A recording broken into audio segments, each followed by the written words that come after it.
So, Disco Elysium.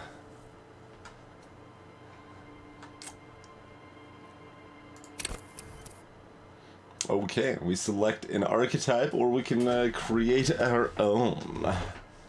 We got thinker, sensitive, and physical.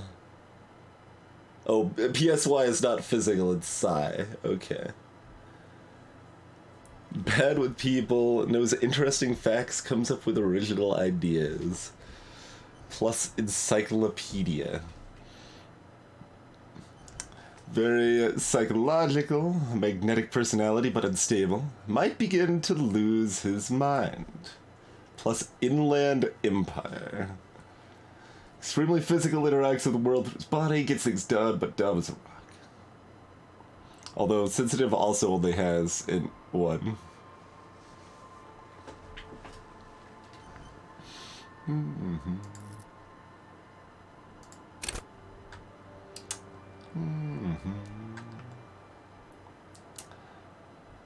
Motorix. Motorix? That's what we're going with, is Motorix.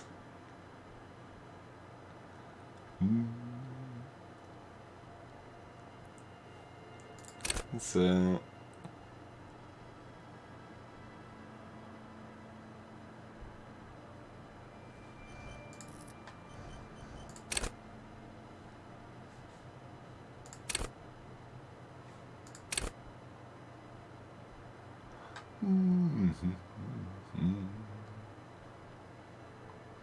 Goes to the Malkavian. Yeah. That is where I'm leading. I don't. We have got a next, so we might be able to choose a perk. What was the perk of this? Inland Empire. Like, I wonder if might begin to lose their mind is specifically because of the 5, probably. So that's kind of where I'm leading. Oh yeah, I kind of assumed 5 was the cap, but...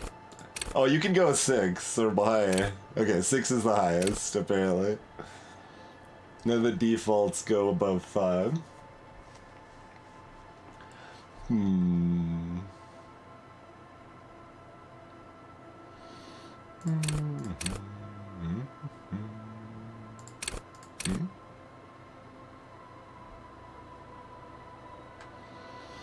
mean, it's hard to not lead towards going all in on a stat.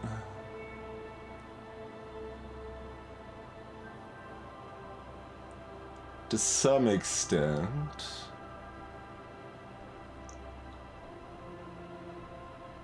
But I'm not upset with this either.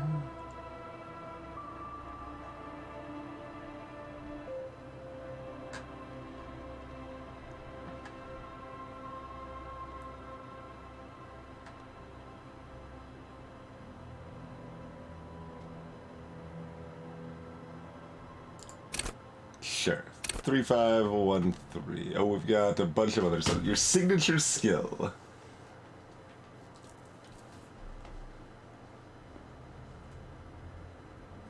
So this was the one that was one of the defaults there. Hunches and gut feelings, dreams and waking life.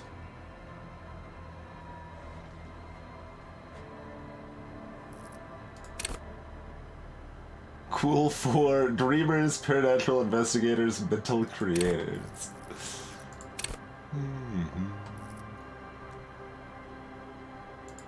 Authority. Spirit decor. Understand cop culture. Puppet master. Hand-eye coordination. Stun with immense panache.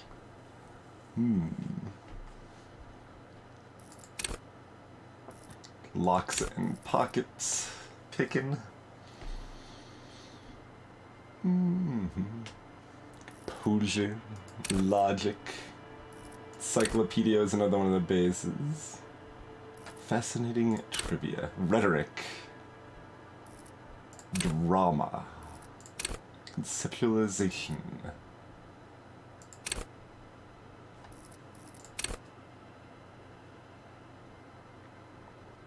I don't know what Inland Empire means, Zapper. No, I'm not sure. I think that's the only actual name of them that I don't really understand.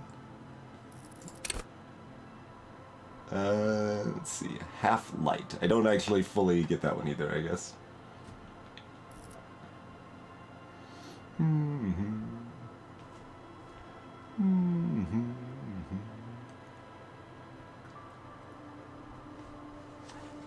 I mean, it covers what it kind of does. We were just asking about the descriptor, quote, Inland Empire, like that exact phrase is kind of weird, and we don't necessarily know what that's about.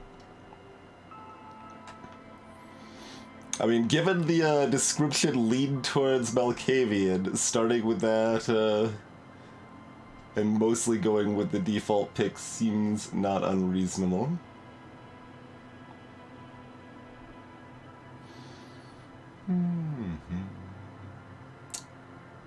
Let's see.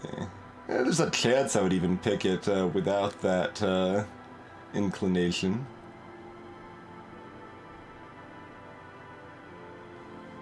Savoir-faire and empathy are also appealing picks.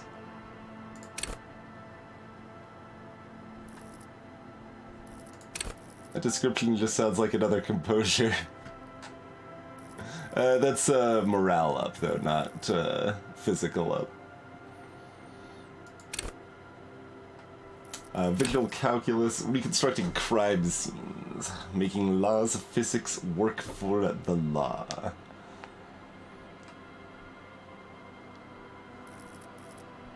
Kind of an extension of conceptualization in a lot of ways.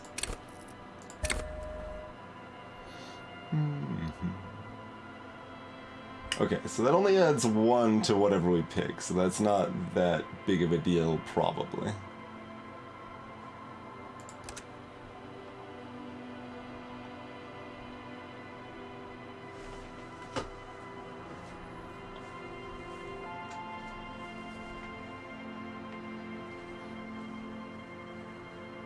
Alright, we've got some swirling.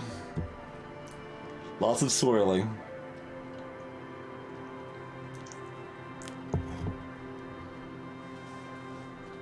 There's also like a line of pixels on the far top left that are kind of weird. If we move the mouse, it does make noise. I'm gonna click. Is this broken?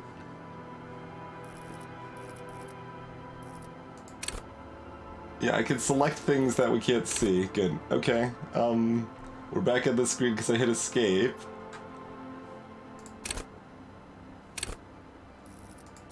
We can... It's already there. We already hit confirm.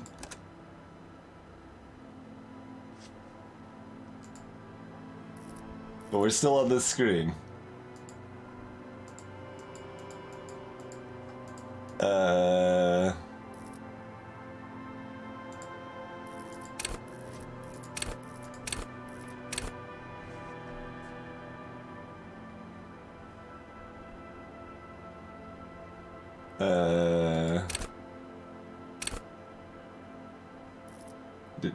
Do you not want me to have Inland Empire?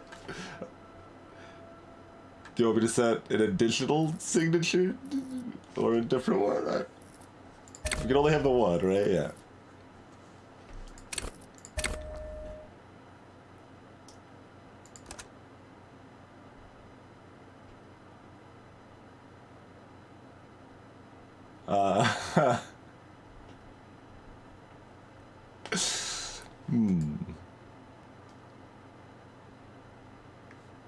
But these are the decisions I... Forum thread with exactly this bug and no solution whatsoever. Well, let's first start by restarting the game.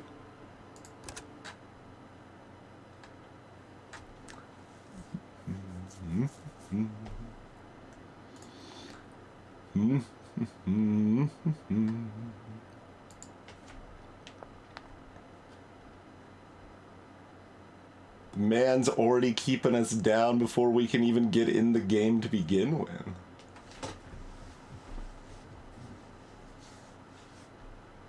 Next it's going to work, and then we're just gonna get Comcasted, right?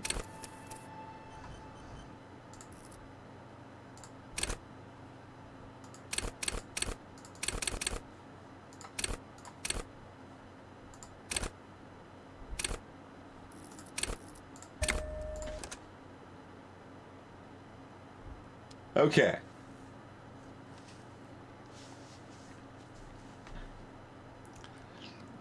The Furies are at home in the mirror. It is their address. Even the clearest water, if deep enough, can drown. There is nothing. Only warm primordial blackness. Your conscious ferments in it. No larger than a single grain of malt. You don't have to do anything anymore. Oh, okay. Lucas, welcome! Is that volume reasonable? Like, normally I specifically turn up voices louder because they're almost always too low on stream. Ever.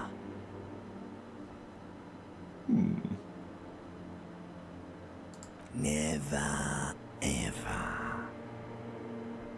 Simply keep on non-existing.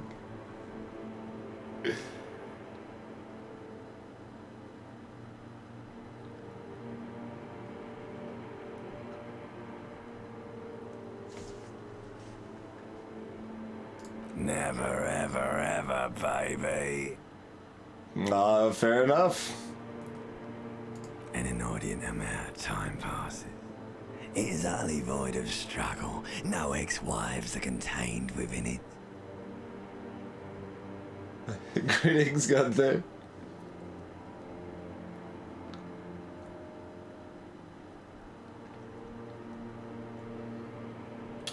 Well, over the last two supporter polls, this was the most voted on thing overall that has not yet been played, so here we are.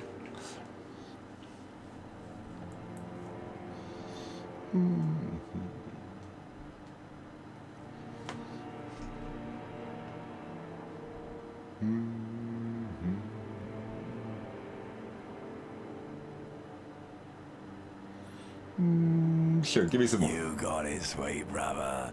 Nothing upon nothing upon nothing. I'm not the biggest fan of nothing. But, I guess it's pretty similar. I know you do, baby. I know. Alright, cough up some more of that sweet oblivion, apparently. Coming right up, sir. Smooth passage.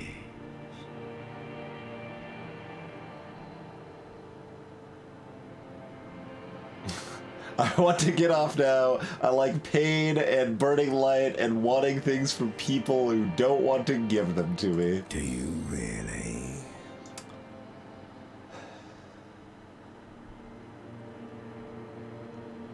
Yeah. You wouldn't like it if I told you what was back there. Why'd you think you had to bludgeon yourself into oblivion? Or did you not sense yourself marinating? Poured so much over yourself. Got a bit carried away, did we, Chef? Oh, now the limbic system's, chiming in. Okay. We are 3513, Gunther, so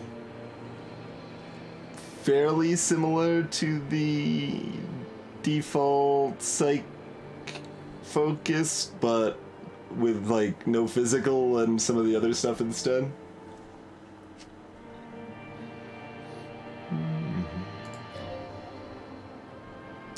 Fear and apprehension. You should ask what's out there first.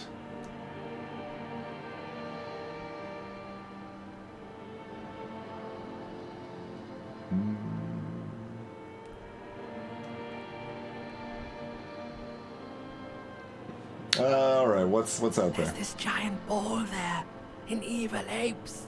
And the evil apes are juking it out on the ball. You're one of them.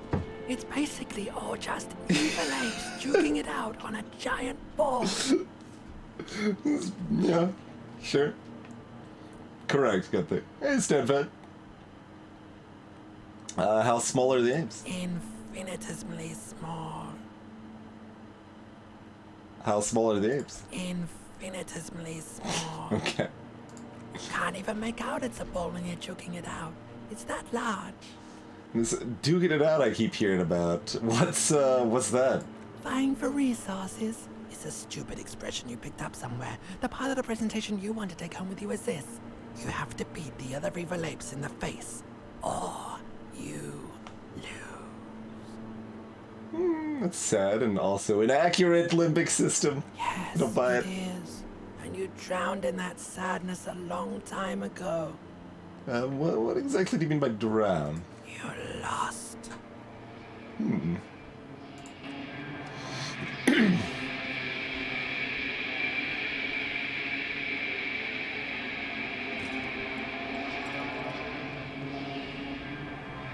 Yep, got the...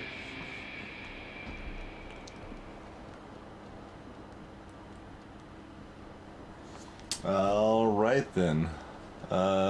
Get some pants. Take all. Flare cut trousers. Alright, we got pants. There's a tie. Can I grab the tie? No. Oh, ceiling fan.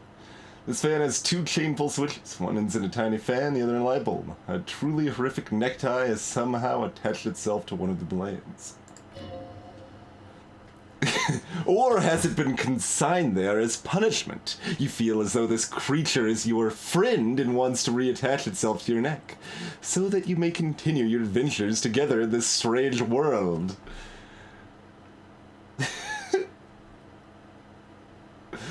Grab the tie. You reach out to grab the tie, but what's this? Diffuse, radiating chest pain. Doom comes over you. Alright, grab our chest. Alright. Things are maybe not great. Alright, let's start with something that's not moving, maybe. Oh, okay. Darkness closing it.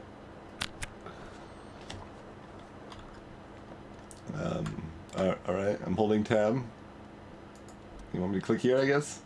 You feel something in your chest. An unnatural pressure. It's spreading to your left arm, your jaw. So I'm guessing this is bad.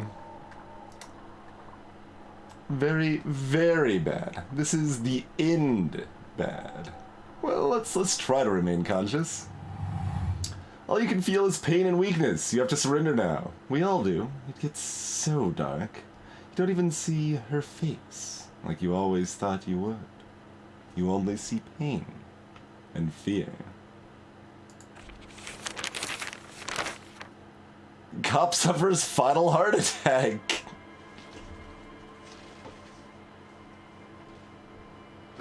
Hey, happy culture. Greetings, Ed. The fan, I wasn't even hit by the fan. Detective Lieutenant of the RCM passed away yesterday. His death, though abrupt, did not come as a surprise to those who knew him.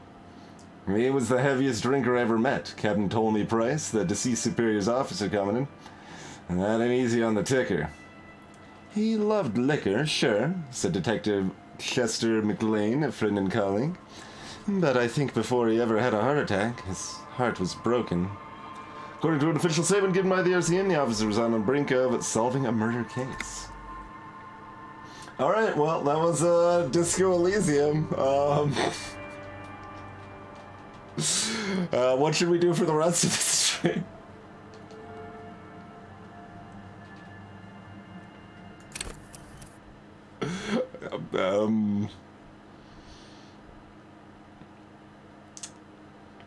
So maybe more than one on physical? Or we can try again.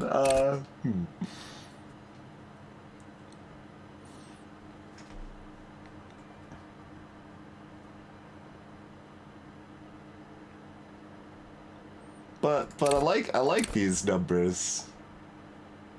These numbers I am a fan of.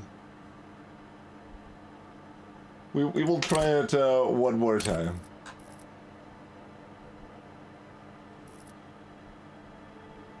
We can give ourselves pain threshold despite our crappy physicality. Love and be loved by drugs. Shivers, tune into the city.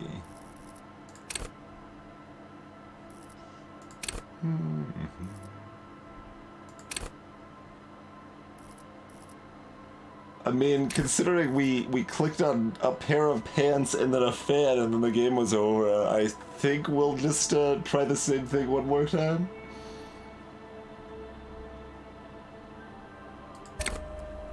So, sure.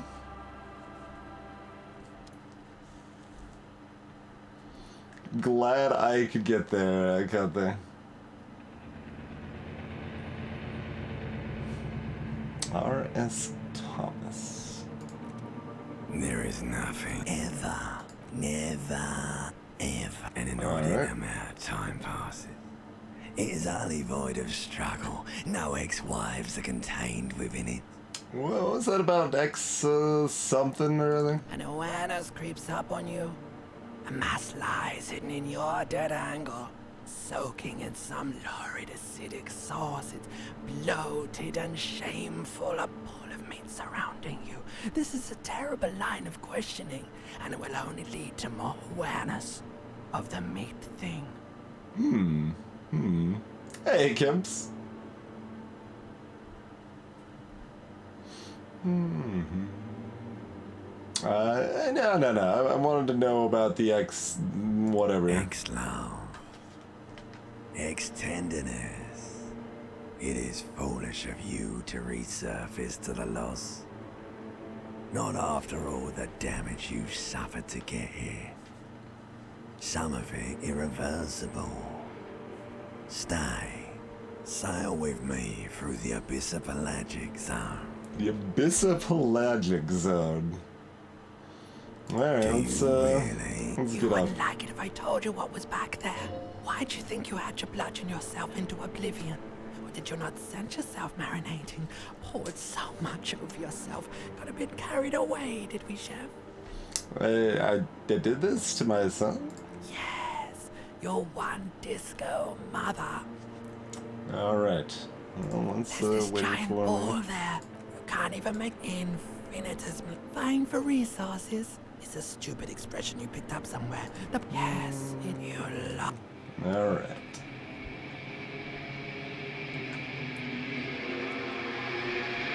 Was our mistake getting our pants?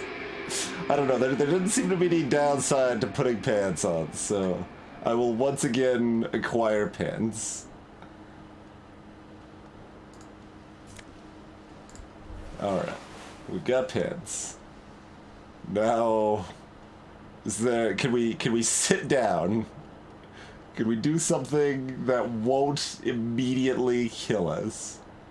Maybe put on a, can I go in here? Get some water maybe? No, I guess. See bottles in the bathtub. Wine, beer, and sweet liqueur. This is also blinking. You hear jingle. Keys are clinking in the pocket of your flare-cut pants. Alright, let's grab them. It says, whirling in rags on the aluminum keyring. There's a single key on the ring, and the number 1 is etched on it. Should open the door.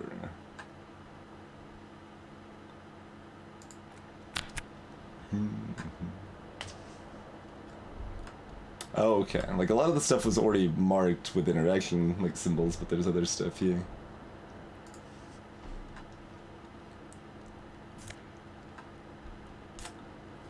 That gives us +1 conceptualization, -1 suggestion.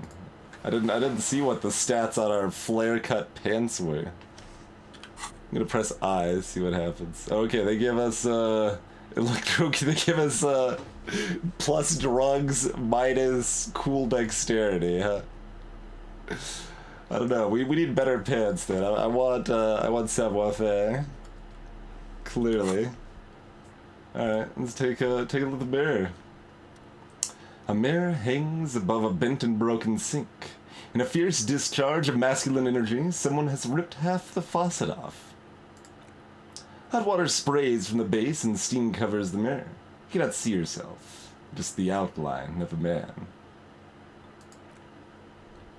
Suddenly you realize you have no memory of the face that awaits you there, underneath the soft vapor.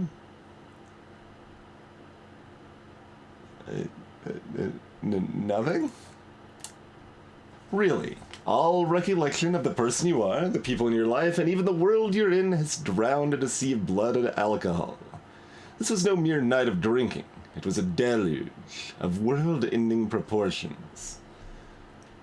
Alright, like, the fact that this is an option makes me kind of feel like wiping the mirror could kill me at this point. So you slowly reach your hand towards the surface of the mirror.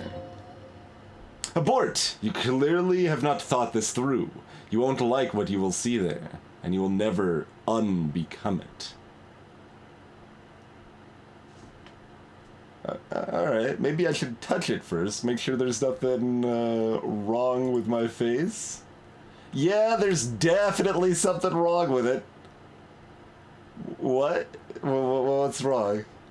Where to even begin? There's the bloatedness, the swollenness. It's like there's an upholstery of alcohol underneath your skin.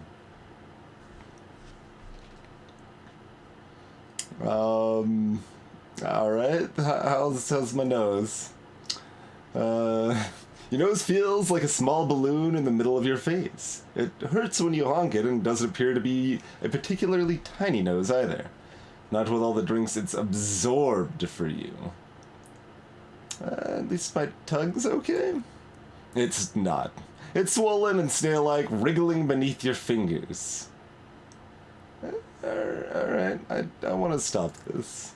Don't be scared, it's only your face. It's not like anyone is gonna see it.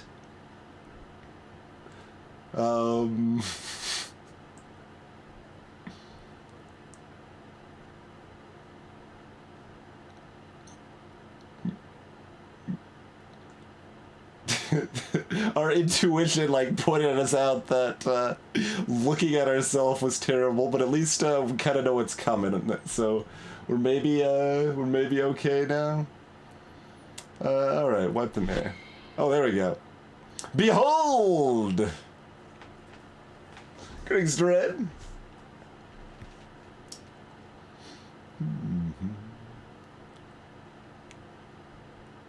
The portrait updated with our... behold! It is a raid. It is a beefy raid, Mr. The Blues. Thank you kindly.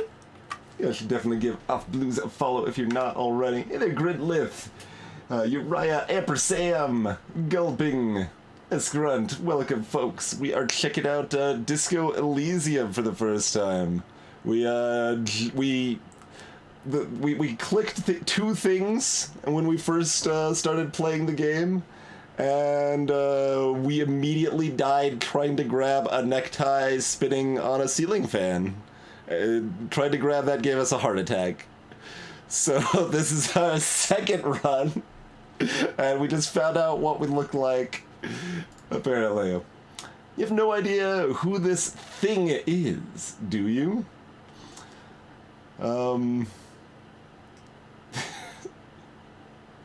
Of course I do. It's some kind of superstar? I think I'm a superstar. It appears you're also dead. There's clearly rigor mortis on your face. Or wait, is that an expression? Are you trying to make an expression with that face? Why? Hey, Luna.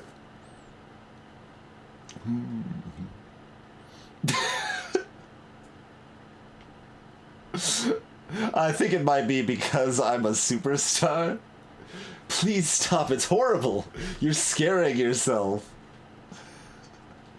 No, this is what superstars do. Keep making the face. You can't, can you? It's like it's not even voluntary anymore. You've worn that grin into your face and now it won't come off.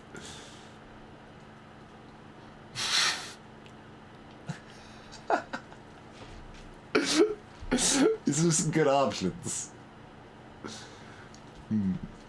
I think it's supposed to look suggestive? I'm afraid it's meant for the ladies.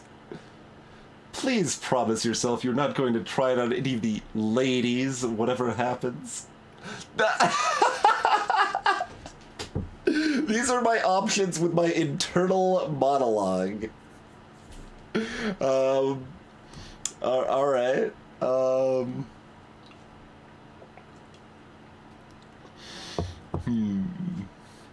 I mean, I like all three of these options. Really.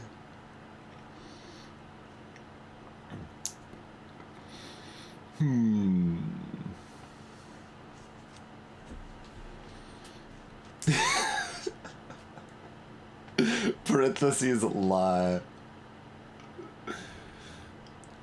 I mean, of the little we know of this character so far, this seems like what the correct answer is. Like, making a promise to themselves that they aren't actually going to keep. Yeah, absolutely. You liar. You can't even tell the truth to yourself.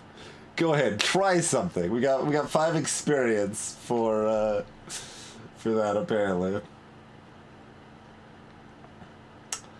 Let's see. We can try to dig deep into our mind to locate the source of the expression. Or we can attempt to stop the expression from happening. That's a 3% chance.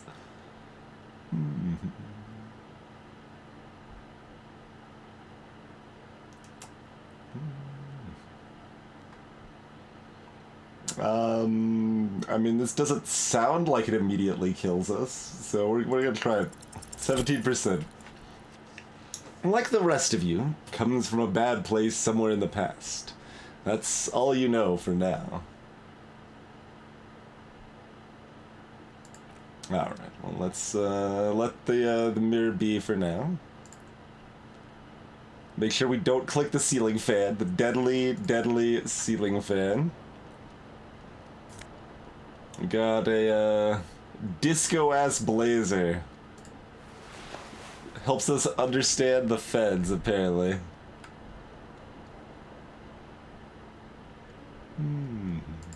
Alright. What we got going on over here? This magnum-sized bottle of Commodore Red is empty.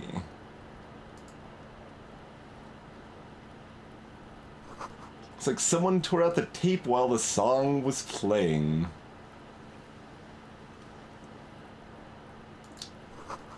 Real tape player still on, rolling empty.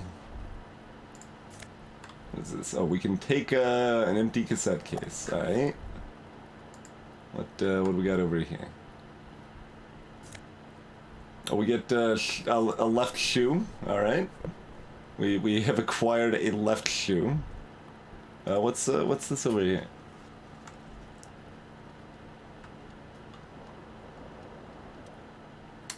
The window stands broken in its frame. A cold wind blows in. Alright, assess the damage.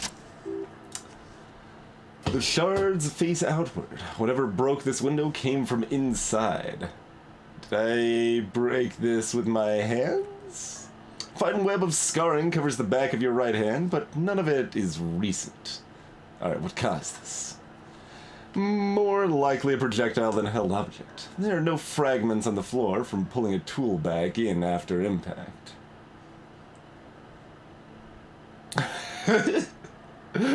Wait, what am I doing? No. So that's the size of the impact. It's too large for a bullet, yet too small for a piece of furniture. You're looking for something heavy and larger than your fists. Single green shoe you found fits the hole almost as well as your foot. Would have also been heavy enough if thrown with force. Congratulations, you smashed the window with your own shoe. Now you only have one. If you're lucky, you can still find the other on the balcony outside. The door to it should be outside your room. I don't need it.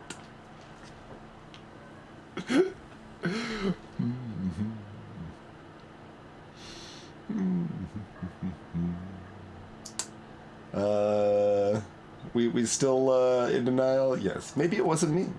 You mean someone else took your shoe off and smashed the window with it? I should go get that shoe. New task! Find your other shoe!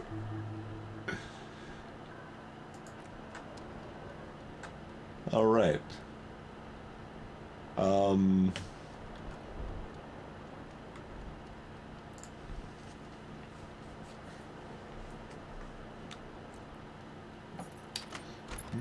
Negative 22 degrees centigrade. That is very chilly.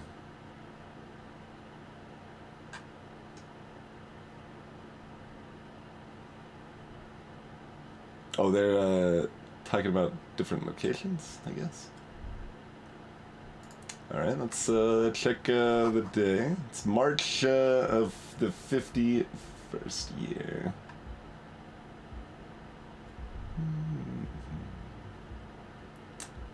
I don't know, interacting with people doesn't sound like a terribly good idea.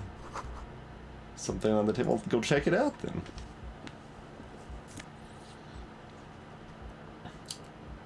There's some pocket change on the table.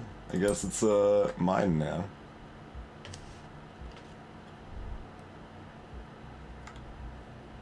Some quiet music playing. Oh. Oh, hi, Alloy.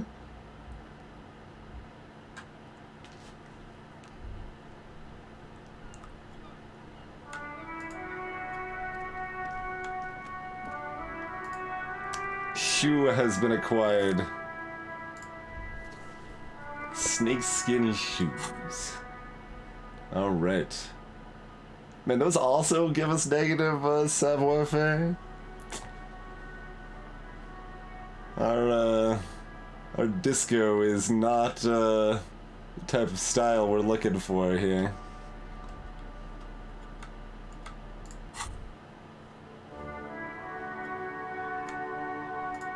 Can I, like, look at these from afar? No. Okay. The whirling in rags.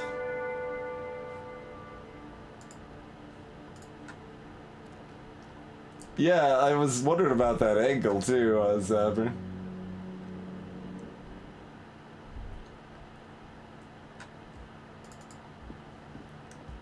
Double tap to move faster.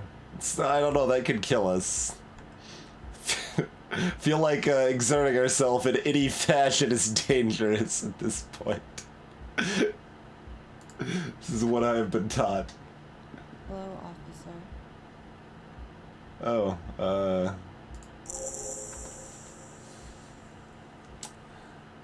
there they both are. Two identical shoes, both copiously green and indiscriminately snakeskin, reunited on your feet. Like two baby crocodiles. How do they fit? Good. They're balanced, comfy. Feels like the only good thing about you right now, truth be told. Alright, what's up?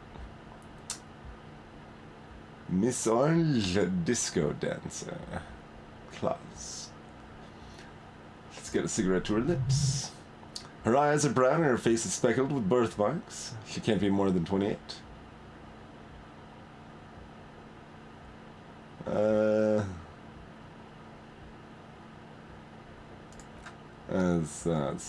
We don't need to harass people right now.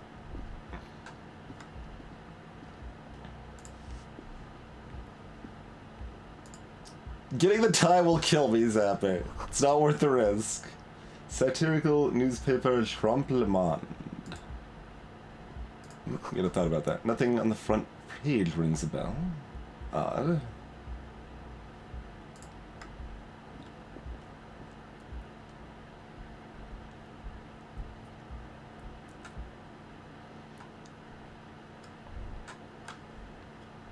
Oh. We're zooming over here.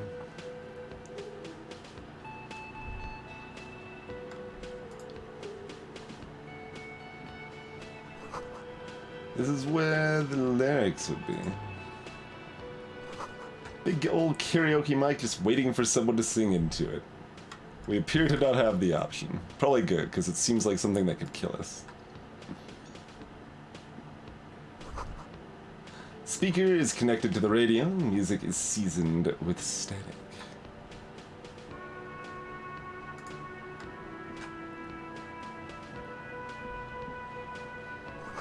This is water cooler. Large bubble is rising to the surface. Nosafed.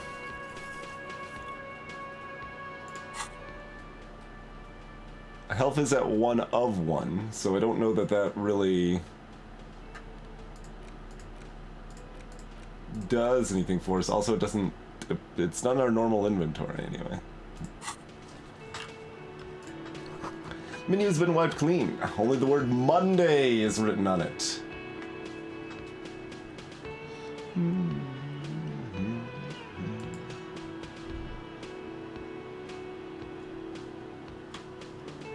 So these was... I guess we could look at... Oh, that's outside or something.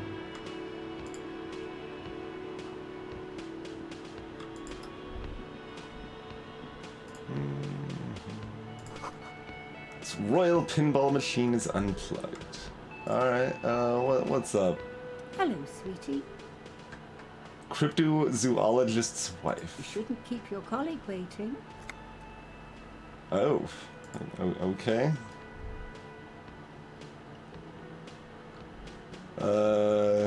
What's up?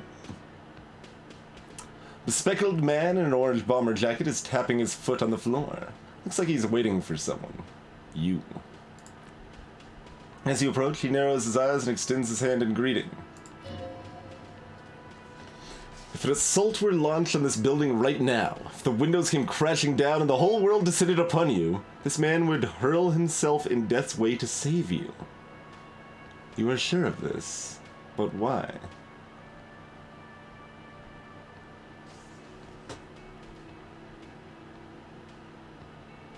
Hold on, who is he to me? He is your half-brother. He shakes it. Hello, I'm Kim Kitsuragi, Lieutenant, Precinct 57. You must be from the 41st. And we haven't met? Hey, Adrian.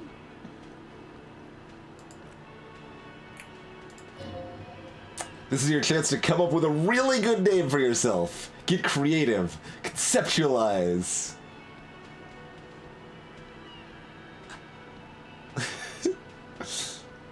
Alright, let's try it. Invent a name for ourselves. Here we go.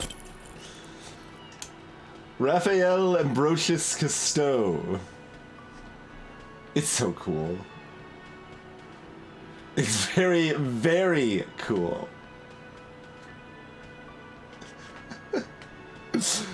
But maybe a bit ostentatious?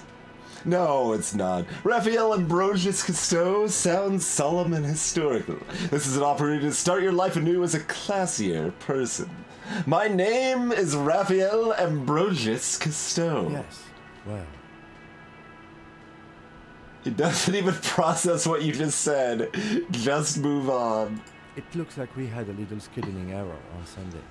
Saturday too, actually. Have you had time to talk to the manager here?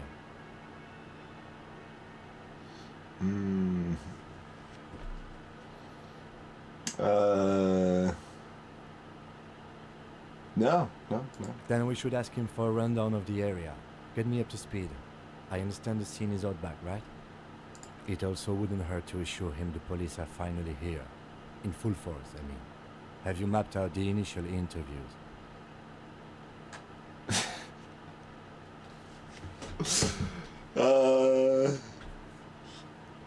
We still got this this maniacal grin on our face.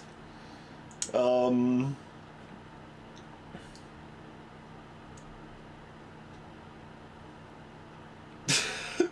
do we want to be?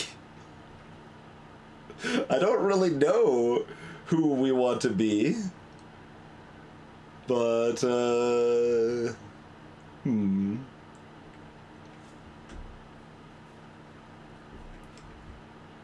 Like, we could just be non-stop liar face at this point.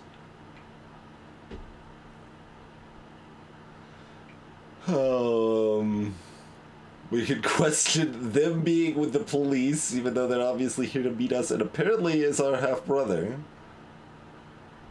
We could just be honest, we could be, like, kind of, bumbling, but... we got options.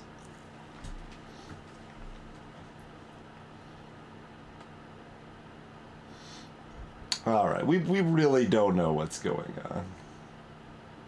Who, you? You're with the police? Yes, of course.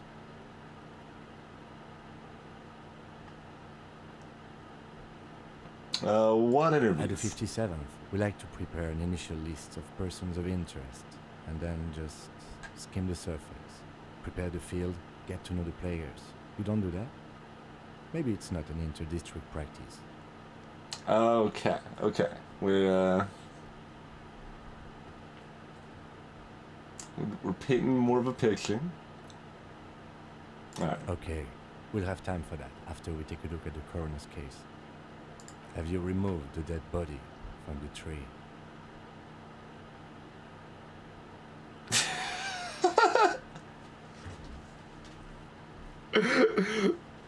Look, man, yeah, completely.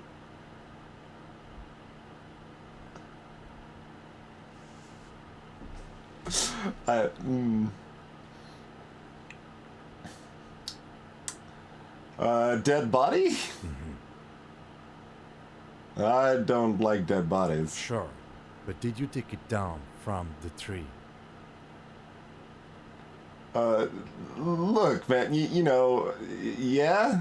Does that mean the body is no longer in the tree? No. No means, but no can kind of mean yes here, also. So the body is still in the tree? Maybe?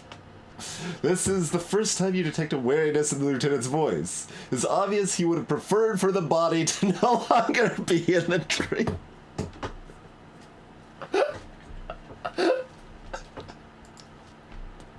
Where it has been hanging for 7 days straight.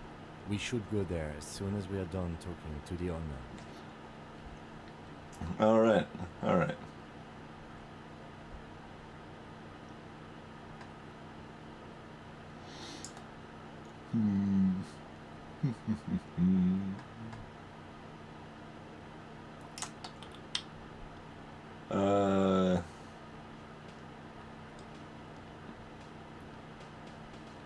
I can't remember anything. He looks at you for a moment in silence. I can see you drunk last night and the night before, and that you are still drunk now. But I've seen officers go through much worse. Much worse. If you need something for your headache, there's a general store nearby, but as I said, the dead body should be our #1 concern. How can you be so sure I'm from the police? I was sent here to meet a detective from Precinct 41. You have the insignia of the Citizens Militia on your sleeve and on your back. Points to your jacket. Oh man, so what if we didn't have the jacket? I suppose you could be impersonating him. You could have gotten insignia from the black market or forged it, but for now I'm going to set those possibilities aside. I'm not from the Inspectorate General. You said insignia. These, white rectangles, you mean? Yes. But they're just white rectangles. They're not just white rectangles. They bear a halogen watermark with the letters RCM and a pattern resembling the street grid of Revachol West. I would ask you to step into the headlights of my motor carriage, but again, it's none of my concern. I just need you to do your job. Shouldn't I have like a badge or something then? You mean you don't have a badge?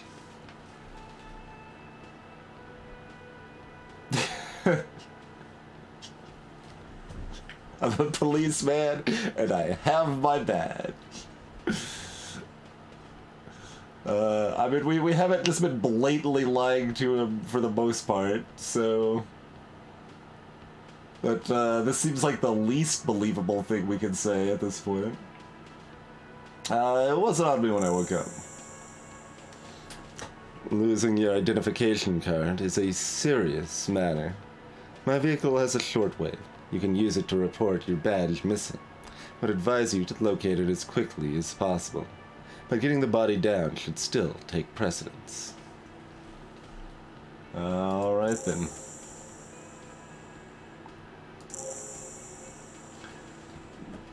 Tutorial Agent. Lieutenant Kim Kitsuragi is now in your party. Talk to him whenever by clicking on him.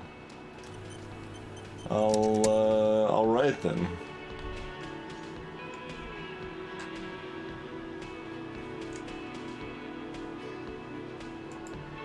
Let's, go find a tree? I don't know, pulling stuff down from high places sounds really deadly. Don't forget to collect the orbs around your head. They have surprises.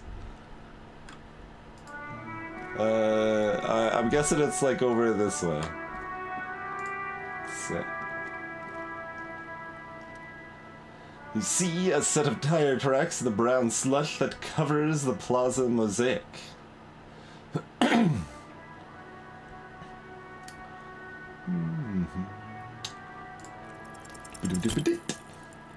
No, these tracks are not interesting at all.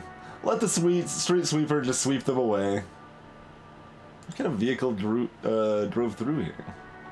Hard to say. Your vision is blurred and you are having difficulty concentrating thanks to your relentless hangover. Why am I looking at this? Cop habit. You look at everything. This isn't case-related, you think.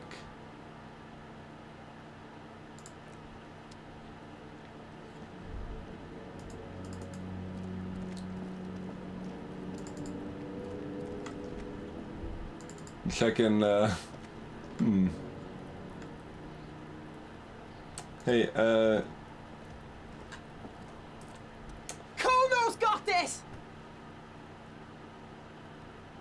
that was a voice, alright. This boy throwing rocks at the dead body can't be older than 12. If there ever was such a thing as an ugly kid, then this is it. He's almost exquisite in his ugliness. Like a gremlin. Oh yeah, never could be Kuno. Yells the other kid behind the fence.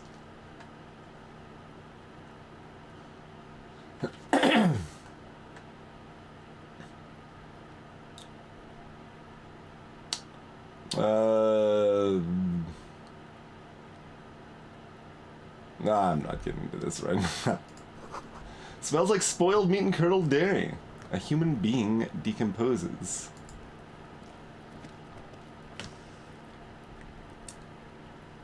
The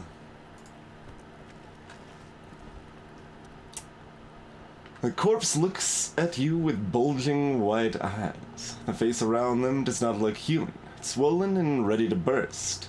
His lips are fish-like and his tongue like a ball gag in his mouth. You seem to be holding your breath.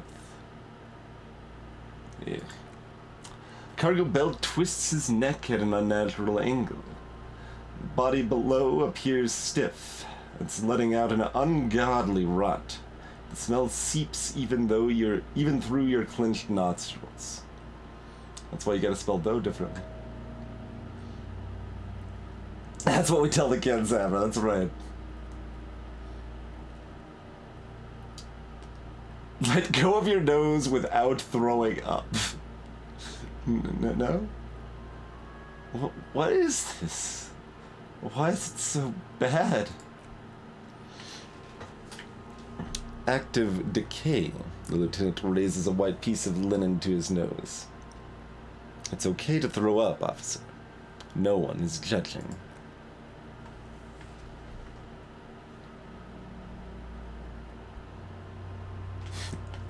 He's about to blow. The cop's gonna blow, Kuno.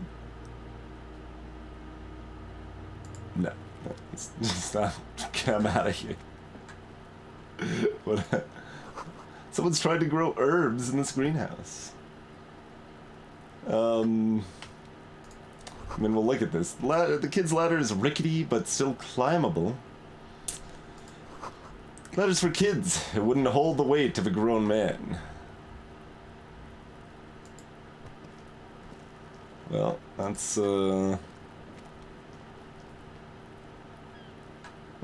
good. Do we have to manually save? Is that a thing we need to be doing? I just assumed this was a game made in the past decade, so...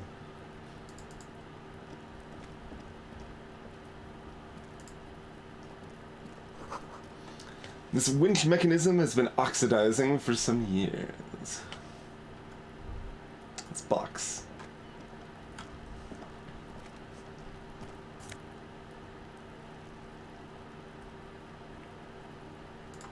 Clearly this stuff is mine. Alright, so it's still a game. Our compatriot is not complaining that we're stealing random stuff. Rings the Moby Bear. Infrequent autosaves, huh? Can we get over here? No, we cannot. Okay. Pile of Eternite. An inconspicuous pile of the roofing material Eternite. What is this? It's nothing. Someone just left some roofing material slanted against an old shack. Why am I looking at this pile of roofing material? Because there's a secret door hidden behind the panels of Eternite. That's why they're too orderly. There it is. You see a shabby little door.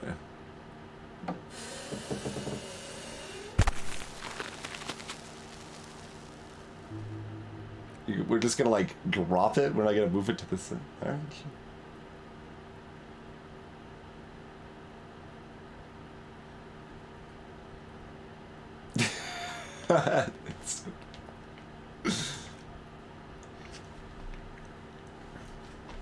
What is this, then? A tool shed? Let's investigate. Alright, let's do so. Sleep after 2100. Sleeping heals all your health and morale. Oh, okay.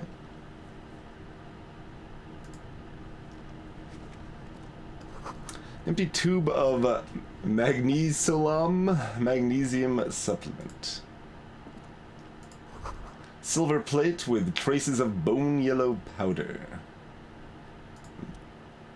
Be still, my beating heart. It's amphetamine. Sweet amphetamine. The lieutenant isn't studying the powder in the mirror. He's studying you.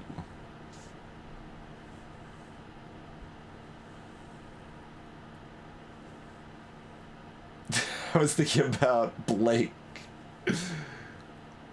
I've heard amphetamines make you a really good detective. Are you a really good detective?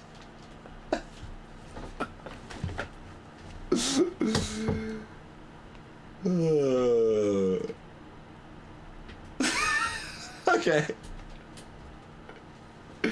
That option's kind of too good to not take. No, I'm just a regular detective. Thank you very much. Well, someone's taking narcotics here. Perhaps the police should intervene? Perhaps not. He looks at you. This is below our pay grade, detective. However, points to the ladder in the corner. See that ladder there? It's probably another way into the industrial harbor, no? Secret path the local kids use. This poster says, "Get out of the way, you get effed up!" Cured pig's head. It looks mummified. Let me get over here. More just pocket change. We're just taking all the pocket change. Yes?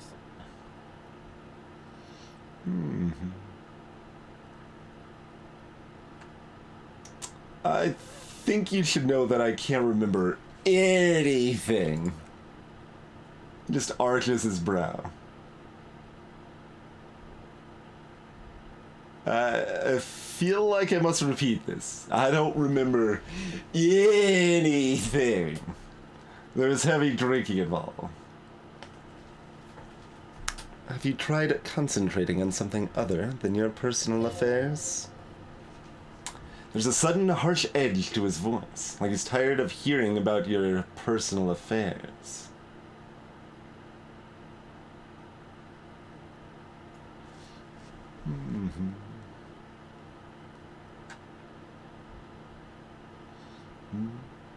What's the difference between move on and let it be?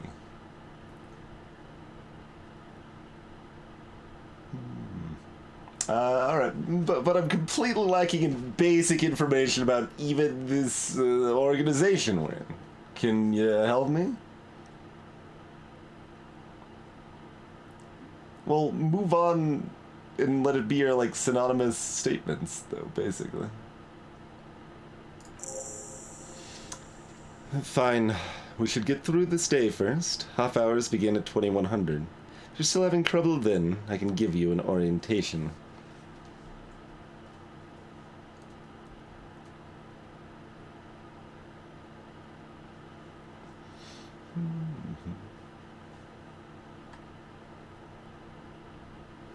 Alright, what should I concentrate on? Try work. The case at hand. It can work miracles.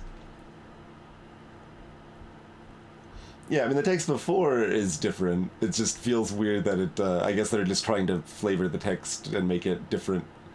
Like, just the way that it, the fact it uses different phrases there, like, imply those have different meanings in the end when they don't, I guess.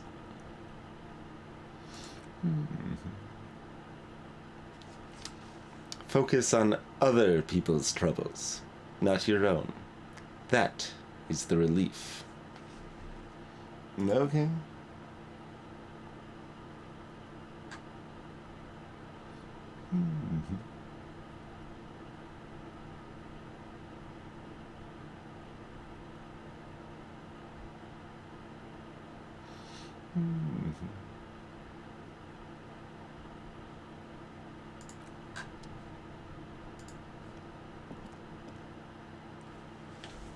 Skill points can also buy new thought cabinet slots. Or forget old thoughts. Excuse me? Okay, oh wait, that's up top. And that's a different coat, which would be good, maybe. I mean, that looks more stylish, but it's not gonna get me out of my, disco shoes and pants here.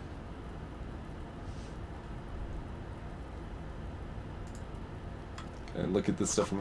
Barrels are half full of water. Okay, we can't see that from here.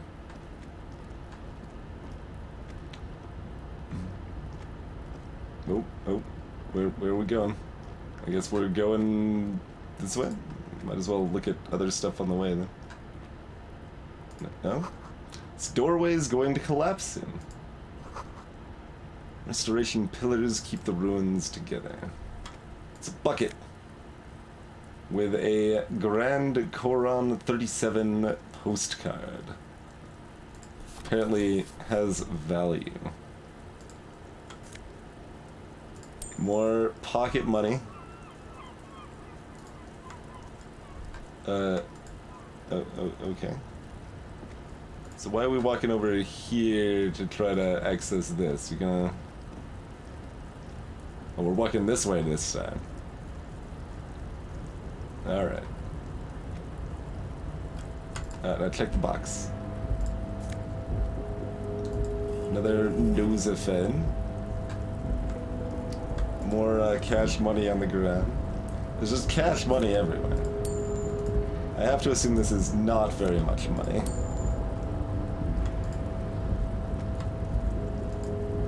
Now we've got kind of an ominous droning situation here. Policeman cloak. Looks like someone left his Tarvalin, a cloak hanging on the railing here. Man down! A trooper's been left behind the enemy lines! You could swear it's more of an instinct than anything else, but you know it's a cop's cloak.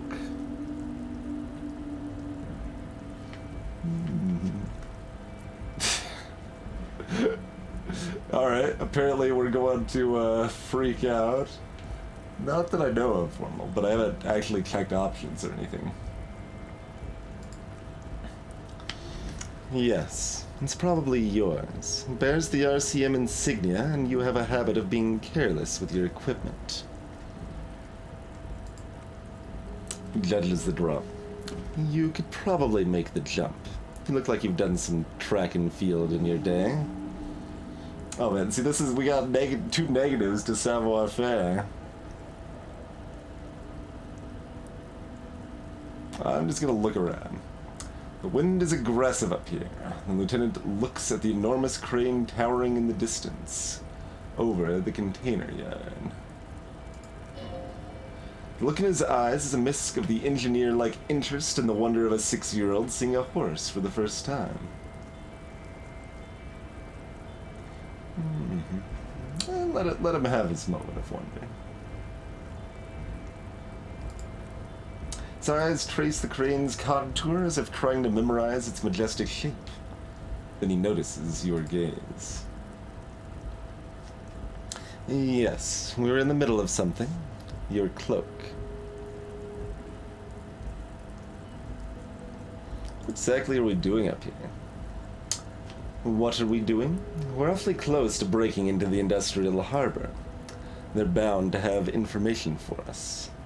I thought that was our intention. He looks around, wind rustling his hair.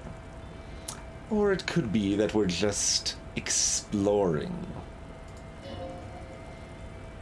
He's thinking you've forgotten where you are again.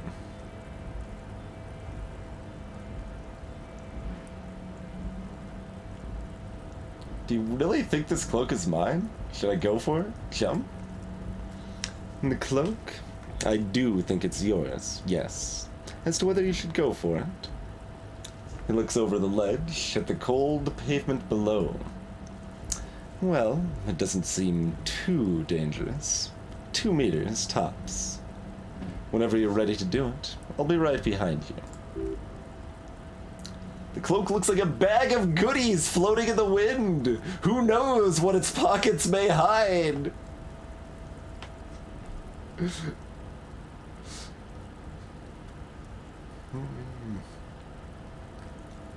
Not right now.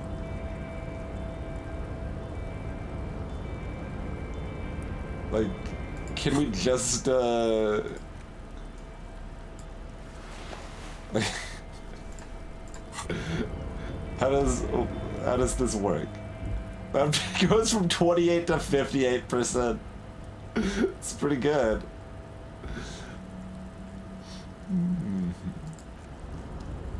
Does he comment if I have taken off my pants? I just want to talk to him. Yes? No, alright.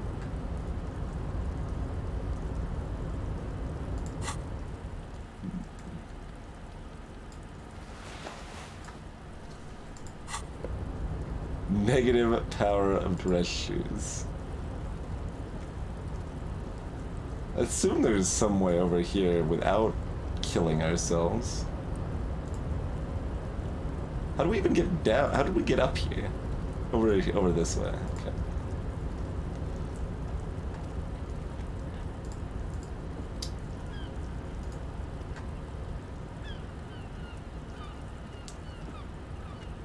Apparently he's walking back up this way.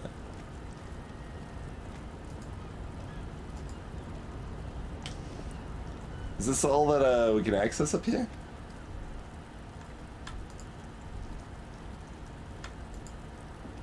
No. Well, okay. We can't actually... Oh, that's how we got in. Right.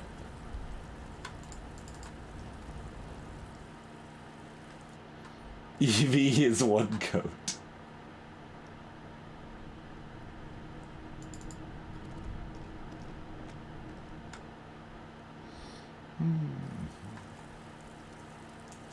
prizes.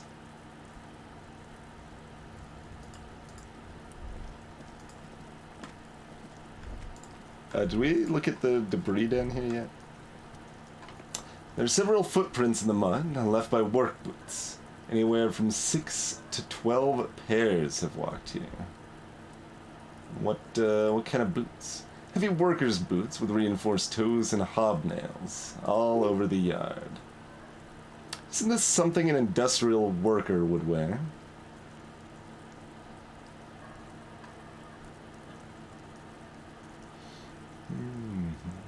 Alright, how many? Maybe more than 12? No. 8 pairs of boots have shuffled back and forth in the mud. Alright, go over them one by one. Standard work boot, steel reinforced toes, no 46. Or number, size, yes. Hobnailed work boot. Wait, which is it? Needs to be size 45, 46. We gotta know.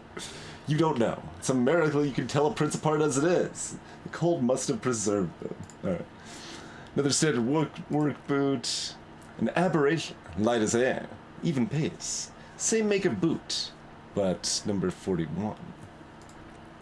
Possible to tell if it's male or female. Could also have been an adolescent. The gait is undeveloped. I'm pretty good at this, ain't I? You're not bad. It's as if the whole world darkens, everything else is a thin film of unimportance on it, and the tracks burn in the middle of it. In a strange, beautiful way. Salutations, Bezo. Apparently. And Razzle Dazzle Shazzle, welcome. This, well, it's technically my second attempt. We died like 3 minutes into the game. We tried to take a tie off a ceiling fan and immediately died.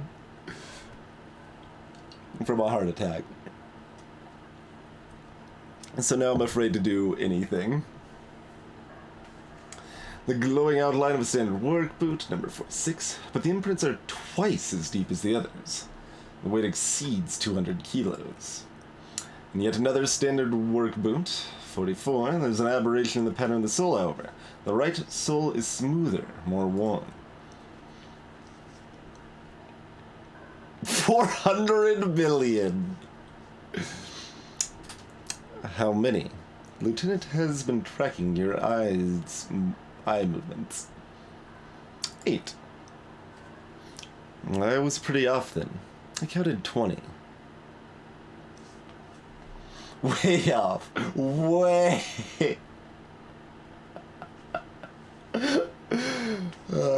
Some guys are going back and forth. I never got the hang of it. Hyperopia. Points to his glasses. Do you see anything out of the ordinary?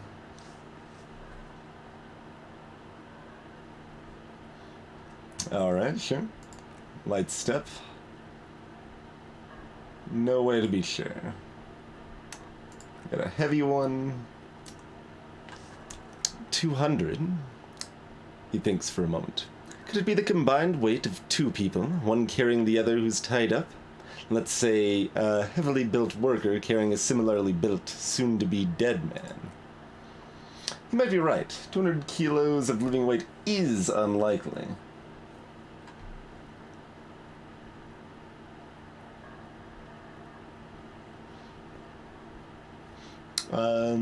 Yeah, probably. Possibly, yes. Didn't mark something down in his notebook. We got, the odd soul. Do you have any ideas, Lieutenant? Someone operating a workbench with a pedal? Like a joiner at the harbor? Or maybe a drummer? He regrets it the moment he says it.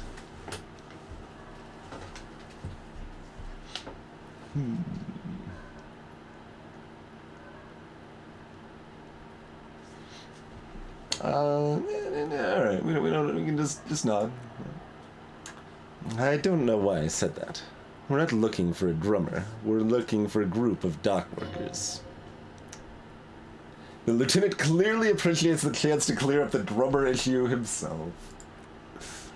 Raises his index finger. Perhaps it could be a driver. A driver would wear out the right shoe before the left. The accelerator is on the right. This just like sounds patronizing at this point with that phrasing. Interesting. If only I had come up with that idea. Hey, Speed Frank.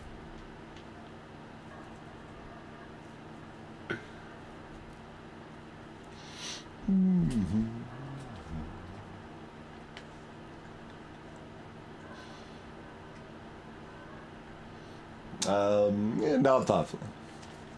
We should keep our eyes open around the traffic jam, see whether anyone strikes out as a potential suspect. Seems prudent, no? Sure, prudent. Mm-hmm. Lieutenant writes the information down in his notebook, then reverts to the tracks in the mud. How old do you think these tracks are? A week, maybe. 7 days would fit the time frame provided to us by the caller who reported the hanging.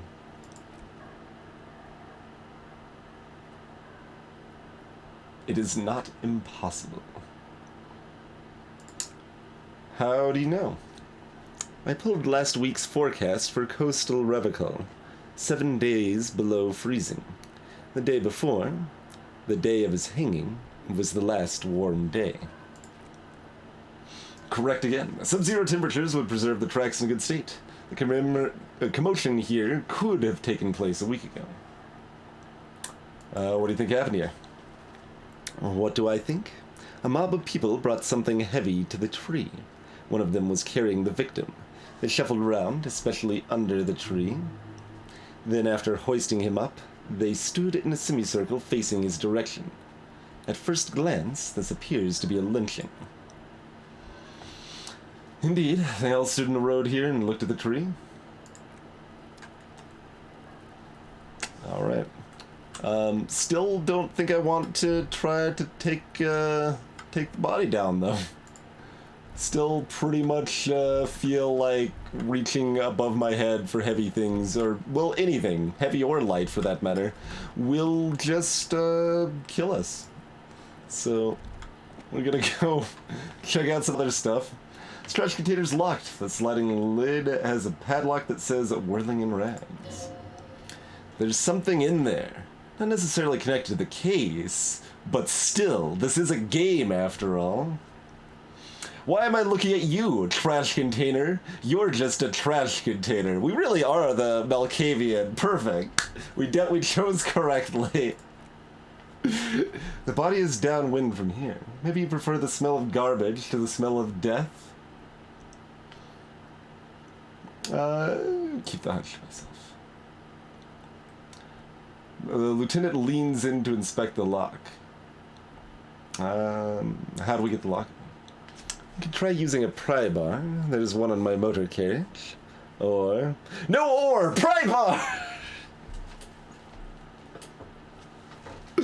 It's hard to decide how one wants to play a game like this, because there's a lot of very silly things.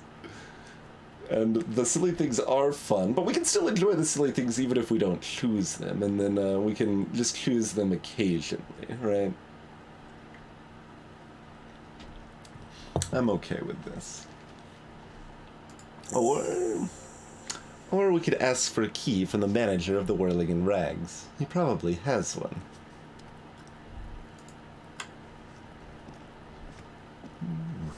Letter R wears a crown. On the ribbon below, a light above descending.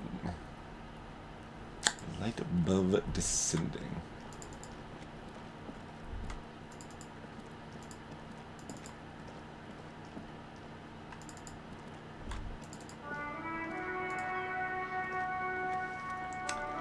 Electronic doorbell. An old call box in the matrix of push button lists all the companies in the East Delta Commerce Center. That's a lot of stuff. We got a main hall, we got a hair place, boxing and gym, 24-hour window, Fashion, got taxi, slipstream, fortress accident, ice city, main hall building B, pinball, and an empty one. Look at the poll. Rue de Saint Gillisan 8B.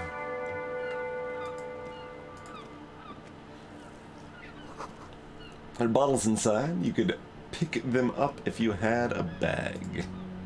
I have a picture of a bag. So, we're in France, I suppose? Or Quebec? Do they use Rue in Quebec?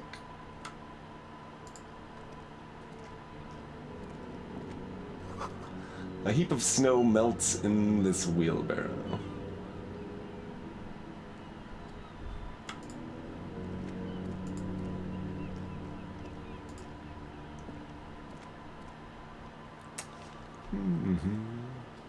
Need to do something behind Tsuragi's back, sneak out after he's gone to sleep. Oh, okay. Interesting tips the game is offering. Alright, it's an autosave. A bottle of rum has been knocked over. Beautiful, dark liquid is spilling out. That sugary black rum stain on the counter makes you teary-eyed with joy. It's almost touching how syrupy and sticky it is. How long have you been up already?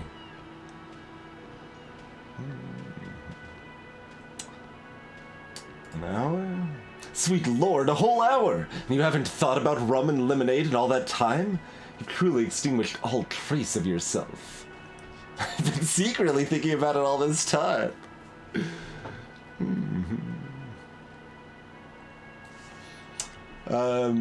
Actually, should I be thinking about this? Looks like drinking hasn't turned out super well for me. Maybe you haven't turned out well for your drinking! Have you thought about that? Get a goddamn rum and lemonade into yourself, boy! Or better yet, lick that stain off the counter. Lick it, but only a little.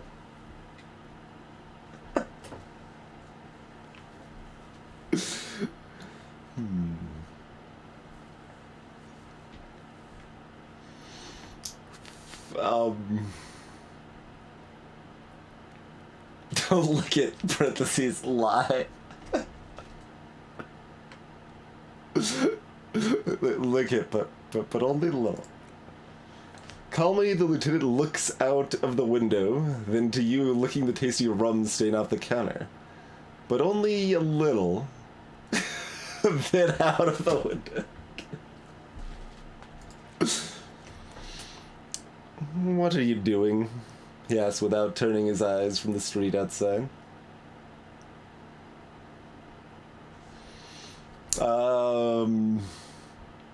I'm sorry. I drifted off into my own thoughts and now this happened. We should move. New task, find booze and drink it. You could definitely go for some more. The titillating scent of the alcohol in your nostrils was beautiful.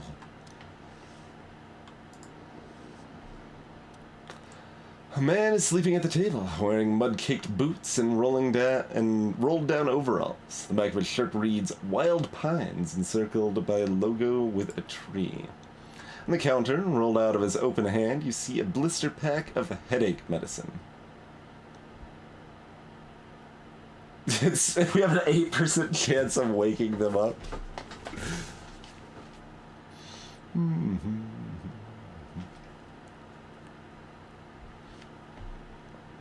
A game that lets you lick stains. Who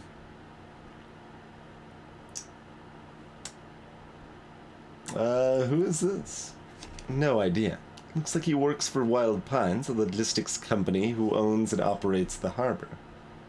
Why is he sleeping? Possibly because there's a strike going on in the harbor. There's not much to do, aside from drinking and sleeping. Yoink! The man does not mind. You probably need them more than he does. You just picked up medicine! This item is stored in the bottom left corner of the screen above your character portrait. Click on the plus icon to heal your morale if you have morale damage. That's like, we picked up other medicine, right? Yeah.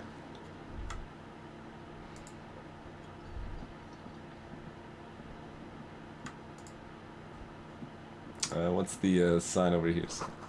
Summer door closed for the winter. Fair enough. Wait. We got thoughts. You should totally sing karaoke here. The first chance you get. Your emotions need to be expressed. People need to know of your vast oceanic soul.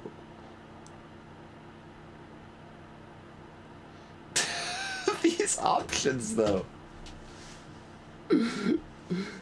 No, we did not get our tie. The tie is death. I don't trust no tie. What is the size of our soul? My soul is immense, utterly, and it needs to be heard through a PA system by other people. This goes well with a theory I'm developing, that I'm a down on my luck superstar person who is mistakenly identified as a cop for his prominent jawline. Yes, sounds likely. You should probably go on stage and pose for a moment when you're done with this thought. See if it works. What should I sing when it comes to it? You should sing the sad small church song from that tape you found. Thought it was obvious. Well, I was thinking maybe I could sing something happy, get the crowd going. No, don't sing the happy song. It's stupid. Sing the sad song. It's profound. You would need another copy of the tape first, though. The one upstairs is destroyed. New task. Sing karaoke.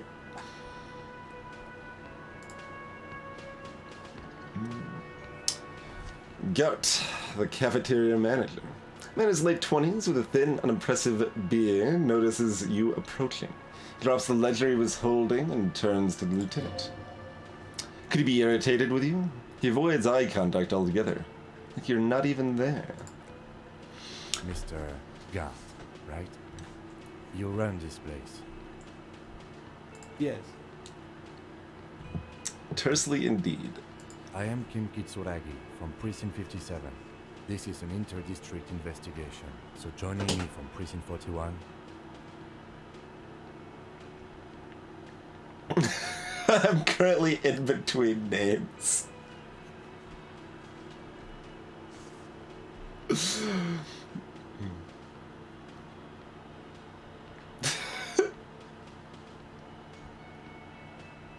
I'm currently in between names. I like that too much. Fantastic. It's like when you've left your band, but you haven't decided on a solo artist name yet. No, let's let Kim talk. Right. Now, I know it took us a while to arrive at the scene. It also took you a while to call us and report a dead body. It was you who placed the call, yes? No, I only just got here. It was probably Sylvie who called you. She usually works the bar here. I'm only temporarily taking over her duties. Do you have her number? As a matter of fact, I do. Looks behind a pile of coasters, finds a slip of paper, and hands it to the You lieutenant. just got here. From where? Are you a local?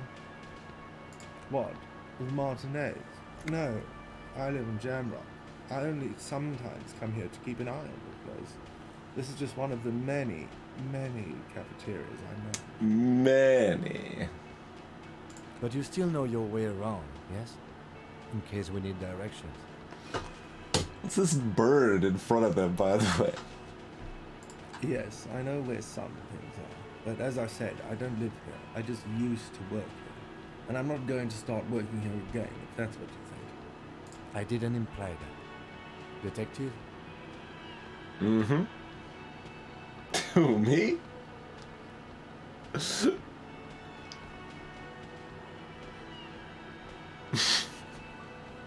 Yes, Detective Cousteau. I have everything. You?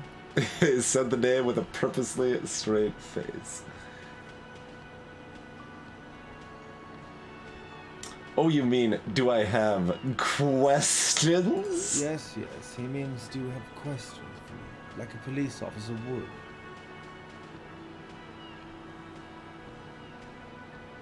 What did Sylvie go in? She went away because none of your business. Fine. Extra fine.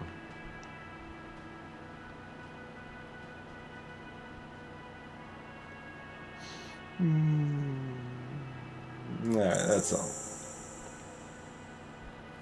Oh, 30 experience. Can we do anything with this experience? Not so fast, he points to you. You owe me 130 real.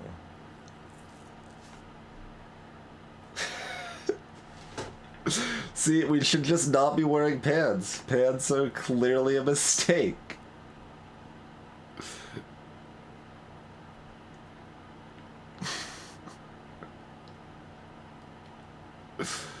What's real?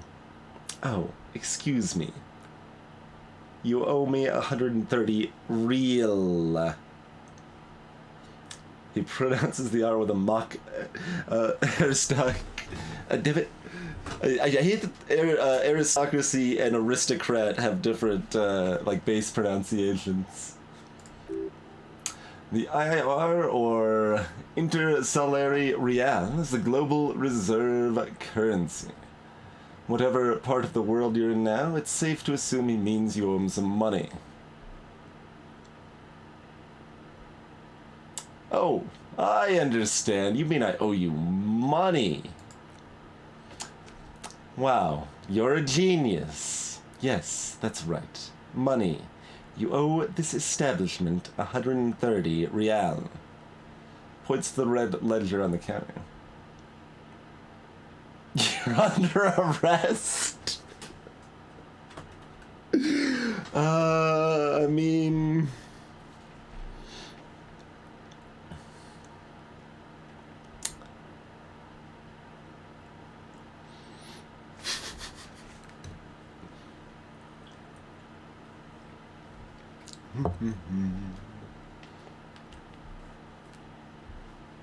Have you considered that money is just a social construct? It is a useful social construct, but it is very much a social construct.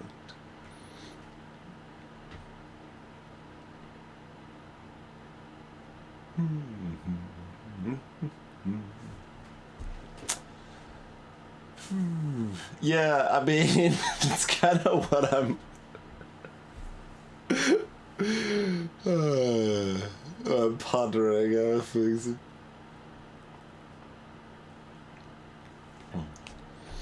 What exactly is money?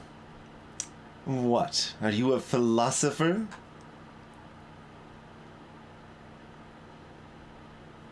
Since I woke up, I have trouble remembering even the most basic concepts of reality. Yeah, indeed, Fugsy.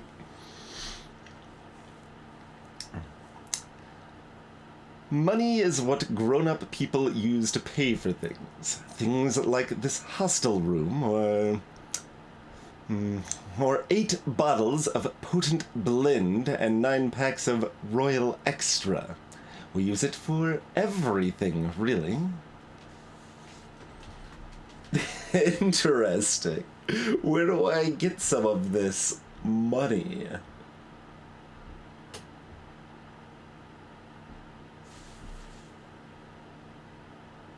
Proceed, but don't show them the coins. They're yours. The number of things emphasized with just, like, I don't know, I kind of appreciate for some reason that they're just using asterisks and not making things like bold or italic.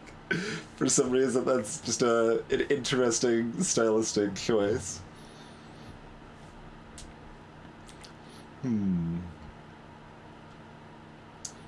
And also, to be fair, cops are kind of not great everywhere. It's not just America that cops are trash, but...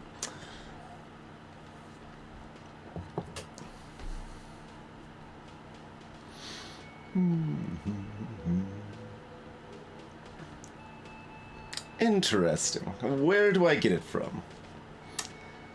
Are Are you serious? From your work? I don't know. You can take bribes, I guess. He looks at Kim. I'm sorry. I don't think cops take bribes. Well... Griggs Higgs Bonbon. Nice name, by the way. Yeah, indeed, robust.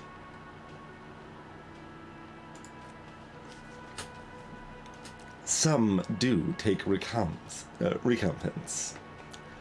lieutenant is dead serious, but only to survive. All right, we've got 390. I don't know. They're yours.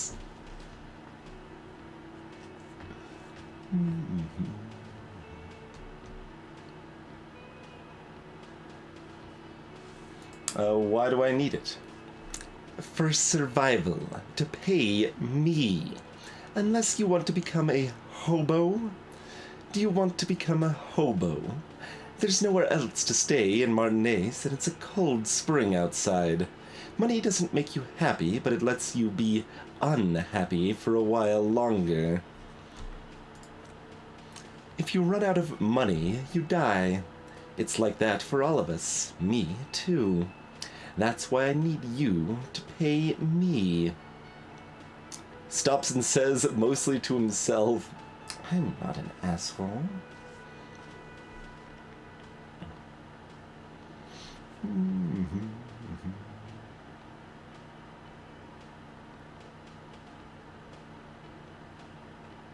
Hey, Mark Megas.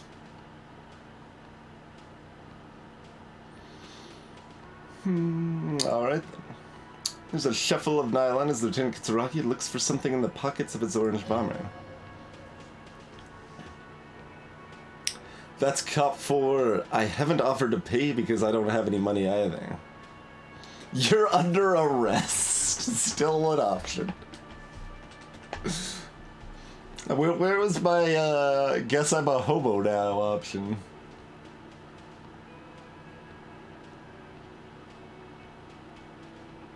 He already told us what we were for. What happens now?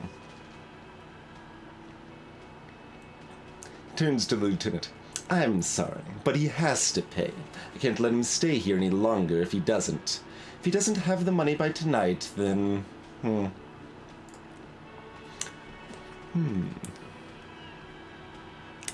Officer, maybe you're better off working this from home for now. You live in Jamrock, or what, right? It's not that far away. Take my chances on the streets. I don't remember where my home is. Officer, you really need to take this up with your station. I have a shortwave radio in my car. Call them, ask for assistance. We have to get this investigation started now. The man wants to say something, then thinks better of it. Good luck. By the way, where is home? The address is coming up blank, and this place sure isn't it. I really don't remember. But you've been at this hostel cafeteria for only 3 nights. Where were you before? You had to be somewhere. I don't know. Near? It's maybe to the south. You don't really know, do you? I don't. Does this mean I'm homeless? South, maybe. Doesn't sound like somewhere you can stay if you run out of money. Hobo cop. I'll live in a dumpster. I don't care. F everything. Hobo cop. Thought gained. Hobo cop. Entertain the thought when you get the time. Maybe being a hobo and a cop has its advantages.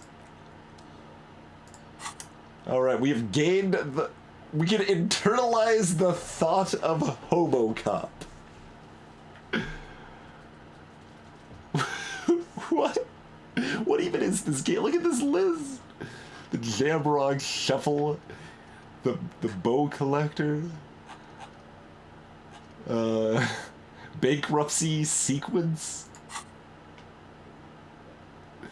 I mean, I guess that's something we can spend experience on in theory.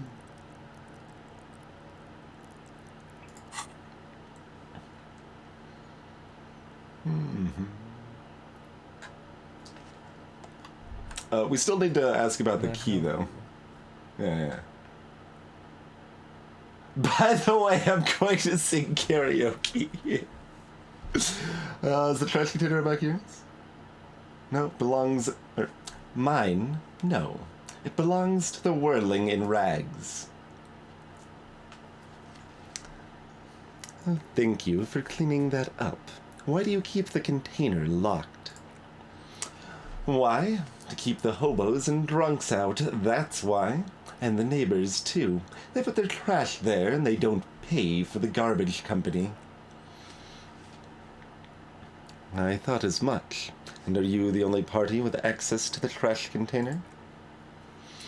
Well, yes. Us and the garbage disposal company. It seems a little callous, doesn't it? Something stirs in you. No, it doesn't. Nothing stirs in me, and it isn't callous.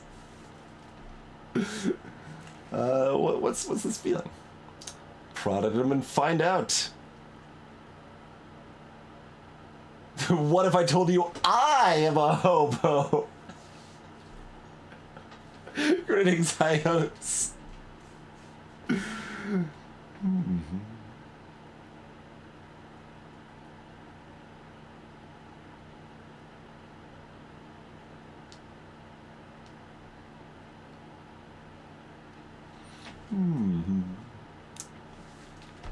Doesn't it seem callous to you, guarding even your leftovers from the poor? Callous? What are you, Krasmazov? Almost all establishments in Rekoval keep their trash locked. Rekoval? That's apparently how I'm gonna butcher that pronunciation now. Revokal, let's go Revokal. Keep their trash locked. The whirling in rags is not special in that regard. Krasmazov, Namdegar, was an... I don't know what Namdegar actually means, like, its name of, like, acting name, maybe? Was an economist and historical materialist. He was a leading figure on the Grad side of the Centennial Revolution, where he headed the 9-day government.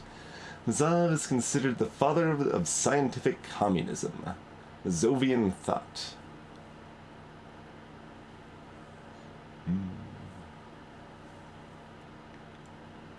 Riva's OP. Reflect was really, really strong.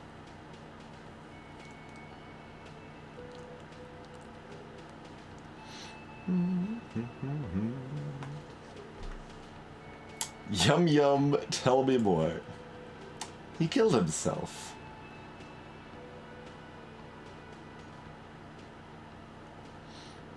Maybe I am Krasmazov. What are we talking about? Was this not about the trash container? No, wait.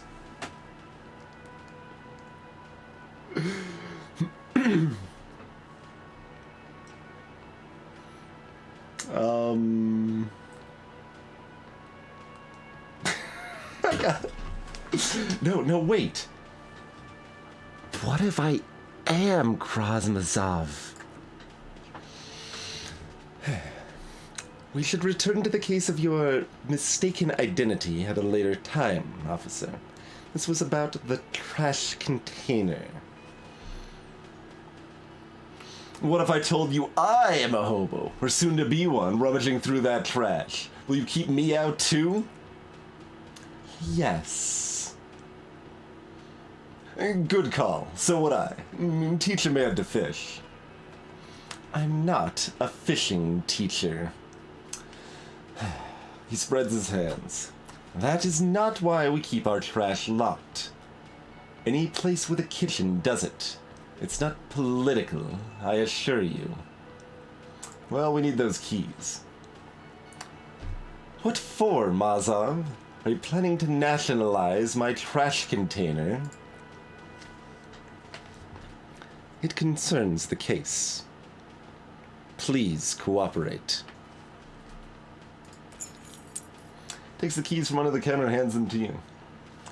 Just bring them back once you're done, please.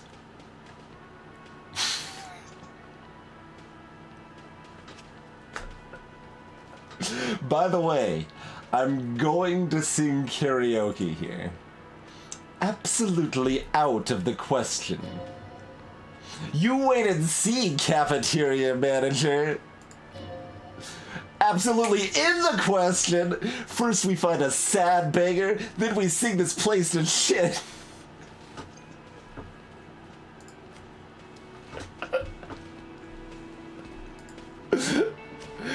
Oh my.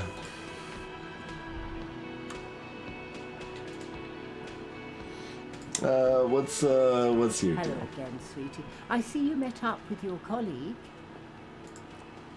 Lieutenant nods politely.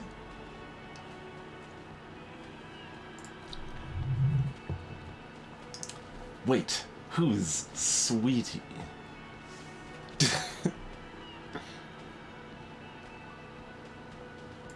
Why? You are, officer. I'm no Sweetie, look at me. You are a handsome man, officer, with your moustache and your chiseled jaw, and that silly dimple on your chin. That stupid dimple has only brought me suffering!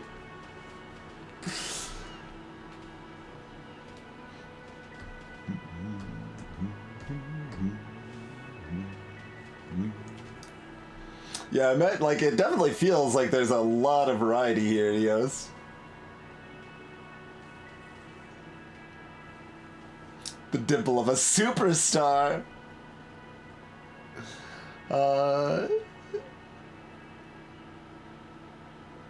Thanks. I You appreciate must it. forgive me. I'm getting so scatterbrained, I completely forgot to introduce myself. I'm Lena. My husband Morel and I are staying with our friend Gary just down the street, but I come here for tea when they're away. Her eyes glitter over the rims of her glasses as she looks up, smiling. Sitting with Gary down the street. Is Lita's wacky enough for the motley crew? Hire her on the spot.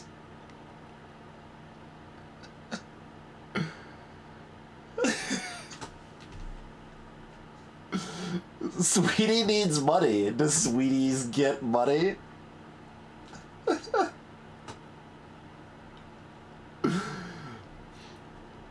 I'm kind of impressed, like, how good all of the options continue to be.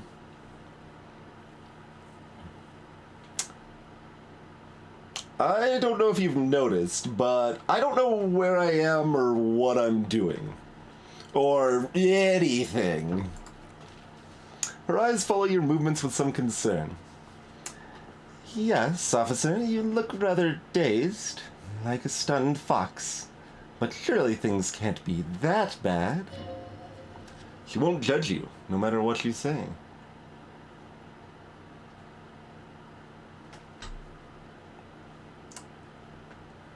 I drank so hard, I forgot literally everything. Oh my. Takes a moment to process. You know where we are, right? A war zone at the edge of the world. We're dead, haunting each other. We know where we are. Alright. It's on my keys.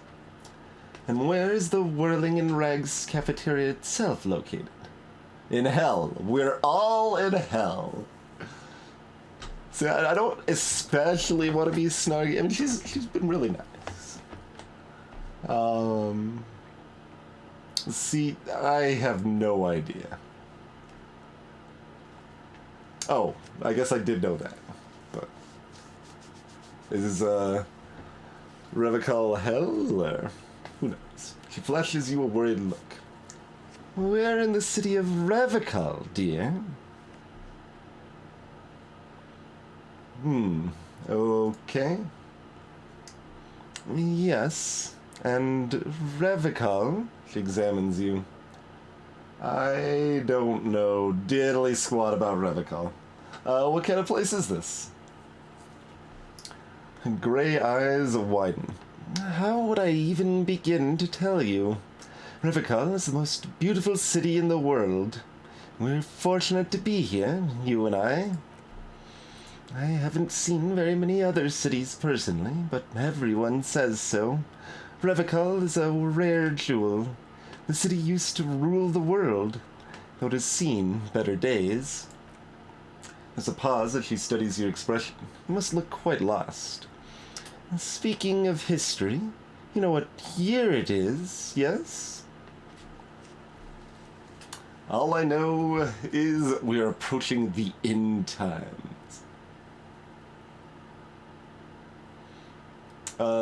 It's 57, right? That's what we saw on the calendar?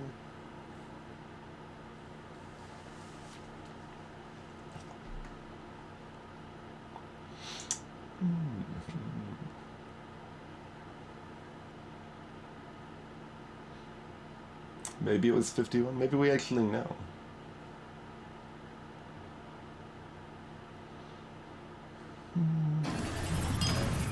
Hey, Elliot. Thank you for 76 months.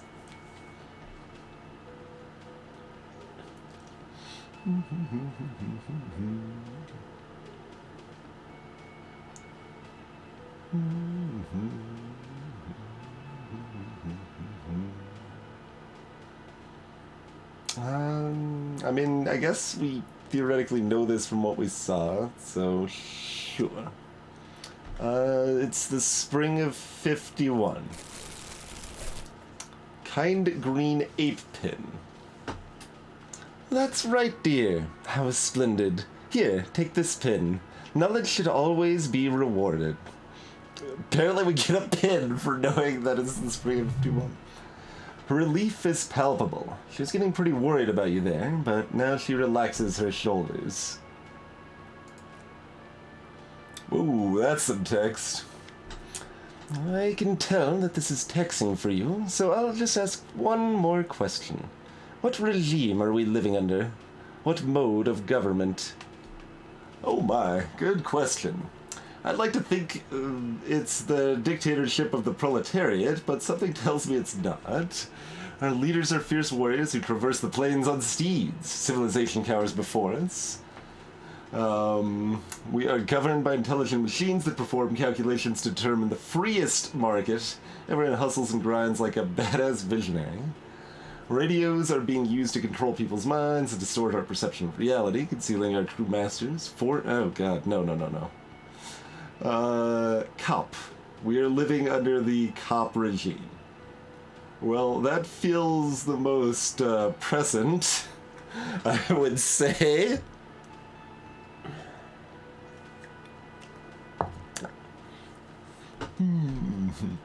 People did mention that this game was going to happen to be quite topical, yes. Actually, she raises her finger, we are not. You could say that about almost any other nation, but not Revicol. Try one more time, officer. What mode of government? I was really hoping... Well, I wasn't really hoping that. I'm just kind of saying it like it is.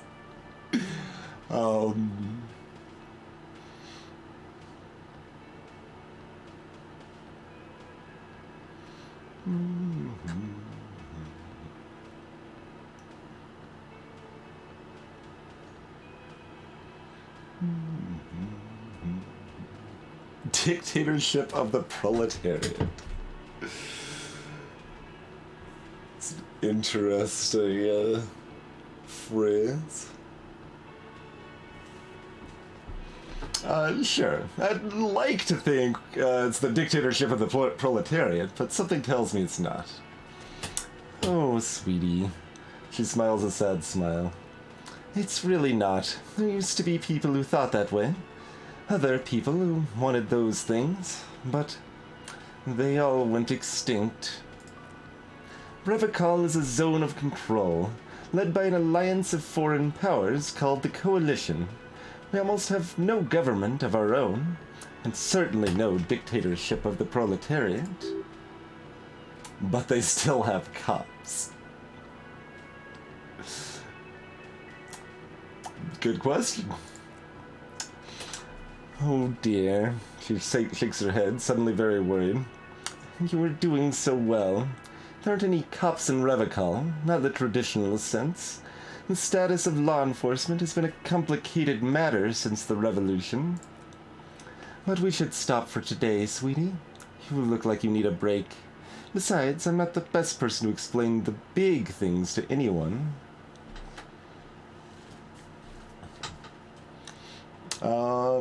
What is the revolution you mentioned?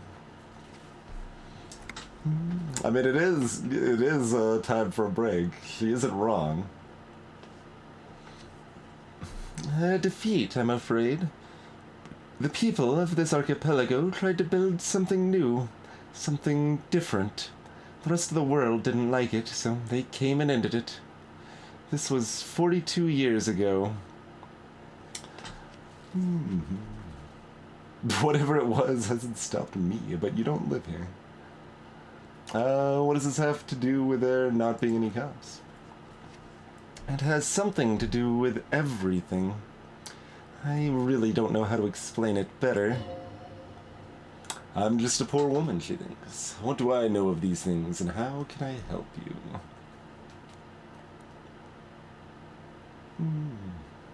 So, how did I do? You're doing quite well up until the end there. It does look like you're having trouble remembering things. History and places. Remembering reality, in a word. It's very odd. The lieutenant buries his nose in his notebook. But maybe a fresh set of eyes is what this world needs. And, while I'm no doctor, such bouts of amnesia are often temporary, so I wouldn't worry too much. She means this sincerely. Worrying won't do you any good. Who could tell me more? Someone more educated in sweeping matters? Perhaps someone with a broom? Maybe you should ask... She turns to the lieutenant. No. He looks away. I'm not an encyclopedia. I won't be a guide either. I'm a detective. Get a reality lowdown. Of course. She turns to you. Then, I don't know. Someone rich, maybe? Wealthy people are educated. Though I don't know where you would find a wealthy person in Martinez. How do you like to roll with me? Her eyes light up. Whatever do you mean?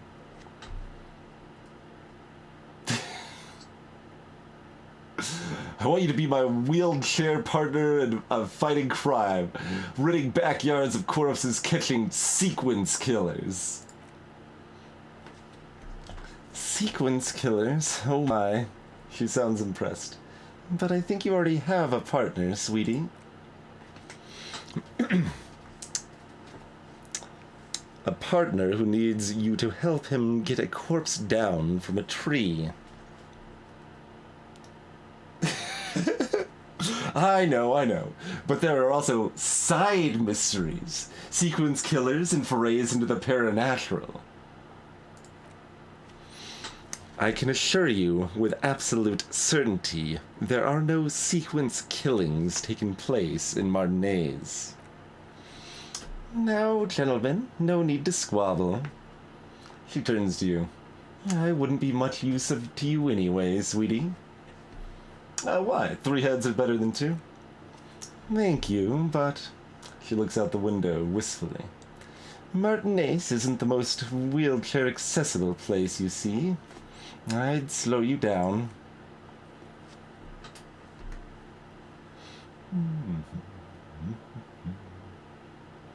Alright, you gotta get going. Of course, dear. Good luck with your case.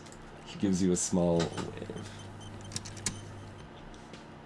Alright, we've got ourselves an autosave, which is gonna line up with us taking a break here, so let us do the break thing, folks. Thank you all for tuning in, checking out Disco Elysium with me here.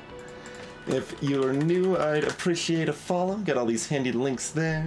Do a lot of different indie game content of all types. We'll be back in just a moment here, huh?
And we are back.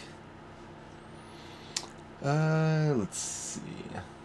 And yeah, Zebra, I was kind of looking forward to that too. I'd be like, yeah, let's party. We'll do what we can. Sign reads, mess hall reserved for union members. Doors open at 1600. Oh, time was probably technically passing while we were, Did we already look at this, I guess? I guess, because it brings up a different icon, but...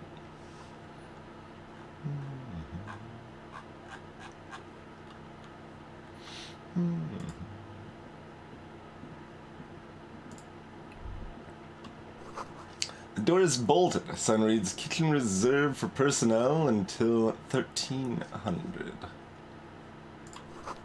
Soft purr of an electric juicer comes from the kitchen. Someone is working.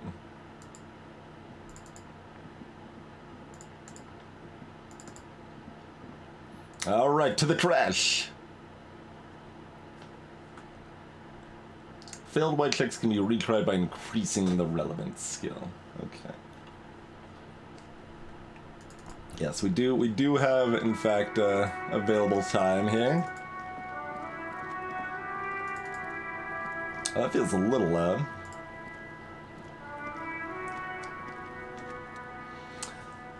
Open the padlock with the key. With a well-oiled crack, the lock pops open. It should now be possible to simply raise the lid. Don't! Maybe you shouldn't.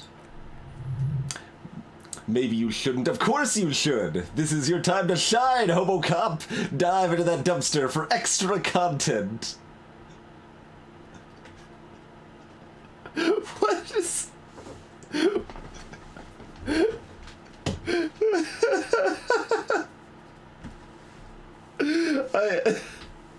This is just I like how unique this feels though, right? Because we're like passing. This is like 3 tiers already of stuff happening, right? We pass an Inland Empire check that says like maybe this is a bad idea. Then we pass an interfacing check combining with our Hobo Cop thought that obviously we should in fact check it out, and like just multiple successes directly conflicting each other. It's interesting. Didn't I just have a premonition that there's something in there? There is, but you won't like it. Sweat forms at your brow. Your hand is still on the lid. Dive into that dumpster for extra content! Alright. The smell of rotten food rises to greet you. You see soggy cartons, dirty rags, and organic waste. We're just in time, the lieutenant peers in. This hasn't been emptied for over a week.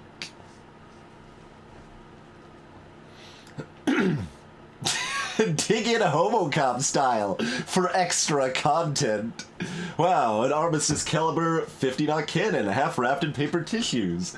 So shiny. Where? I can't see it?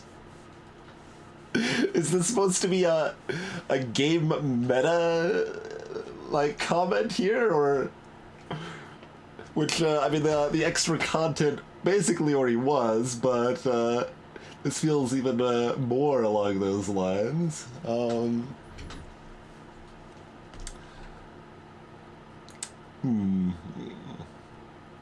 Where? I can't see it. Never mind. Look at that fast string of archipelagan pearls snaking amidst the banana peels. And is that a Coron Electric's preamp with Electra F2 tubes? It is! That catches quite a price. We're talking 12,000 easy. Unless you're into hi-fi yourself. I'll sell it. I'll sell it.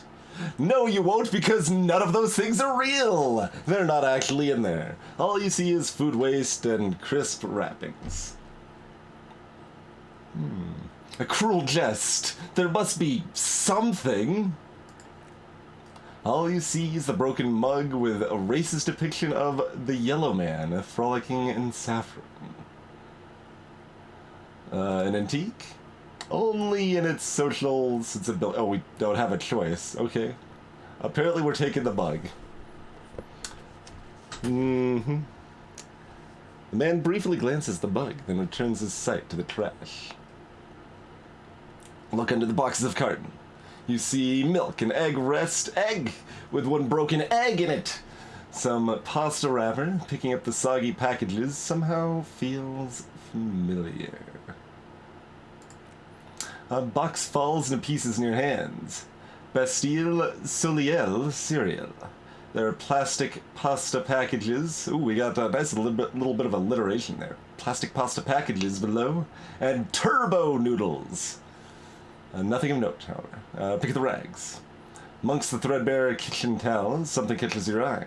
A pair of denim trousers. Grab them. As the legs of the slime-covered jeans begin to unspool from the garbage, a rank corpse smell fills the air. Jeez. The victim's clothes. The lieutenant smells them. Cadaverine odor is faint. If these belong to the deceased, they were removed when he was still in the early stages of decay. The lieutenant produces a black plastic bag marked evidence from his pocket. Drop them in here, officer. But I wanted the trousers for myself! Coon quickly searches the jeans.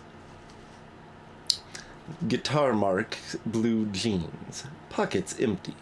Or emptied. He wore them with a belt, too. A wide belt.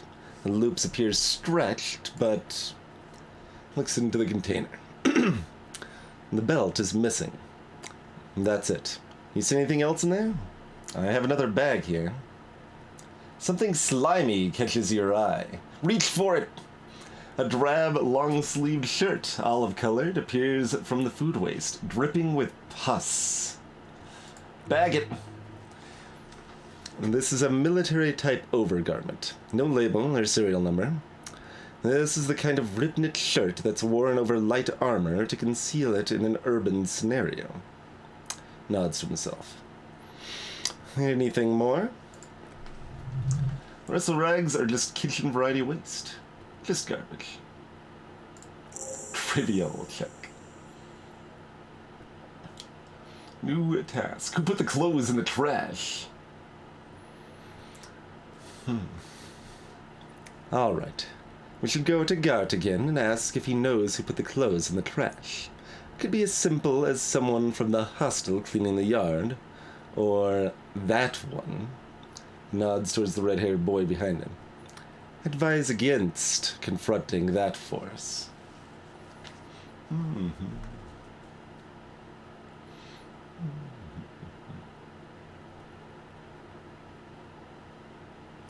You think someone from the whirling might have been involved, maybe? Not really. All we know is the victim's clothes are in the trash, the lid was locked, and this establishment had the key.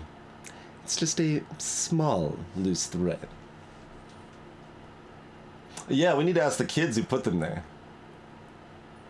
The F he's on about, kids! The one behind the fence yells.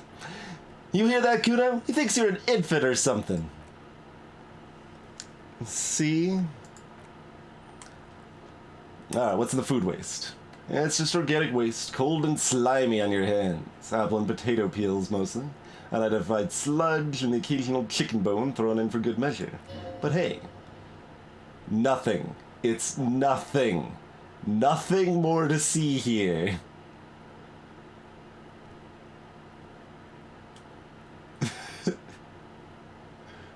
What?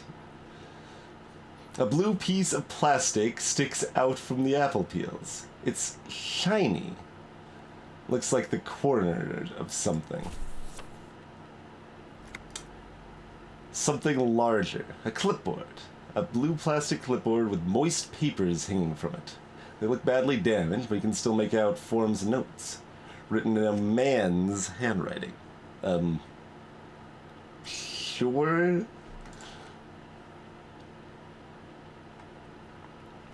Oh, that's why we're doing it. It's nothing. That makes a lot more sense. Officer, is that your paperwork? I don't know what this is.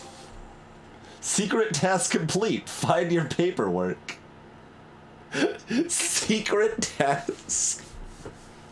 Alright, we got experience for completing a quest we didn't know we had. Oh yeah. It is. Look. He points to the clipboard. The plastic has the Elysium street grid on it. We've even got an autopsy form in there. A miserable-looking slip of paper sticks to the board. If you don't mind me asking, how did this get in the trash? It has a foreboding quality to it. Maybe I needed to lose it. For the great bloodletting to begin. I think I didn't want to be a cop anymore.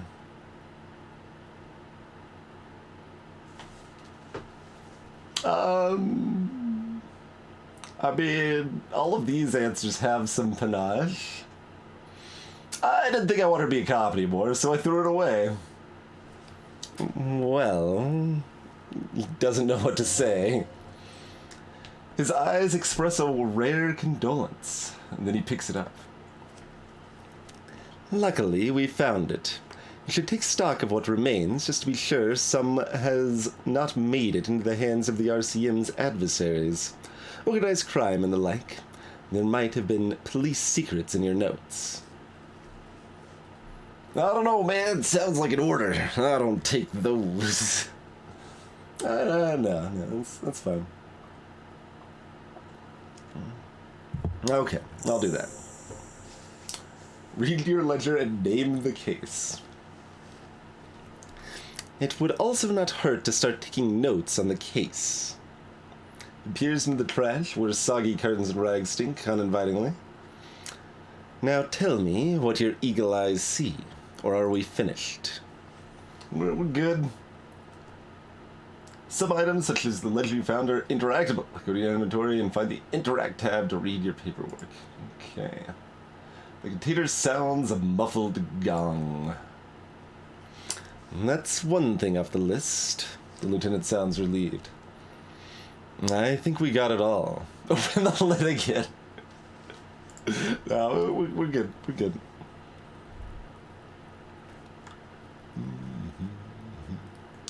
Really going to town. Chucking rocks there, aren't you, friendo?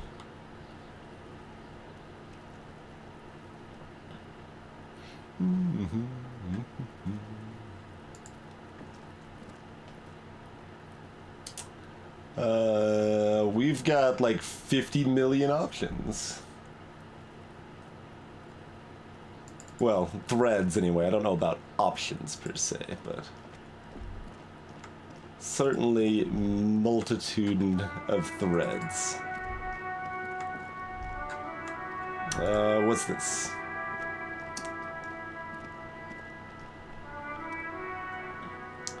This post-Levanter mail collection box has been heavily vandalized with graffito.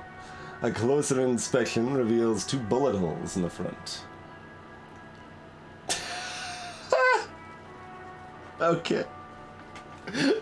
If we didn't already think we were a Malkavian, good mail delivery box. We pat the mail delivery box. The box seems happy. Some obscenities have been scribbled onto it. Genie and Bassi Sete mailbox. Yeah, that I'm not very familiar, but I feel like I've heard that at least once.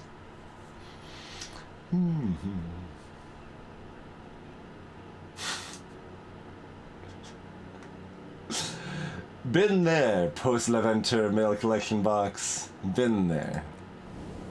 The mail collection box seems What was this blue thing that popped up at the bottom? The mail collection box seems cathartic, thankful even. So do you. You shudder. Then you swallow. Hey, Rick Jackson.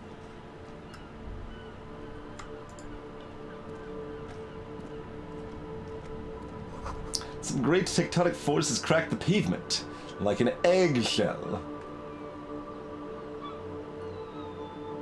We would have regained morale. Okay, that's kind of what I was figuring. The damage looks like it could have been caused by an earthquake. Maybe a sea monster did this to the plaza? Maybe. Build a solid routine and stick to it. That's all there is. What you talking about over here, friendos? Chucking bread? You're the angriest man I know, Renee. So. Life doesn't need to be a struggle. Oh, I'll be with you in a moment, officer. Let me just finish my sandwich. Talk to angry old Renee first. Okay. We will talk to Renee first. We will attempt to talk to Renee first. Have you no shame? Whining about your back every time you bring out the measuring tape? Alright, so that's probably a little loud. These guys are louder than the other people we talked to. So let's just global volume it down just a little bit here. Renee, you're a man with a fork in a world of soup. Please, let's just try to enjoy the game, alright? This one's still chewing on his sandwich. I am trying to, but you keep breaking my concentration. You're old, I can see that. We're both old. Now, stop grabbing your ass like it's a girl. Grab the ball and show them how it's done. Oh, we can potentially pull that off. Better observe. See? Your munching and complaining have ruined my concentration. And throws a metal ball towards a smaller wooden ball in the sand, missing it by a meter. Ah, mon Dieu. The pain in my back is unbearable. I can't even say if it's in my back or hip anymore. Feels like it's in both. He tries to measure the throne. I hope you pass out from it, you goddamn jellyfish. Men like you are the reason this nation is sinking. Standing tall and proud, he looks at his partner with disgust. Wait, why did this go down? It still says the same medium 10, but it's 58 instead of 83 now?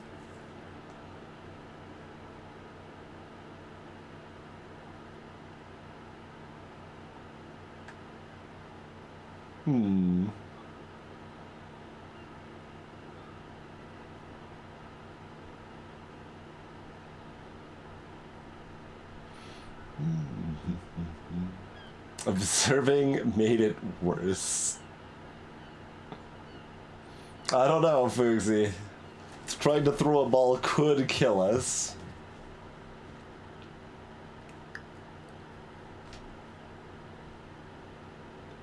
I guess, Draco.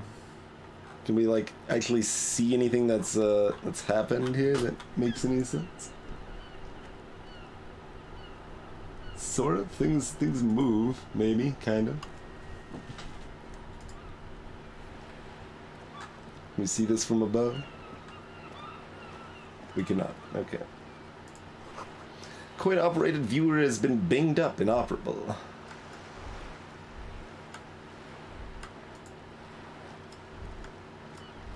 Like, the colors on these, like, bits of debris change, but they don't highlight. It's kind of weird. On the cover stands a very muscular man surrounded by flames. This book has a rose, a pistol, and a half-naked dame on its cover.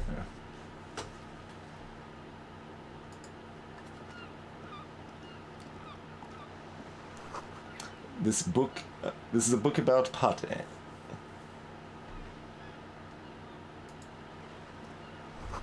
This book, you don't really understand what it's about, nor does it seem important. Takes willpower to even read the author's name. Jan Kass, from Iguania. Wait, where'd my other circle thing go? Or maybe that was just this. A book about Boidero culture. Promotes freedom and roaming upstream. A book about the future. The government reads your mind using radio technology. Crimes, romance, and biographies of famous people. How much are your books? We might be able to afford them. Hello, sir. Step right in. The store is open. Young girl with chubby red cheeks waves at you, smiling. Her nose is also red from the cold. I am the law! Hello. Are you interested in a new and exciting book?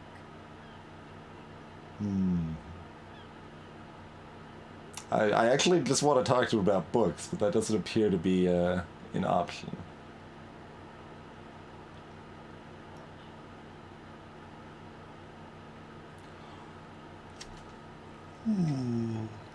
We did that. I mean, I know what type, but alright.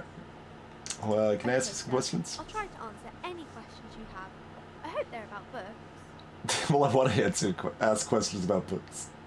Yeah, exactly, Zephyr. Like, they don't have the voices volume balanced super well, it seems like.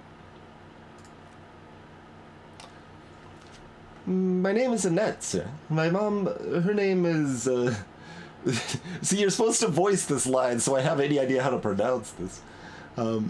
My mom, her name is Plaisance. She owns the store. She's inside, minding the register, or organizing the stock. The girl gazes at the window, then suddenly jolts, her eyes wide, as if recalling something. Feel free to step in and browse our wares. And you're standing out here in the cold because... I'm signaling that the store is open, she nods eagerly. Otherwise people might not know. And they'd miss out on the crime, romance, and biographies of famous people. Annette or Judy? A sudden gush of wind turns the pages of the books on the counters. She covers her face, smiling while she's cold.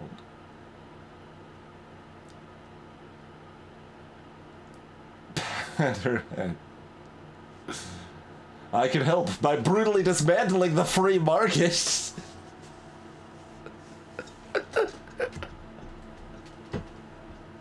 This is just so over the top.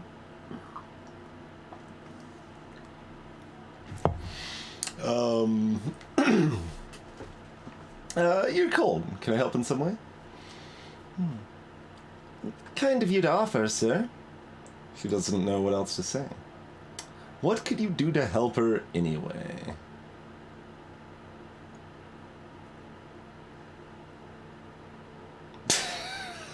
I mean, I could help by brutally dismantling the free market. Thank you, sir. I'm glad to help Mom out with the store. She doesn't seem to understand what you said.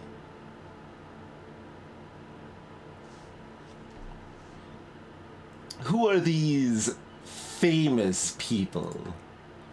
Oh, kings and queens and generals of old, or artists and writers, or musicians, those kinds of people. There's usually something extraordinary about them. She scratches her cold reddened cheek, then continues. I think that's why people read them, to find the secrets of their fame. Seems like most people who read these books fail to get more famous from reading them. Reading those doesn't make the readers more famous, does it? But it does make the famous people more famous, she smiles gleefully.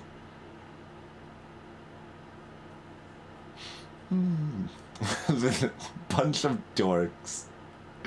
Look, we've already established we're a superstar, so we're gonna run with that.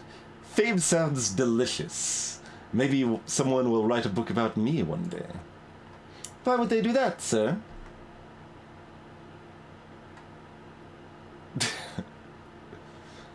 Because I'll be a superstar cop. A hobo superstar cop in the papers and everything. That'll show 'em. That's so cool. Maybe they'll make you a book cover picture and everything. Standing over a dead body, holding a gun. What is this crime business? Crime fiction is about murders or burglaries or things like that, and the work of a policeman or private detective who's trying to solve a crime and catch all the criminals.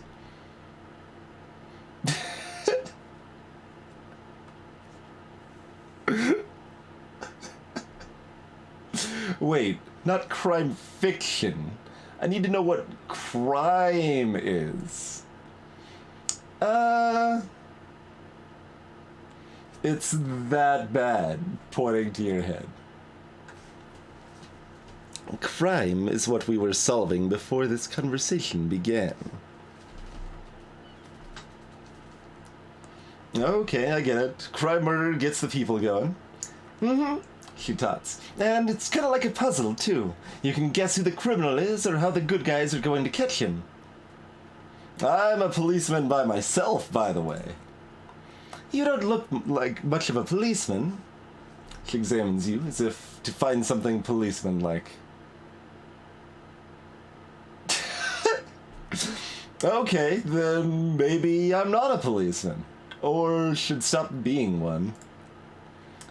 Didn't mean to offend, sir. Sorry, sir. It's just you don't look like Dick Mullen.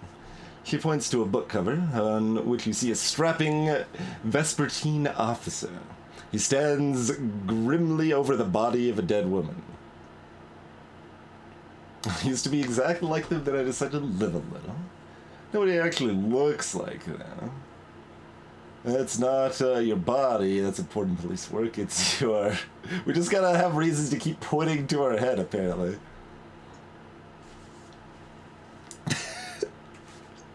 It's fine. Wow, look at that guy. He'll never be as good as Mullen. Don't say that. He's not even real. You're real.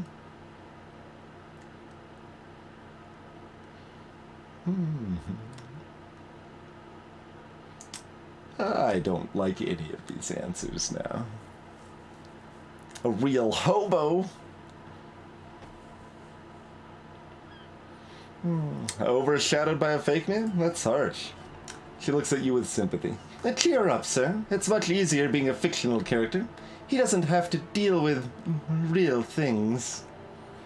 Maybe you can show me some real deductive police work, sir? Her smile is warm and consoling, unlike the imperial image of Dick Mullen. Like in the books. Okay, I'm going to deduce something now.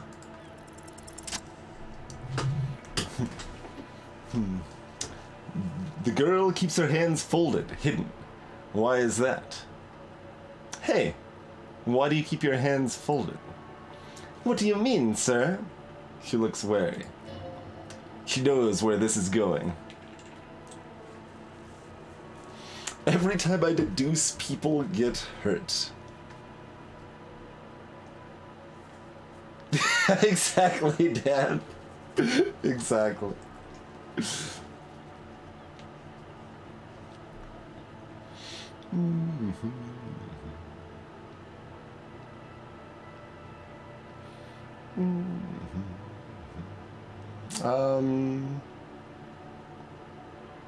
You can show them to me. She looks around anxiously. Her hands remain folded in front of her. She doesn't want to show them. The lieutenant stands by, looking at the two of you with little interest. A facade of true professionalism. He's far more intrigued by the situation that his poise reveals. It's okay. She brings out her reddened hands. Her nails are frayed, nearly chewed down to the flesh. You bite your nails. And you knew this from me keeping my hands folded. She shoots you a suspicious glance.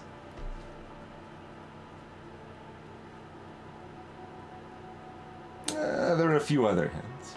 Well, that proves nothing. Anyone can do an easy deduction like that. Her eyes flashed with defiance. She's not impressed. She actually is impressed. This is more like a defensive reflex.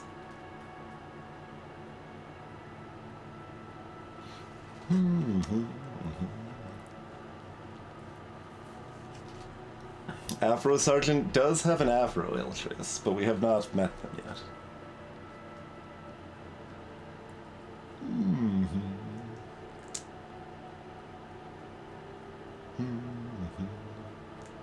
If I do this, I'm like bound to fail, right? Because it's going to be a harder deduction and we don't have the skills.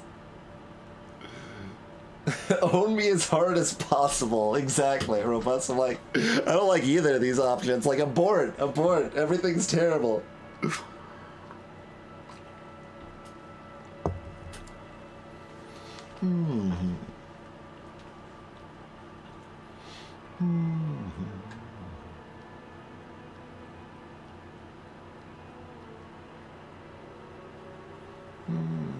Hey, Marbles.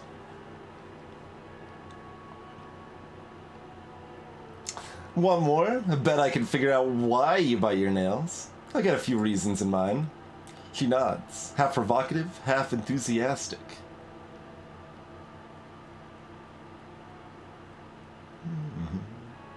Chewed on nails means you're recycling your body material. It's an intense dedication to the way of business. There are no riches without personal sacrifice.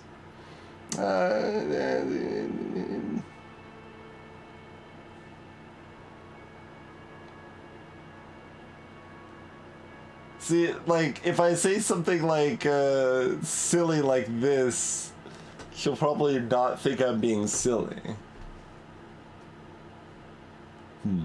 Alright, you're uptight because of your mother and the pressure she's putting on you. Dismay flickers in her eyes. Maybe so, sir.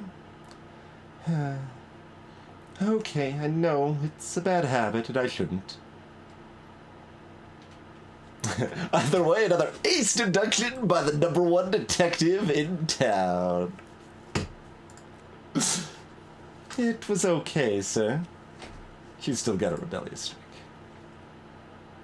There's more that can be achieved here. Ask her to do the same.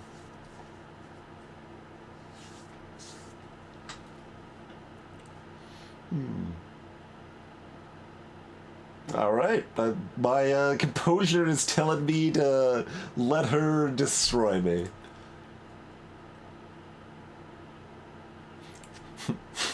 You're quite sober. She snaps back quickly. Lieutenant does not flinch at the comment. He does not flinch even a single bit. He is intensely not flinching. It takes effort. About that, maybe you can point me towards some booze?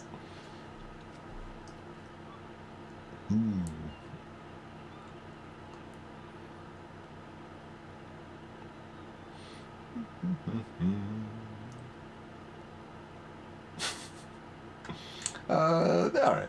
How do you know I'm usually not? Because you usually aren't. Oh, okay.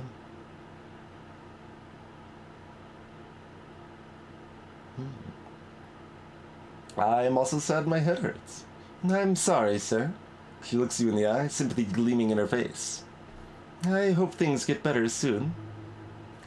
There she stands, swaying on her feet, assaulted by the early spring breeze. She smiles at you. The whole situation suddenly feels familiar somehow.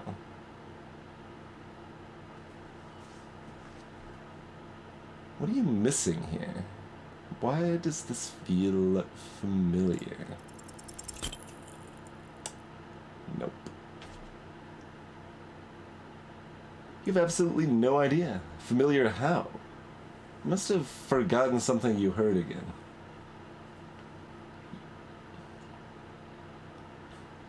Should I be taking notes on things that I want to, like, that I've got failed checks on, that I want to maybe get skills in or something? I guess that's probably not the worst idea. The game takes the note for us, does it now? I mean, it's got all of this.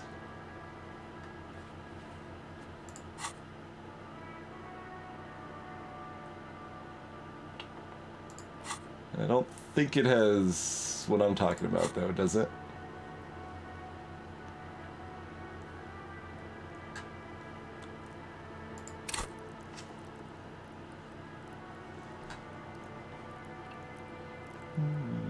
No.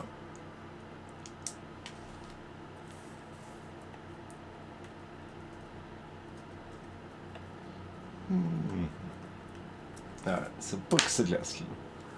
I mean, we have a quest for finding booze, but that doesn't mean I actually have to, like, abide by that.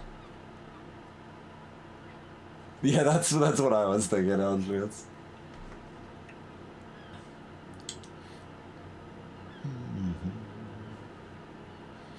Alright, see ya around, Annette. Going in the bookstore, or what else we want to do? He still wants us to get the corpse down. Alright, we're here. Check out the bookstore. Double click to run, press space to stop.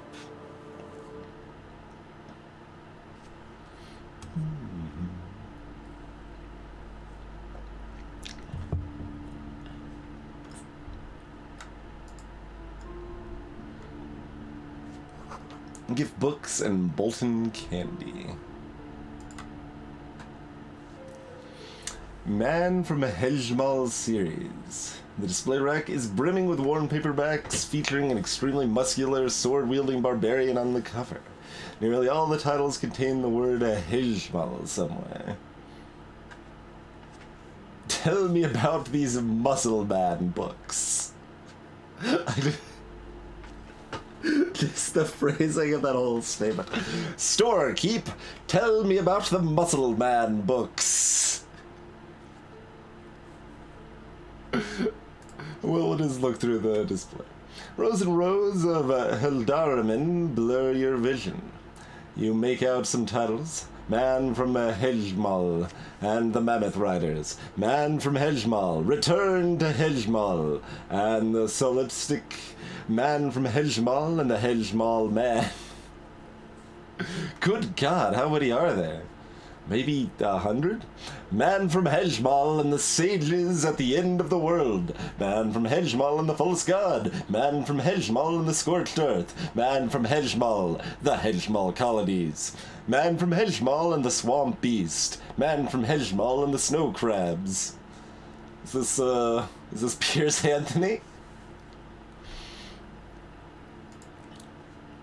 Not even close to all of them. Man from Hejmal in Hell. Man from Hejmal in the Forest of Slaves. Man from Hejmal under the lake. Man from Hejmal. Hejmal burning. There's even The Trial of Death, a pasternal combat game book set in the world of Hejmalerman, and so much more. Pain threshold.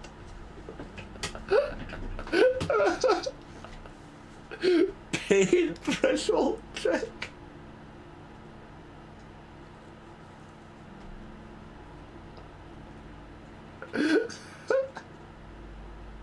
Do any of the books call out to me? A twinge at the back of your head makes you flinch.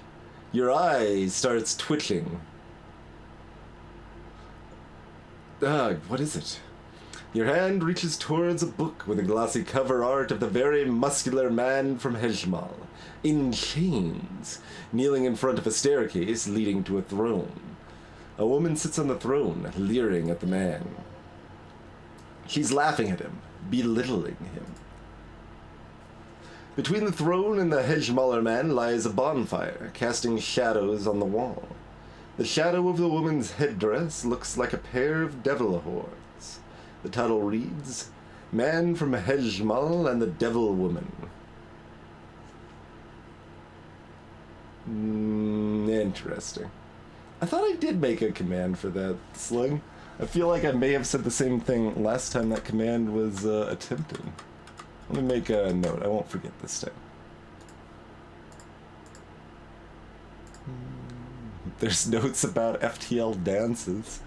Alright,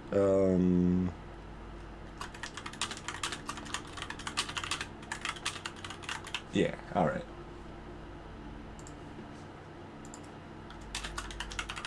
Note has been made. I am not gonna choose one. I feel like that is a Darby Dragons road I am very uninterested in pursuing.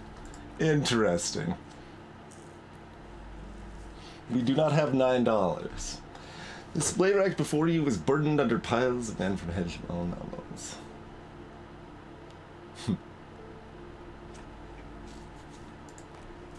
Alright.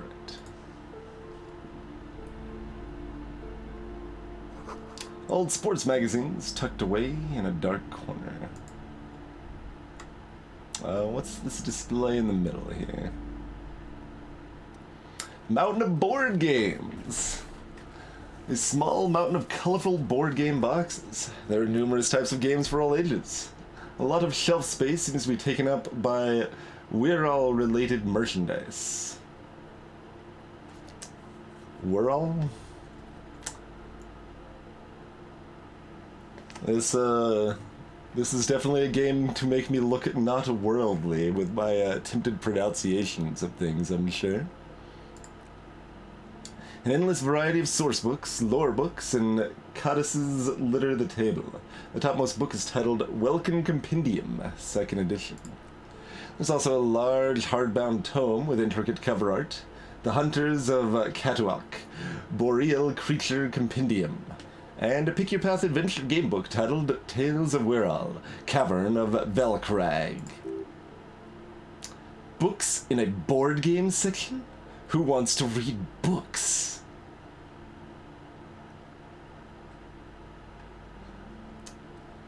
Binoclard? Is that a normal word? Or made up word? I don't recognize that one. Anything that really catches my eye? That's a box that says Wirral 3rd edition Mega Setting Supplements Module. On the side panel notes, a fantastique adventure board game. New maps and miniatures. A sticker on it displays 25 real. That seems pretty cheap for the Mega Setting Supplements module. Greetings, Neg.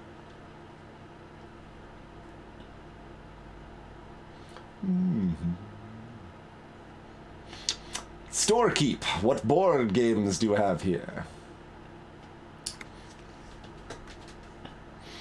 Wonderful board games, sir. The Viticulturists is a classic for sure, or perhaps you'd like Archipelagos of Insulinde, a very educational game for those interested in geography. I mean, Viticulture is an actual board game. It is okay. It is generally liked better than I like it, because it's got problems.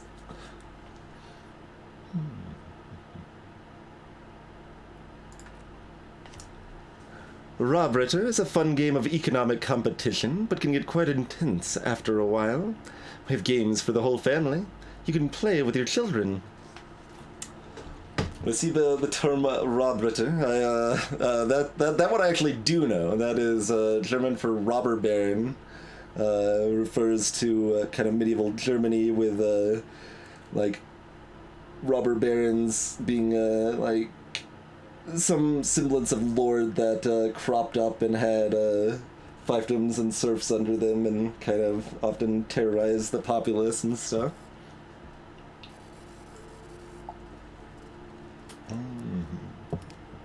Could be, Alvar. Could be.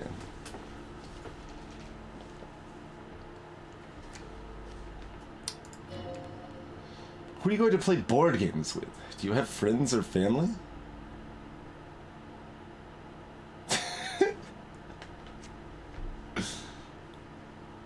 Wow, I have children? A family? Oh god, damaged morale. It certainly feels like whatever you are will die with you.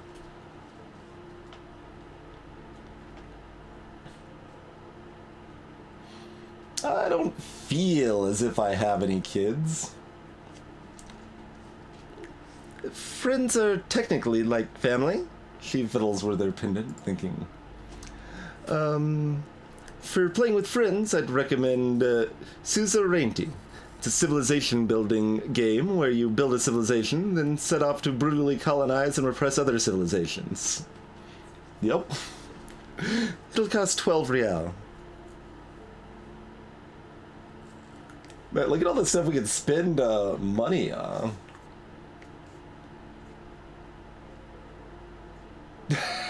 Robots. Seems like a good goal. I mean, honestly, the board games in games seem like cheap. These are cheap. Like I mean, I guess it was labeled a hostel, not a hotel, so it's probably fairly cheap to stay there. But I mean, like $12 for what is presumably a new game. Like if we're saying that's like $25 based on the hostel rate, like we can kind of roughly double it to hit kind of a USD. Like the book was 9 real. So that would normally be like, I mean, depends if it's hardcover or not, I guess, but it's part of a big series. We're probably talking like a mass market paperback. That'd probably be more in the like $10 range for a new copy, maybe. Yeah, this investigative drama is giving multiple board game options that I can buy. So what about all these we're all things? Lousy auras there. No, role-playing games are popular among those types, you know, who are into those kinds of things. Personally, I don't like it. Not at all. I've heard they turn people into occult enthusiasts, that they have rituals where they try to summon entities. Highly immoral stuff. You can still buy them, though. She looks at the table, crossing her arms.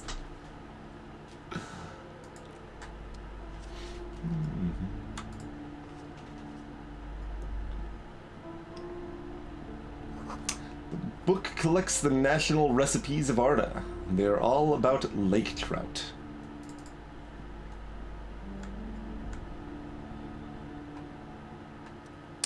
Shelf of crime novels.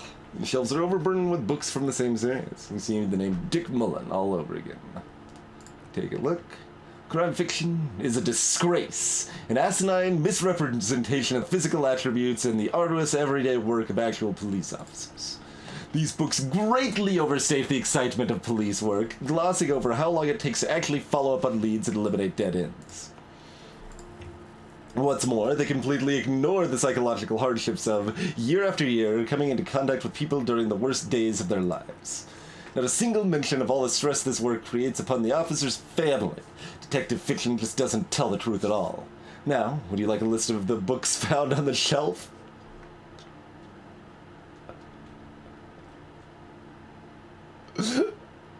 I mean, I like how our internal monologue is essentially a character, right? That's really the only way to describe that. We have a character we're playing, but there's also the character of our internal monologue, which we influence, but is a separate character, and is, yeah, I mean, fair, it's multiple characters. I mean, it introduces with multiple different internal monologues conversing with you. But sure thing. Dick Mullen on the job. Get me Mullen. The stalwart adventures of Richard P. Mullen. Dick Mullen and the murder in the orchard. The sordid affair of Dick Mullen. Killing is declared. Dick Mullen in the murder house. The final case of Dick Mullen. Parentheses, an obvious lie. Dick Mullen in the clock tower. The ordeals of Dick Mullen. Dauntless Dick. Dick Mullen's funeral pyre. The murder of Dick Mullen. Dick Mullen dies? Oh no. It turns out he faked it to solve a case. Are there any more? Yes. There's also The Dame Who Did It. Farewell, my Mullen. Faking death seems to be a common trope in the Mullen series. The Morbid Tales of Dick Mullen. A Dark Tide Turns. Tragedy Calls for Dick Mullen. Another one with a fake death. And of course, Dick Mullen, the murderer. In order to catch a murderer, Dick Mullen must become the murderer. Come on. This is not the way real police solve crimes. The real police are some 20 kilometers away, sitting in an armored motor carriage. Mac Torson. What is... Bald man turns towards a lean man and pats him on the back. What? Where's... come on, Chester, tell the story again? I guess this is downstairs or something, or upstairs, or... What? A memory? These are the people 20 kilometers away, maybe? Alright, we got Mac Torson and Chester McClane for some reason. Come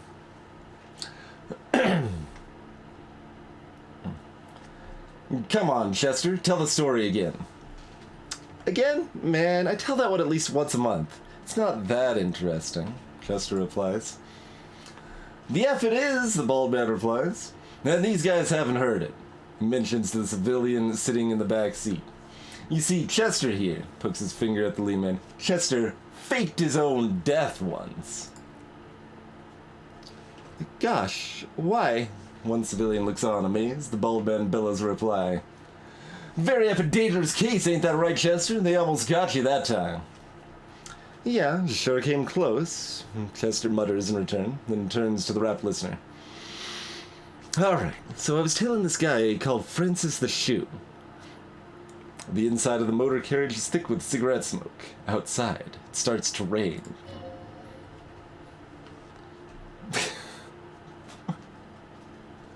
What? Reaction speed is the check? What is even going on?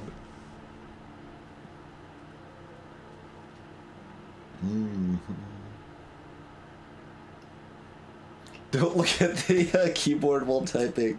I mean, that's a legit cipher. That we call that the Sibig cipher.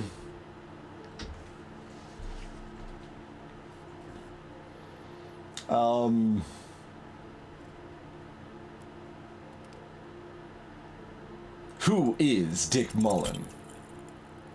Attempt to grasp, but the answer fails. It seems very close by, pulsating, just out of reach.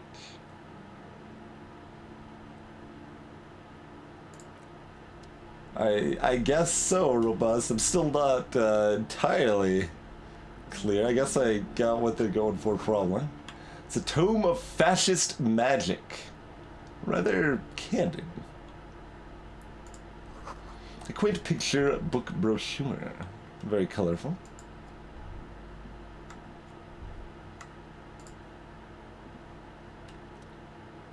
Biographies of famous people. You don't recognize any of the names.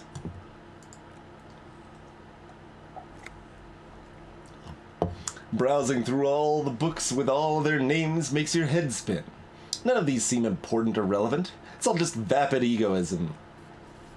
Suddenly, a particularly odd title catches your eye. It reads, High Speed Love, the tragic true love story of Jacob IRW. My mouth doesn't make the sound that I want to try to make there.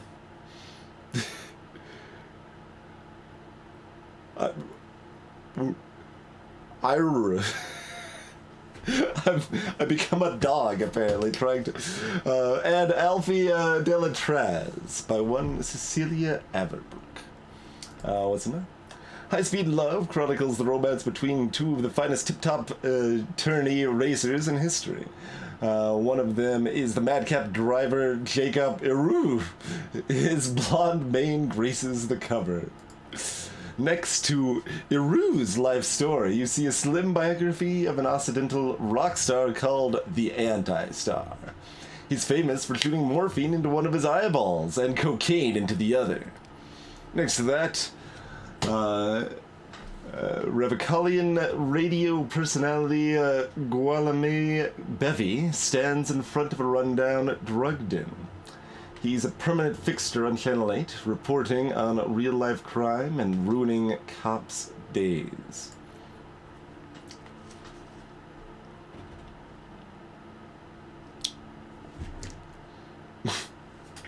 Rude.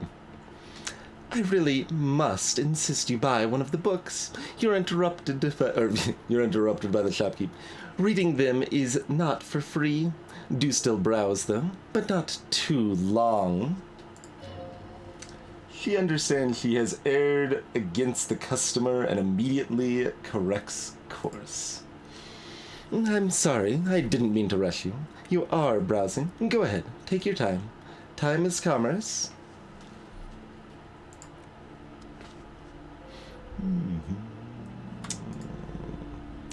Well, guess we're leaving a map wall. Several maps have been attached to a bulletin board hidden inside the alcove. They're held up by small pins. The board has come loose from one corner. The map looks old and faded. Your eye catches a map of Insulindi. Insulindi. Insulindi. How do I want to pronounce that? Insulindi sounds reasonable. Insulinde? Let's go day. Insulinde. A map of Revachol and a map of Martinez. Can I buy these maps? I'm sorry, officer. The map of Martinez is the only one available. The other two are not for sale anymore. And besides, you could scarcely afford them. They're quite valuable, though they might not look it.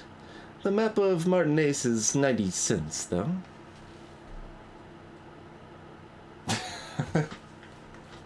Look, I'm a rock star. You seem to underestimate my resources, but sure, okay. Yes. Are you interested or not?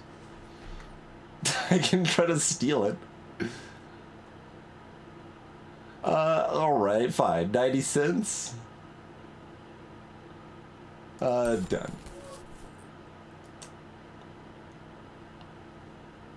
Look at the other maps. The large map displays archipelagos. You see a constellation of small dots on the light blue emptiness of the Insulindic Ocean. And the largest in the northeast is Le Caillou. You are here. We're Caillou? No, the worst fate. No one wants to be Caillou. Another far away in the southwest. Simonese Islands. Isle de Fontaine. Ozone, Laurentide, Face à la Mer, Archipelagos, North Arcade Islands, all just specks of dust on the vastness of the Insulindic. On the edge of the map, the color fades into a blur of dotted lines, black and white. In the northeast, a dust mite stands on the north coast of Caillou, in a bookstore. It's you.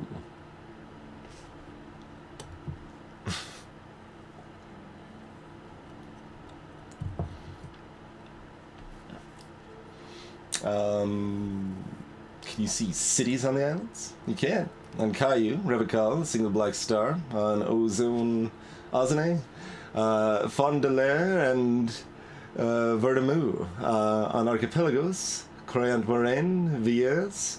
On Simonere, Olduvai. And on Laurentide, Deora of the Seven Seas. Lost little pearls of light. Tiny fires in the dark.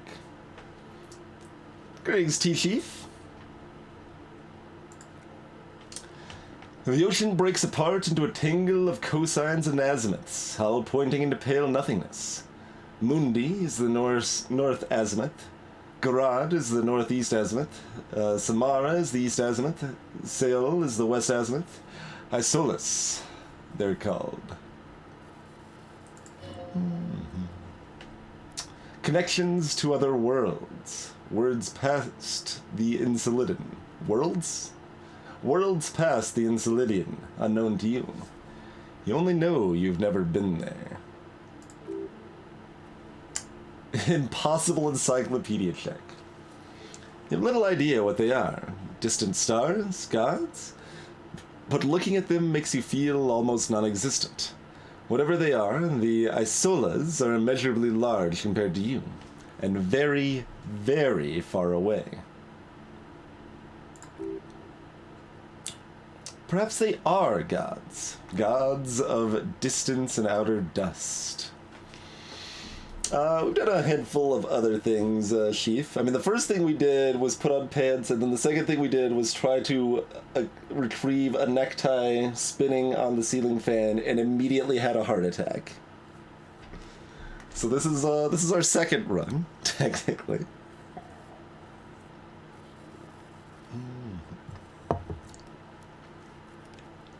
And we are on our path. We haven't like fully internalized it yet, though, Anvar, but we are toying with the thoughts of being a hobo cop. And we are obviously a superstar. We have intentions to sing karaoke.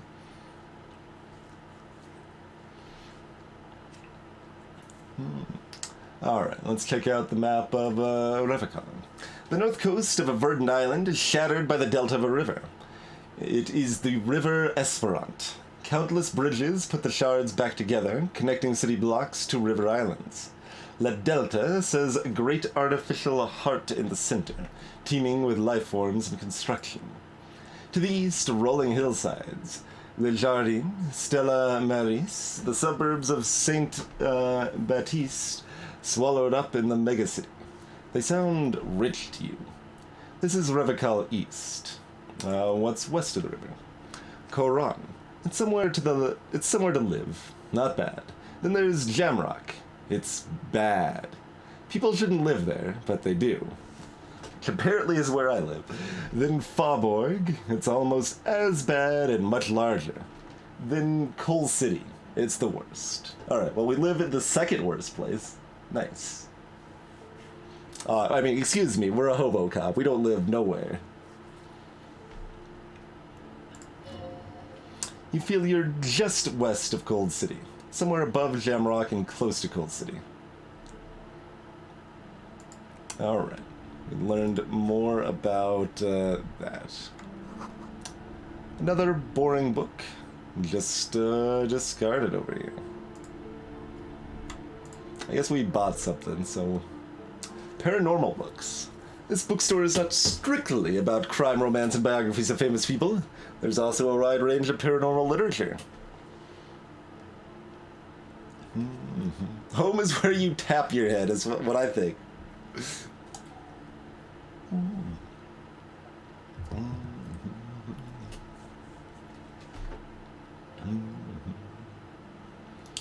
Alright, what books are these?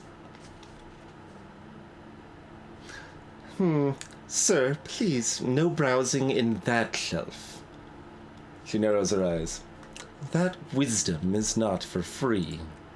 I can't have you end up, like, opening a police store next door and stealing my customers. Oh, no.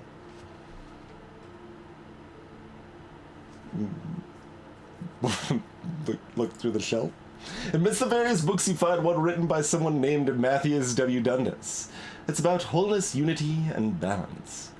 The point of the book, and many others on the shelf, is to give people medicinal advice in situations where they don't have access to paid health services.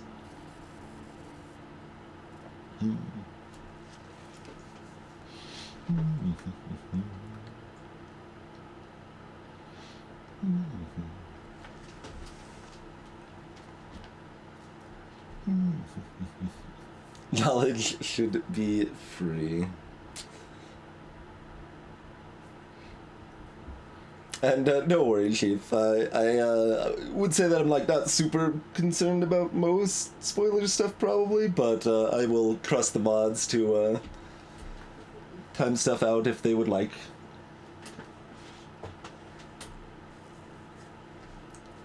It's never a big deal.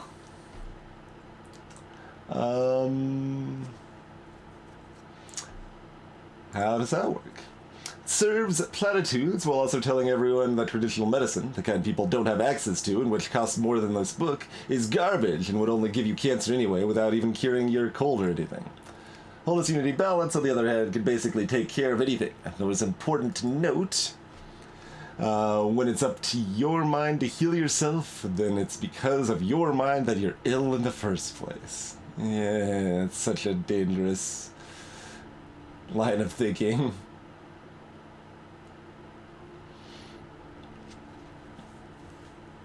Does this book say anything else? Book features chapters on topics such as how to find magnesium, and even lists plants you can harvest magnesium from, how to continue drinking if you're an alcoholic who has destroyed his liver, and there's even a chapter on the ancient Ceres tradition of using duck gallbladder preservatives to treat and prevent sexually transmitted diseases. Pre and post factum apply. Nothing worth buying. This is just mundane garbage. What's even paranatural about this? Alright. This should be a... yeah, I gotta say, that's gotta be like a 90% something, yep. You put that back behind the paywall. Bink. The throbbing in your head increases with every passing moment you gaze at the shelf. Suddenly, as if out of nowhere, a small green book becomes apparent. The title of it reads, Medicinal Purposes of the Pale. What's the pale? The book contains very little explanation on the matter. This knowledge seems to be taken for granted. What's the book about? The book contains descriptions of various pseudoscientific therapies, alternative medicines, and folk remedies involving the pale, also known as the territor. For example, it recommends vigorously swatting one's naked body with a vinique, or hand broom, made from the leafy twigs of a young birch tree from the near pale. It sounds invigorating. It is, and good for the circulation, too. What else? It also recommends consuming distilled spirits like vodka or whiskey that have been aged in the pale. Readers are instructed to cover these jars in a shallow hole just inside the pail, and leave them there for 30 to 60 days, depending on the potency desired. What does this pale-aged liqueur do? Among other benefits, it is alleged to restore a damaged liver to perfect health. I should probably get my hands on some of that. What else in there? For general health and well-being, readers are encouraged to take regular strolls through the pale, though a sidebar cautions readers to limit each stroll to less than an hour. These strolls promise to cleanse the mind of worries and the body of toxins, especially if the perambulator performs this ritual in the nude. Nudity figures prominently in a number of these prescriptions. This is exactly what we need. No. I like the dung.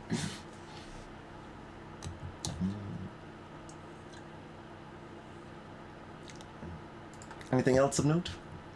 There's an entire section devoted to cures for men who are struggling to perform their marital obligations.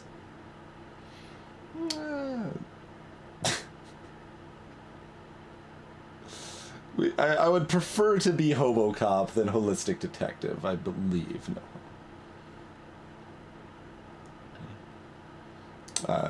Well, I certainly don't need that.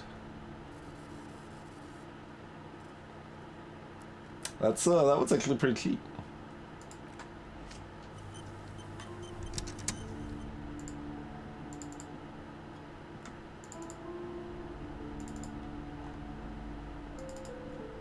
Oh yeah, gotta look at the secrets area. Closed curtains. See a set of tattered curtains blocking the way to another room. A strange cage-like trinket dangles from the curtains. Excuse me, officer. The back room is strictly for employees only.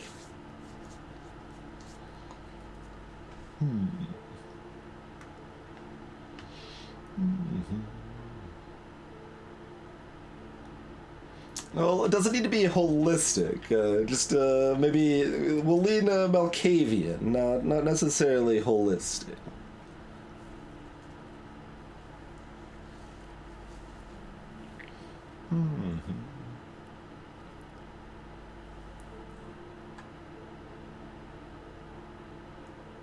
Examine the strange cage-like trinket. You see some kind of charm, an irregular polyhedron assembled from bones, sticks, and straws. Inside, a disturbing fish head with empty eye sockets stares at you. Aside from poking at it, suspiciously, there's nothing else to do with the fish head charm at this time. The curtains remain shut before you.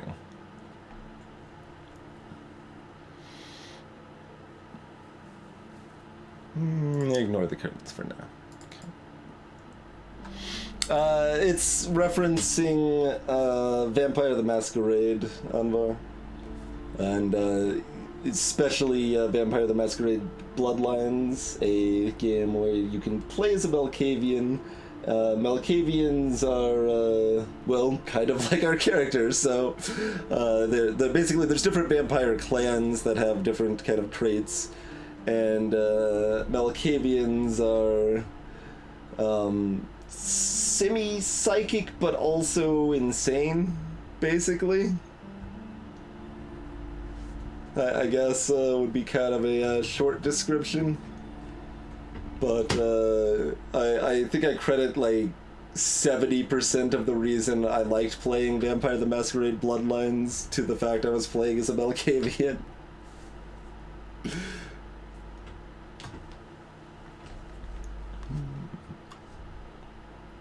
Alright, well, we don't have enough money for a board game.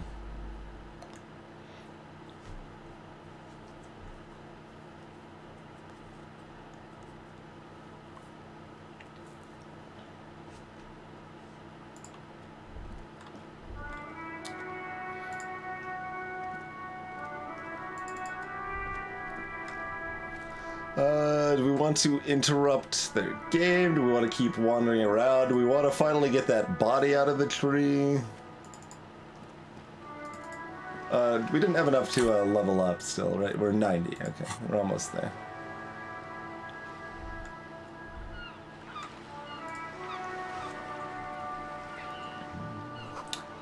To roundabout north. To Capitas Apartments, Martinez Pier. Oh, I should look at the map we got, right? I assume we can interact with the map. Or Kind Green Ape Pin is apparently worth $1.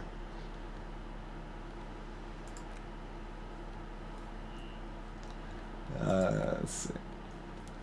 War-torn map of the Martinez area, dating from 48. Title on the top reads, Buenaville à Recaval. It's a bit out of date. It's originally created by a design studio in a failed attempt to spruce up Martinez and turn it into a fancy tourist location. The war map features the patchwork grid of the streets of Martinez, with directions to appropriately touristy locations. Unit 48 resides in the upper right corner. Trace a path around the grid. Your finger moves through the various streets across the Rue de Saint-Ghislain and Rue de Saint-Cisper, over Saint-Brunet and Martinez North, finally coming to a halt on the spot where you are currently standing, although the map gives no such indication itself. For a more detailed view of the map, go to your journal and then the map tab. Okay.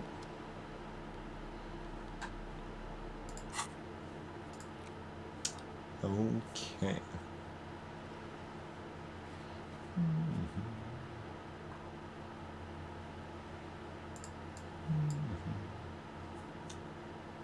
Oh, and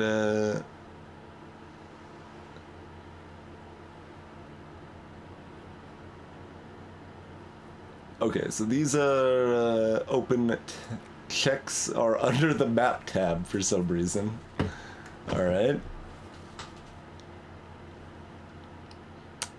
That doesn't actually appear to list the failed ones, though. That only lists the ones that haven't been attempted. Curious.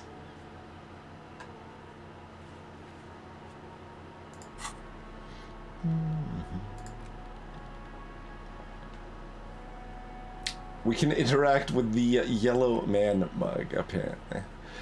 This broken-eared mug somehow made its way into the whirling and rags dumpster. It depicts a person of Samoran descent frolicking in a field of saffron flowers, buck-toothed and groaning feeble-mindedly.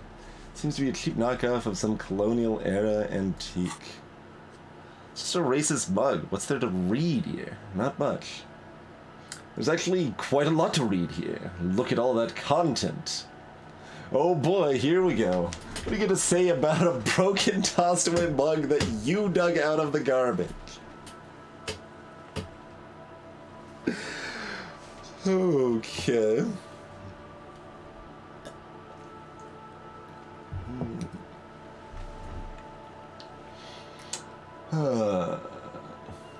It's my example of prejudice. I'm going to use it as an example of what not to do. I'm going to push this in the face of every merchant I find and tell them this is your inane ideology. The mug will be useful. By denouncing it, I can earn political capital to mask my badass hustling, i.e. fraud and embezzlement. The mug didn't belong in the trash. No. Screw that nonsense.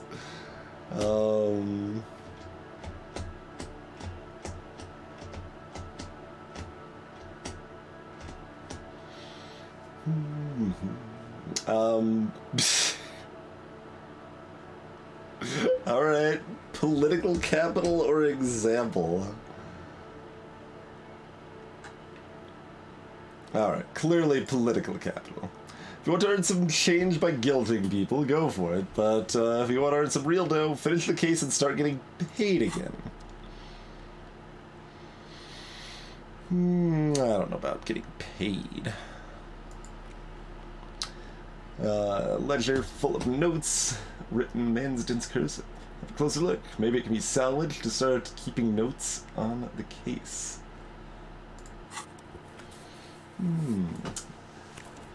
Pitiful cabbage of white and yellow papers hanging from a plastic board, barely held together by a metal clip. This sad display is made complete by the faint smell of urinal cleaner. Anything else? There's a piece of toilet paper, or is it cleaning tissue? No, it's toilet paper, desperately sticking to the back of the blue plastic clipboard. It's a metaphor for you. Below the pathetic's terror, do not look into its blue heart.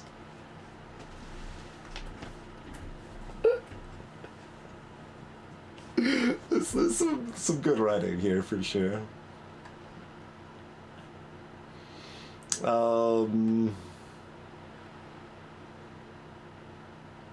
Browse the white papers.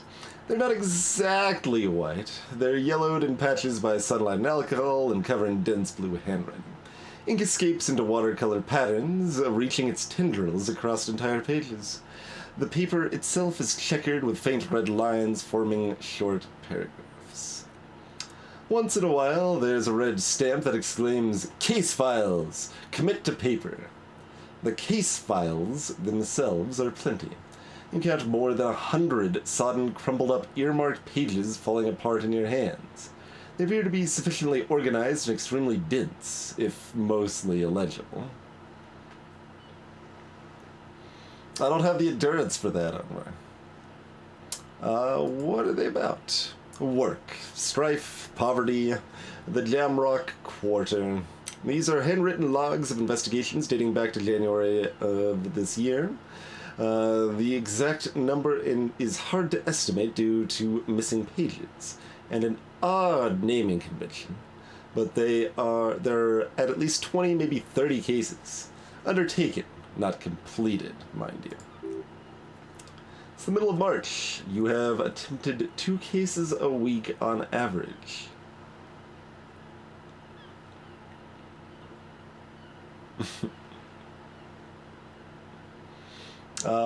Is 2 cases a week a good caseload, Lieutenant? Huh? He raises his nose from his notes.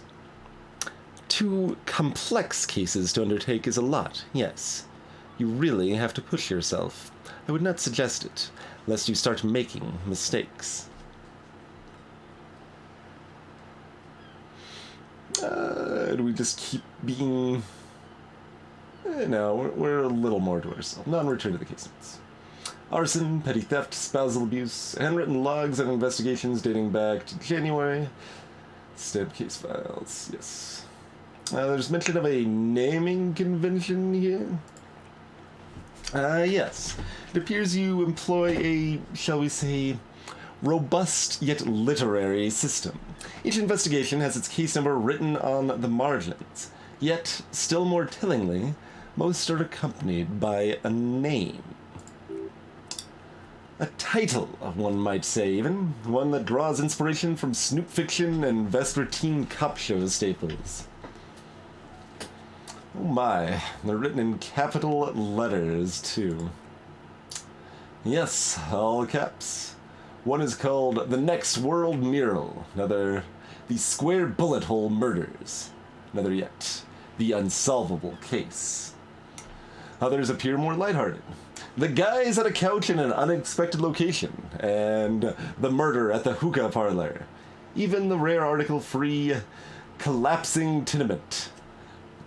Murder features prominently throughout.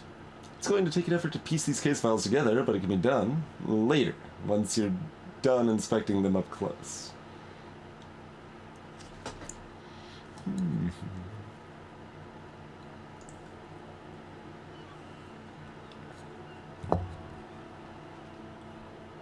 I have to open an official case. Is there room? There is, for precisely one more. 15 pages near the end remain untouched by the damage. The checkered grid forms a structure of passages, breaking the case into subtasks to accomplish. Oh man, we've got the pen! We can write down things! Hey, Teamsley, yeah, that would be good. Be good to wash our hands. Ahoy, thought. The tasks you've completed flow out of the kind green 8-pin in a brash freehand similar to the rest of the letters. The wording comes easily. It's almost robotically simple. A language developed for mental vigor and simplicity. Inspect victim's body. Interview the cafeteria manager. It's not exactly poetry, but poetry would be out of place. Across the ones you've already finished. Satisfying slash sounds across the paper. You've done it, it seems to say. And you! Alright, we get that morale boost. Things to be done and things already done in the composition of reality. This is an extremely useful tool for a detective of the citizen militia. Now all that remains is to name the case. Lieutenant, have you by any chance named our case? No, actually. Any ideas? The Furies are at home in the mirror.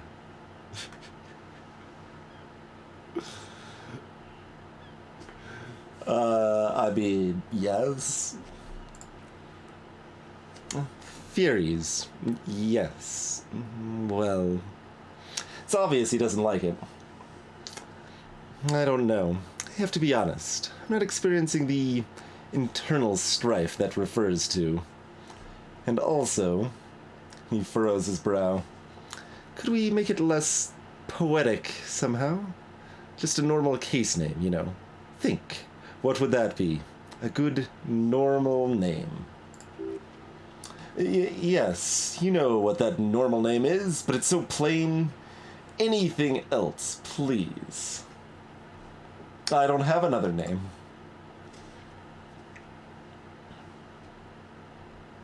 Oh, well, then maybe I can suggest one?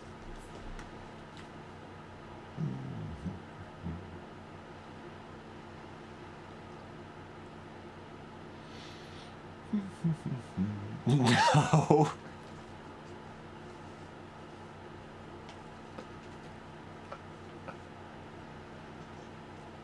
Just no.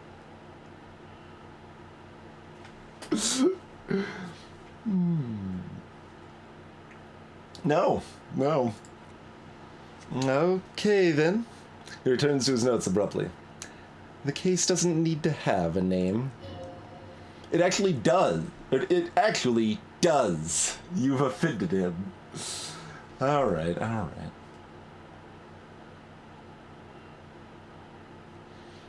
Oh, man. All right. I just wanted to name the poetic thing. All right, let's name the case. I'm sorry.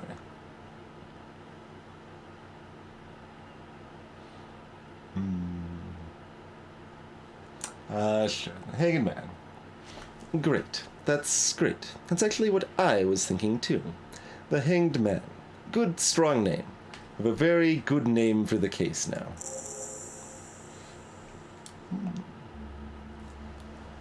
I'm going to start calling it the Hanged Man. It's good we sorted this out.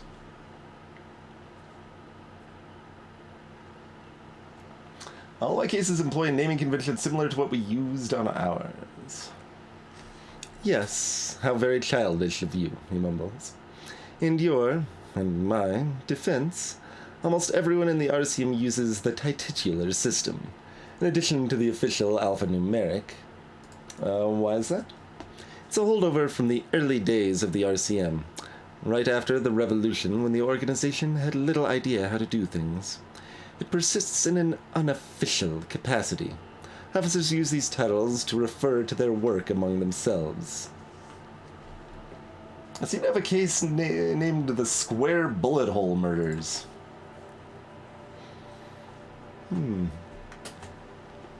Again, in your defense, I seem to have named one. He peeks into his notes. The man with the hole in his head. That was a real person. His death was real. Still, I named it that. To amuse myself. I pray his loved ones never find out. What happened to him? Rail spike through the head. He died. It was a workplace accident. You don't exactly close your files as much as distance yourself from the smelly papers. A little further from your nose now.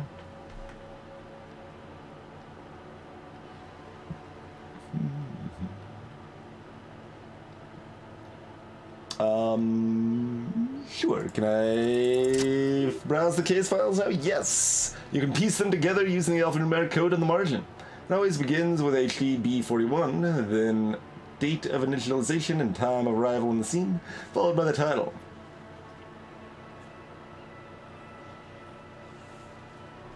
Weren't those officer and precinct designations? So, time of arrival on the scene.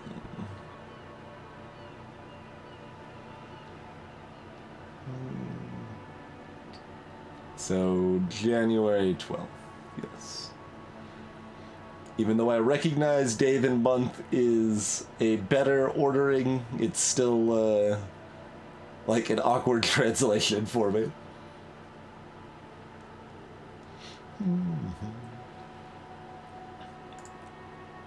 Wyatt, your precinct number is 41. HDB is... Every last alphanumeric in the files begins with. And these are your case files. Safe to say HDB are your initials. Honey something badger? Those aren't my initials. I'm not feeling them. I think what you meant to say was RAC. Raphael Ambrosius Cousteau.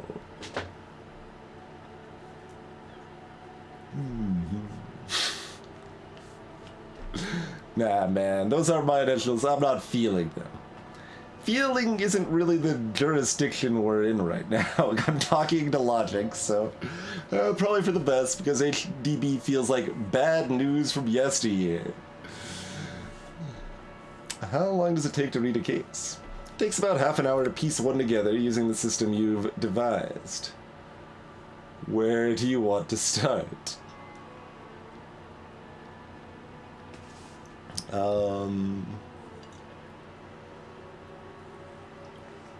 I can revisit this. Smell the ledger? No. Put the ledger away. That's enough for now. That is enough for now. Alright, we got ourselves a skill point. So...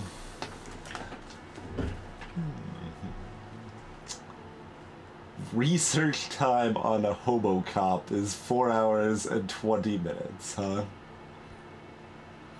Isn't that Blaze It Cup?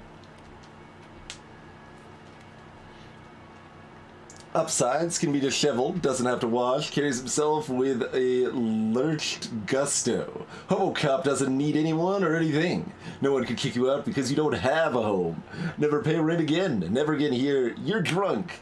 Why did you even come here, Harry? Go home. You're embarrassing yourself. Downsides? Are there any? I mean, seriously, give me one.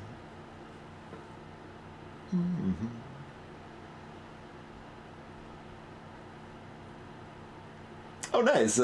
Chief, you worked on it?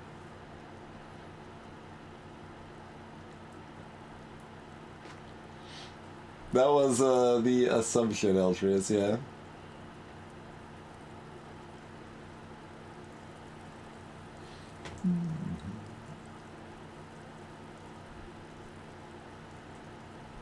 Two years of writing gibberish, yeah.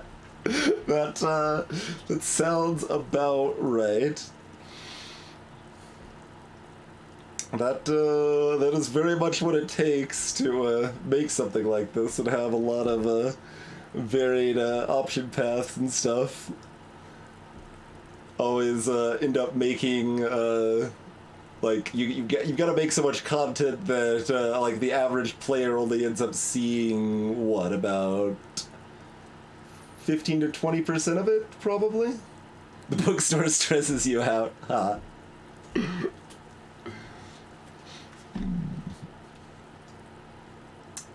Do we want to just immediately internalize HomoCop? Or do we want, like, an attribute that will let us reattempt some other things, perhaps?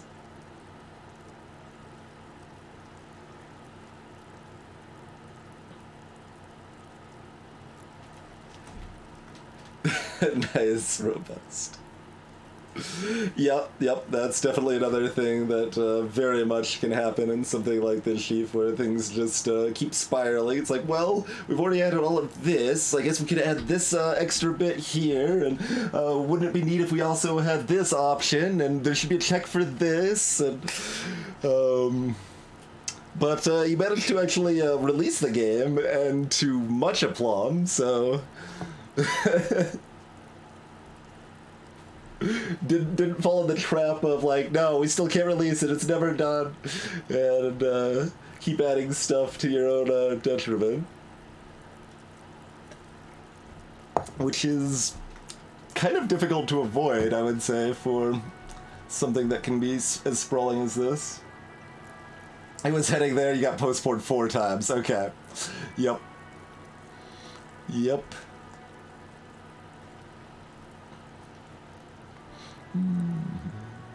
Oh, we already have it. Oh, because our stupid, our stylish pants, right, give us the electrochemistry bonus.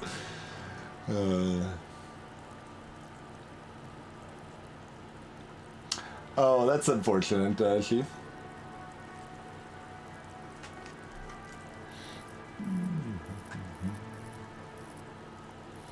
I mean, I feel like we just need to immediately internalize HomoCop.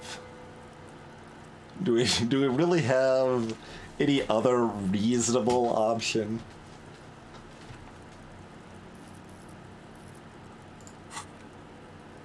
Like, we're presented with the option to be a HomoCop. I don't feel like not selecting that immediately is 100% correct in all cases. I don't know what clicking here does.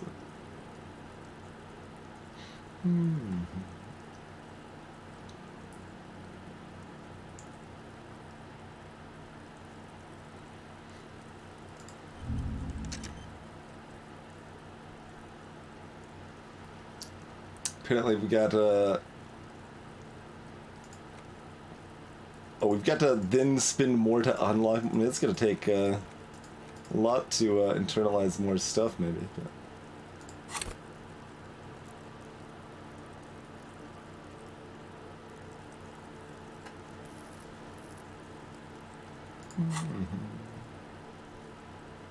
So it's a little unclear if that cost a skill point and we still have one, or...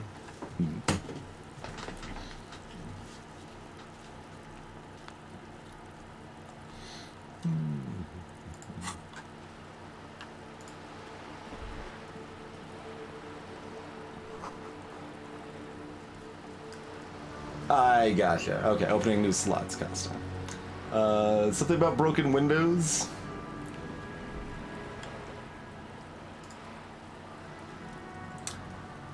This coin-operated viewer is facing southwest, and it's not directly broken, but it's coin-operated... coin slot is full of fossilized bubblegum.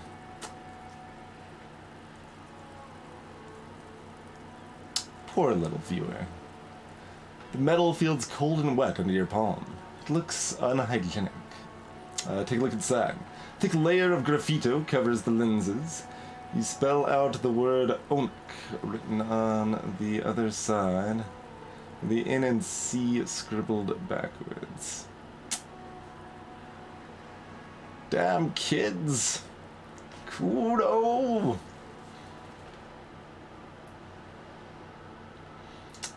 Alright, shift your focus to the background. Under the graffito, a sea of blues and grays appears behind the water. Behind the water lies a coast studded with concrete and reeds. On it, a church on stilts, lanky weather-worn wooden planks, an X-shaped cross topping its tower.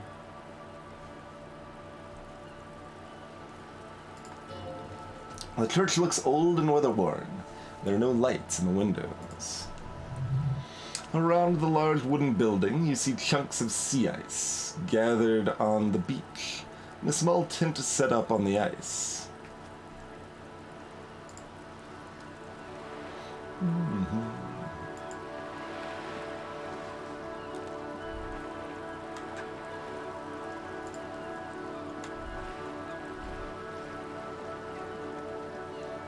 Oh, we got a thought. You hear the distant squall of seabirds. Got a drunk that likes the music.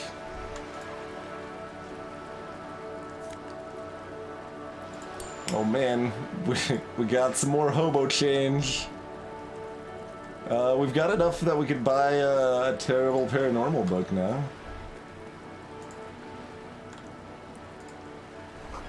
Splatter of bullet holes line the wall. How's it going, Serpent? Thank you for 29 months of hobo change support. The sight of bullet holes stirs something in you, making you forget the lieutenant's name, or lieutenant's surname.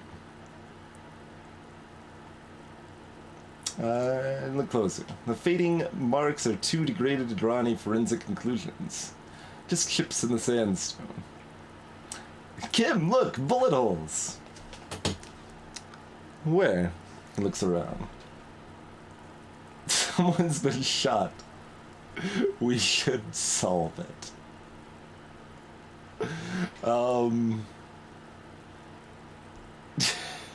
Sure. There? He looks at the wall. Those are old. What do you mean old? These bullets were fired during the Revolution, over half a century ago. They do not warrant investigation. Okay, what can you tell me about this revolution that you refused to tell me about earlier?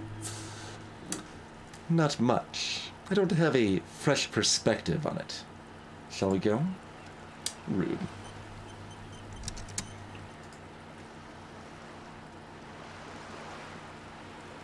What got in your little bag over here, friend? Yellow plastic bag. Fritte. Okay. We got ourselves a bag. We could grab plastic bottles now. The things I've had said. Nothing I can't do. I'm the job for every man. Listen, boy, I don't start trouble. I fix it. I've been kicked out of every joint in Revacol. Come on, the night's still young. And there's this chamber of wood, see, and his wife, you know, her tells the truth, but you gotta wait. And then I says that if you think I look like him, and if you think I'm gonna pay for this, then yeah.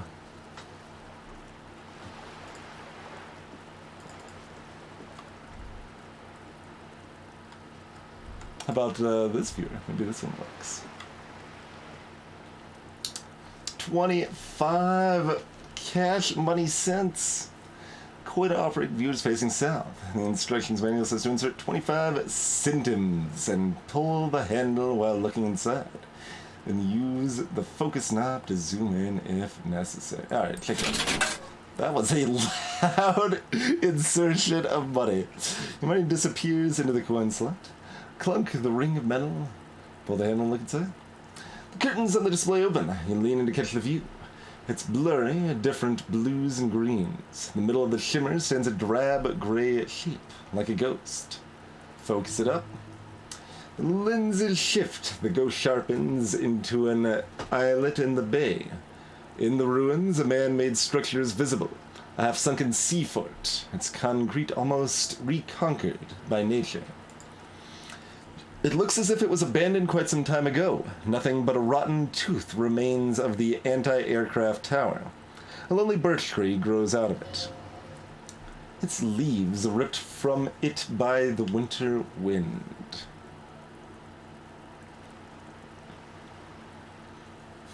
Hang in there, little one. The little brave birch tree seems to wave back in the wind. There are ruins of some kind of building there. Really? I don't have the eyesight to make it out. The lieutenant takes off his glasses and cleans them.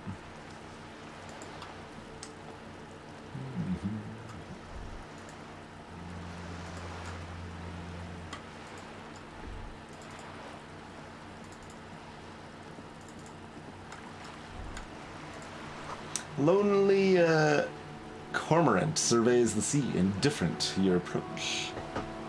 Cormorant. Oh, it's a bird. Okay.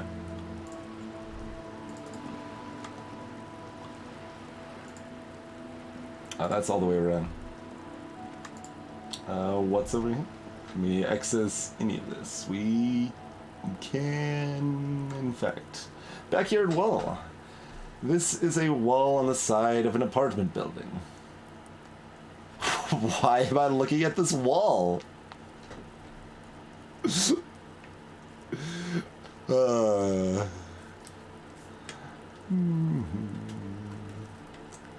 guess I don't need to write it down because maybe I land that 3%. You have no clue. It's just a wall.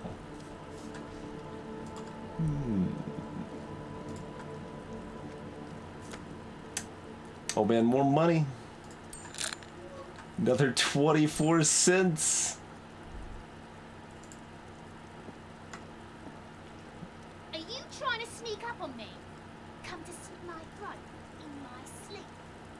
Pigs come to take me out. Trying to snuff me out.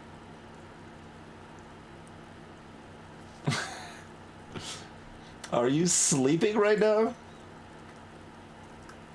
Don't get effing clever with me, pig. You think you're so clever.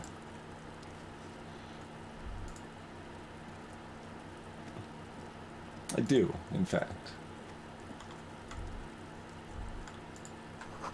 Guard knows. This won't be of use until the snow melts.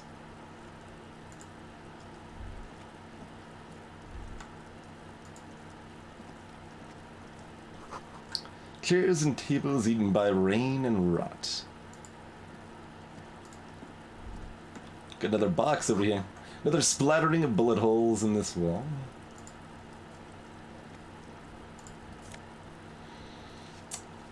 Orange bum hat. We get a bum hat.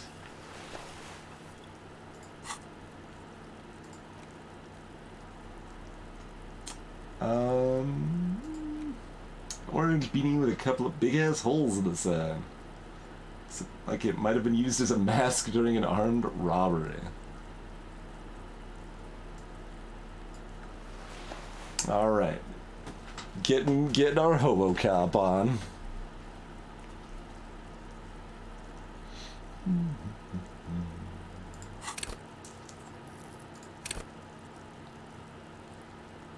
Persuasion. That one we're super excited about having a minus on, but that's true of almost everything, I suppose, so. Just a closed door, but you look at it suspiciously.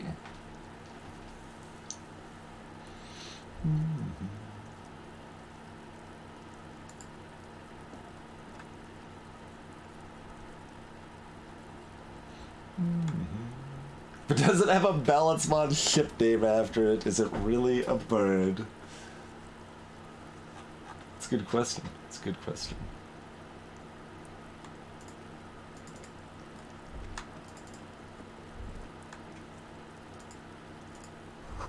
Balcony with a view to the yard. And the hanging. Smoker up there could be a witness. Talk to them.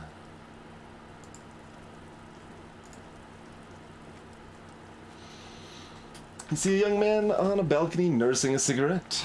His eyes have been following you for a while. I'm not looking for any trouble, officer. He says in a quiet voice. Despite the cold, his shirt hangs unbuttoned on his frame.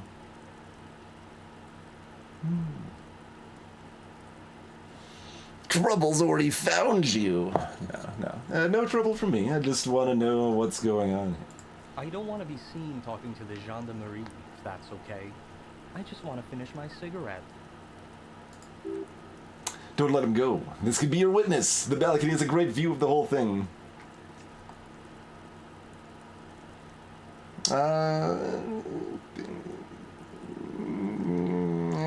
Alright. Actually, we really need to talk to you. Really that important? Alright, but make it quick. Once I finish this cigarette, I have to run. Looks like you've got a good view of the Whirling's backyard. Can you tell me anything about the hanging? I'd even go so far as to say that the view is a little too good, my dear gendarme. Do you have an estimate of when the body will be taken away?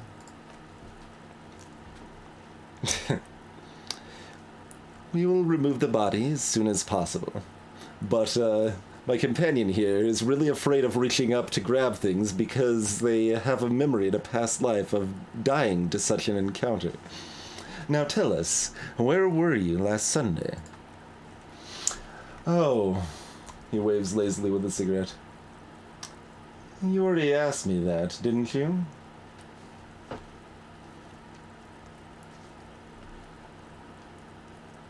Did I? No, not you. He gestures idly. Some more muscular type. Lieutenant takes out his little blue notebook and writes something down. And when did you speak to this more muscular gentleman? Last week? I don't know. Look. Looks around the courtyard again. Rain patters on the window sills and dead houseplants. Too late to do them any good. It'll take more than rain to bring this place back to life. You didn't answer the question. What were you doing last Sunday? I had a friend over. What kind of friend? It was my Sunday best friend. Or my... not just regular Sunday friend, not my Sunday best friend. Sorry. It was my Sunday friend. Makes sense. Friends are nice on Sunday. You don't have to work, you can just spend time with pals, watching rugby and drinking beer. Why are we assuming a gender here? What's your friend's real name? Did they see something? He doesn't reply, gesturing no with his cigarette. Under the gray sky, the neighboring windows are streaked with rain.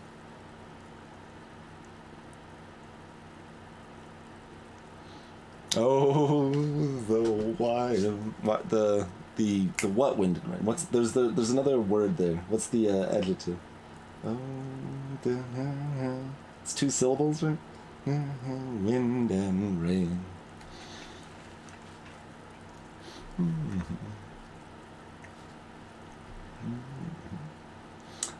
Can you tell me your name? My name? My name is Martin Martinez. Good local name. Let's go with that. Curse my hobo hat. The dreadful, yes. The dreadful wind and rain. did correctly remember the number of syllables. Alright. We'll talk later. No, we won't. Takes one last drag of a cigarette before stubbing it out on the balcony.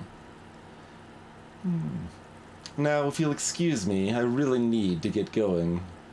I don't even need to, like, convince them to stay. So...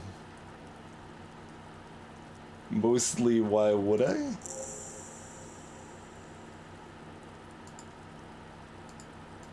It's kind of what I'm thinking.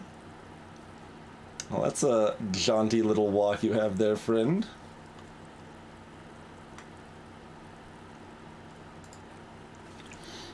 He's gone. The lieutenant puts away his notebook and turns to you. What? We should run after him, see where he went. Apparently. No point running. Tenements like these often have multiple exits. If he doesn't want to talk to us, then he'll know how to hide himself. You're right. Probably didn't have anything important to say anyway. Could be a witness, him or his Sunday friend. Either way, we need to look into that muscular type who's asking about our case. There has to be a way of getting inside the building. Once we've found the way in, we can ask for his apartment. Sounds good. Interact with this can. No. Okay.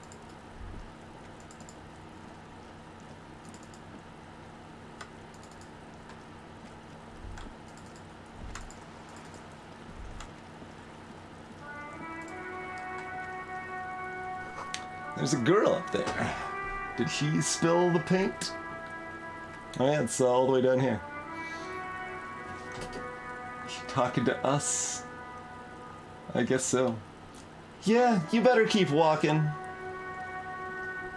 Look at me when I'm talking to you. No, you're talking to someone else. Okay. Inside the frame of a motorcycle in repair and the tools used to disassemble it. Oh no, she is talking. Looks like she's facing away though. Keepside Apartments. Rue de Saint Ghislaine, roundabout north. I mean, we could just talk to her from down here, and she doesn't really seem terribly cordial. Docking reserved for residents of Rue de Saint Ghislaine, 33A. Your room in the Whirling isn't much bigger than this sloop. And this is worth more than you'll ever earn in all your life.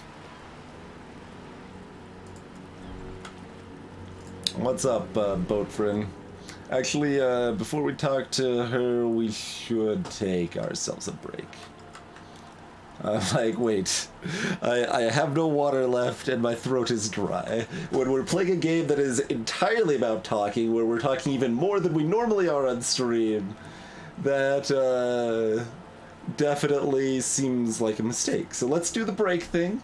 Thank you all for hanging out, and we'll be back in just a couple minutes, folks.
Alrighty, we are back.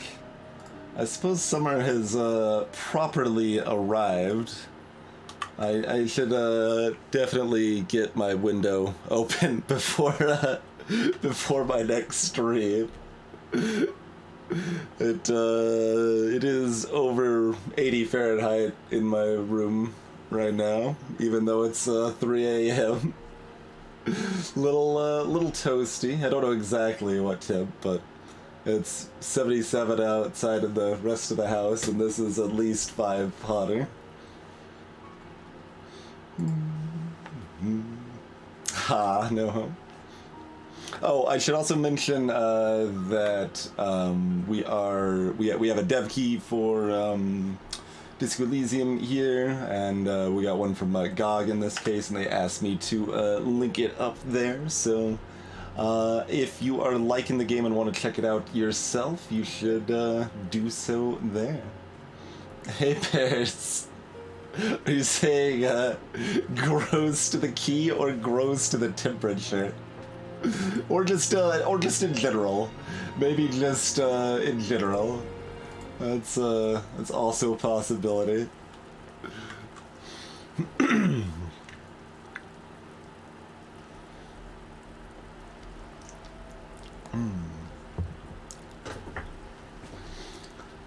A striking woman leans against the cabin top of her sailing boat, smiling as you approach. The green raincoat glistens with droplets. A silk scarf is tied around her throat. Good morning, officers. I'm Joyce. She extends her hand in greeting. Joyce L. Messier. I represent the board of Wild Pines, the owners of the harbor. You gentlemen must be from the RCM. She steps closer and holds out her hand over the railing. RCM? What's that?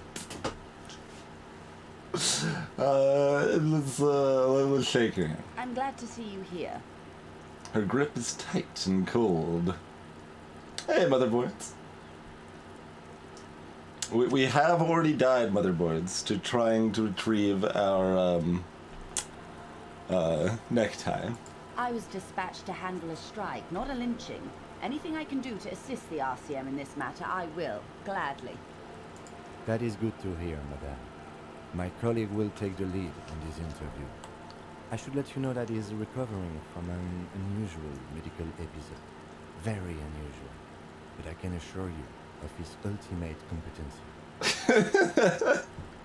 Okay. Interesting. There's a trace of irony in his voice, mischief even. The lieutenant is hatching some scheme. It happens quicker than a shooting star, but did the lieutenant just wink at you? How interesting.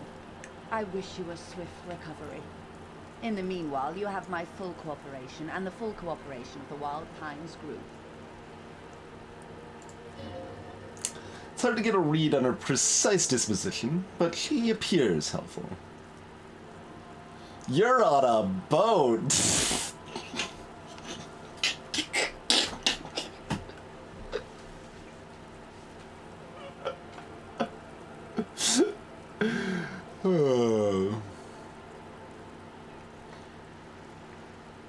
Let's see.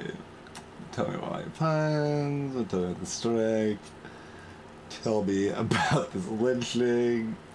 You're rich. Can I have some money? Alright. I can't resist. You're on a boat.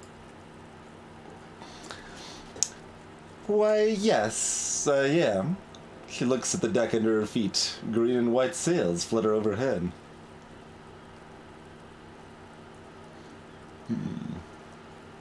Not a lot of people on boats, are there? Of course there are. Of course there are. She looks around. We are on an archipelago. How else are you supposed to get around?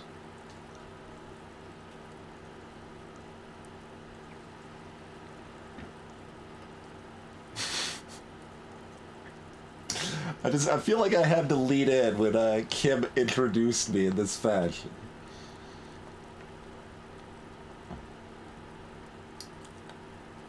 What do you mean, archipelago? I mean, we're on Lekayu, are we not? She raises her brow.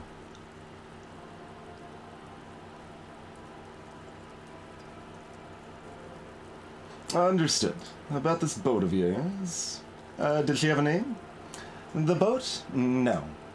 It is called Cordelet 19, because that's the type of sloop it is. The word it feels strange. Such a beautiful boat deserves a proper name.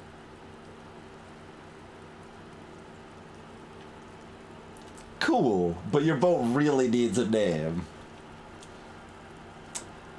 Okay, how about Cordelet 19?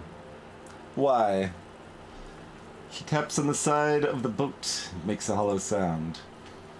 Because it was manufactured in Reykjavik East by a company called Cordelet, and its hull is 19 paces long. The X something.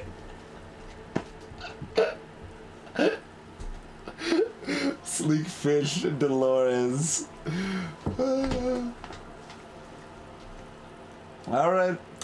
How about the X something?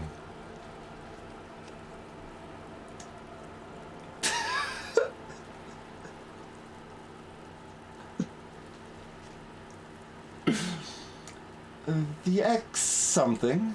The X what? Just the X something. Very absurd. Thank you for the suggestion. I will stick with the factory name for now, but thank you. Oh, there's a space. There's a space after the U and the period. Game breaking. How do you like it? My sloop? I like it a lot. Her lips curl into a wry smile. It's the eel's hips, baby.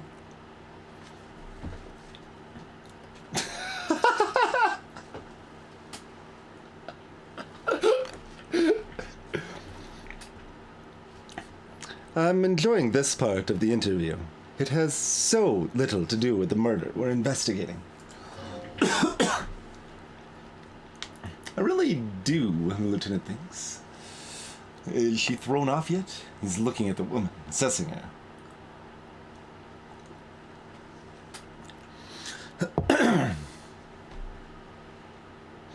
I think I have a handle on the boat thing.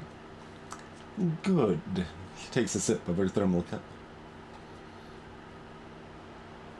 You seem smart. I need someone to give me a lowdown on this I mean, I do. That's on my task log, even. We need somebody to help me out with this reality thing. We gotta at least do something else first, though, right? Intermingle it a little bit here. Tell me about the Wild Pines. What do you do? What we do? I'm afraid I don't speak for Wild Pines as a whole. It's a giant undertaking. So what do they do? The Pines' core competency is logistics. Container shipping, freight, that sort of thing. She points to the small dots on the horizon. See those airships there, blinking? Those are the shipping side of things. Then to the east, toward the harbor, and that is the terminal. Another subdivision deals with energy, oil and gas exploration, offshore platforms. Got it. Tell me something else.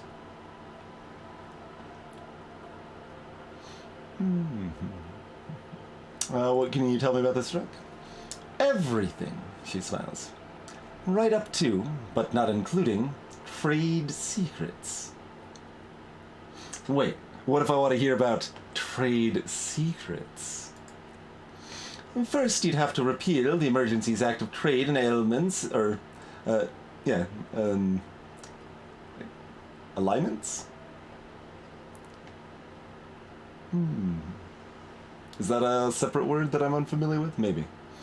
The Emergencies Act of Trade and alignments that gives me the right to silence. It's quite the octopus.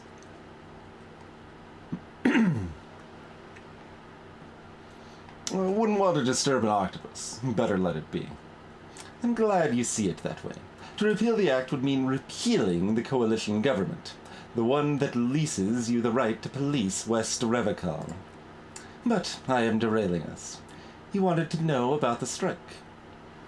What is your role in this, precisely? I believe the official title is Senior Labor Negotiator. In practice, I'm a grocery clerk. I relay the union's demands to Wild Pines, and in return, with Wild Pines' counteroffer. And how are the talks going? They're not. That's the problem. The union stopped all negotiations a week ago, after that awful lynching took place. Wait, she just admitted that the lynching and the strike are connected. Now they won't even let me into the harbor. There's a 220M racist behemoth blocking the gates. Or 2.2 meter, I guess?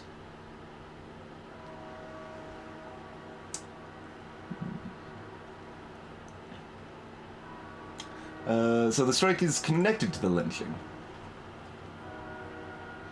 Yes, I believe there is a connection, but that's a subject for later. She's resolute in this, yet you sense that she wants to tell you. You'll have to earn her trust first. Archaic term for food. Interesting, Malik. Thanks for checking.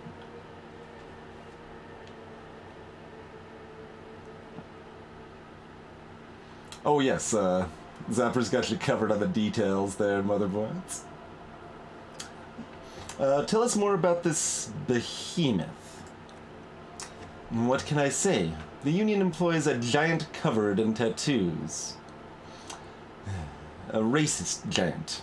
I guess that's part of their big tent organization now. How are the talks going before the lynching? Let's say I was not making the kind of progress I'd hoped for when I first arrived. And when did you first arrive? I arrived 3 weeks ago. Yes, in the middle of February. The bay was still partially frozen then. I prefer to do these things on site, like the RCM. He looks at his notes. But the strike began in December. I wasn't the original negotiator here. I took over after Mr. Gamond hit a wall with Mr. Clare, the union boss. Mr. Clare refused to speak with Gamond, despite concessions he'd granted the union in prior negotiations. This isn't the first time the union has gone on strike? Heavens, no. There have been 2 prior strikes. Both times the union won significant concessions, including overtime pay and a medical plan. This time their demands are more, I guess you could say, aggressive. What are their demands? There are leaflets everywhere and banners. What did they say again? Oh yes. Every worker, a member of the board.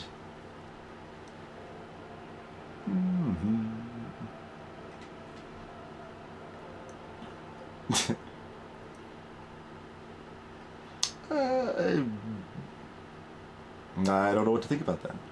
Fortunately, they explained it. Every time the Wild Pines group makes a decision about anything, it needs the signature of each of the 2,200 workers in its Martinez terminal. Just so you understand, this is but one of 22 terminals owned by Wild Pines. Essentially, not only are they kings of the company, they are also kings of the 72,000 employees of Wild Pines Group.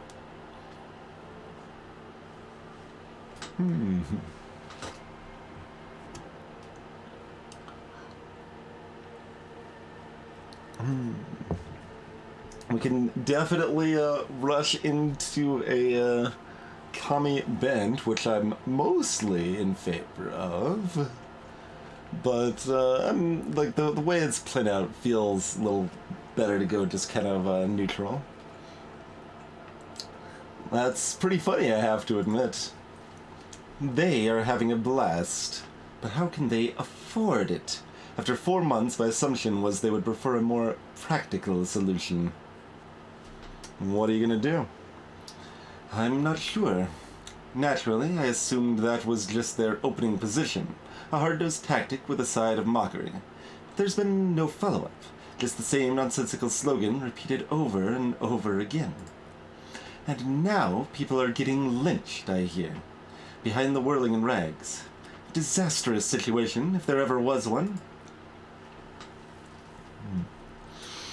Excuse me, the lieutenant looks up from his notes.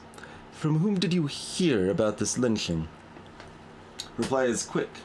I first heard it from the boy at the gates, the one whose very name advertises his aversion to work. I think he said it was Call me mañana. This checks out, apparently. Don't know why that's a reaction check, but sure. What happened to this Gaumont? Mr. Clare told him to... how did he put it? She pauses to compose herself. F off, midget. Gaumont is short of stature, you see.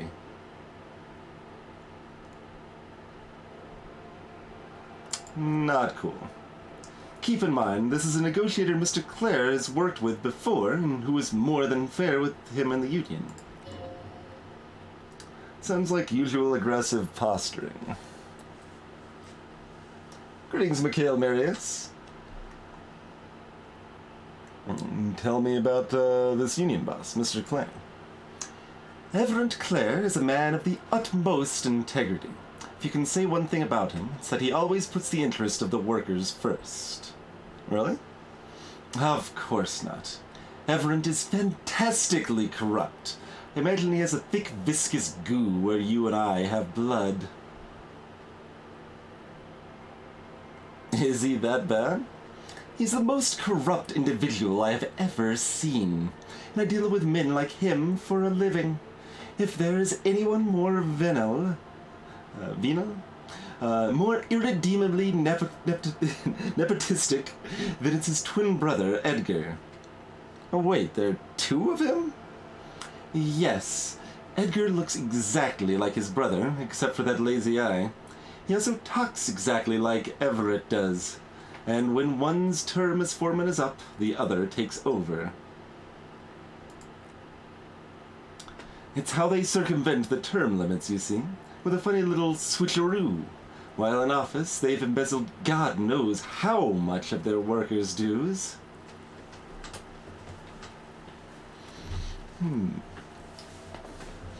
I know, right? There's not too surprised. There's a lot of vocabulary in this game, certainly, that even for us with relatively broad vocabs, we're still hitting new words.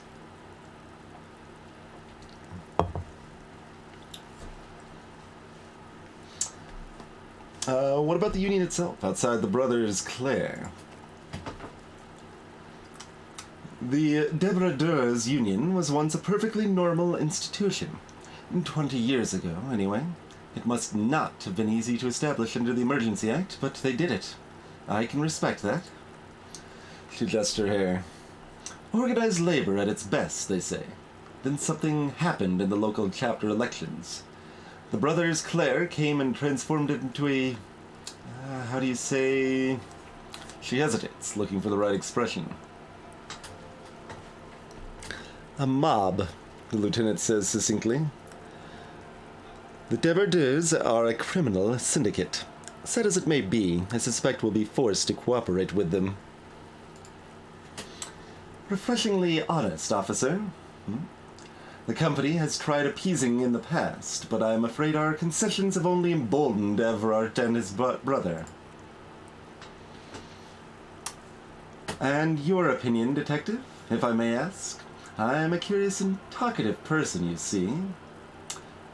Would you say the Debardeurs Union is...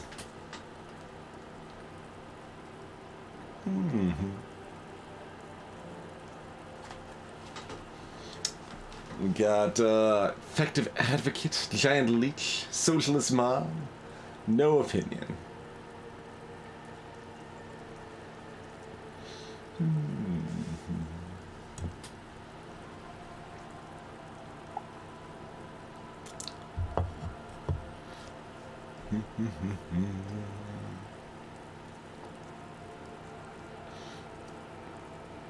Where's my I don't know where I am option?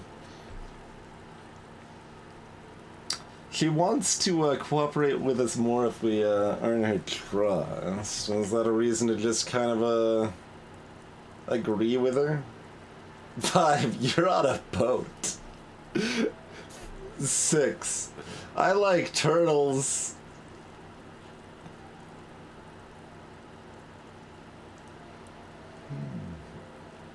Clearly not enough options in this game, right?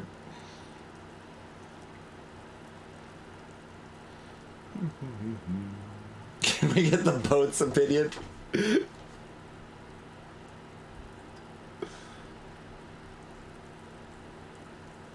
The X something. So it's either 2 or 4 for me, I think.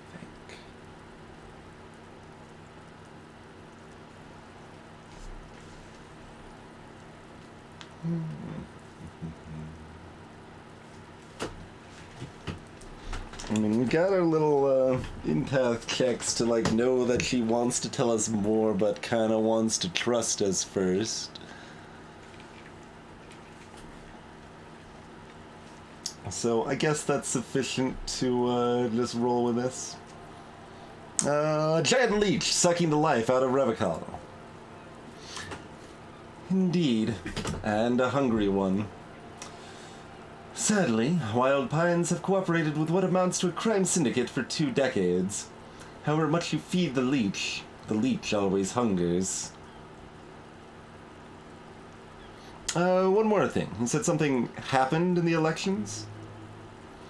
I'm glad you asked. There was a woman, the previous forewoman of the Union. She disappeared.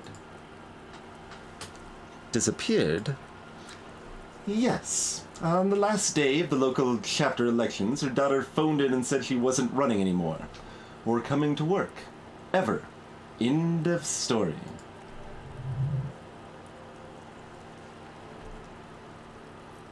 This forewoman, her name?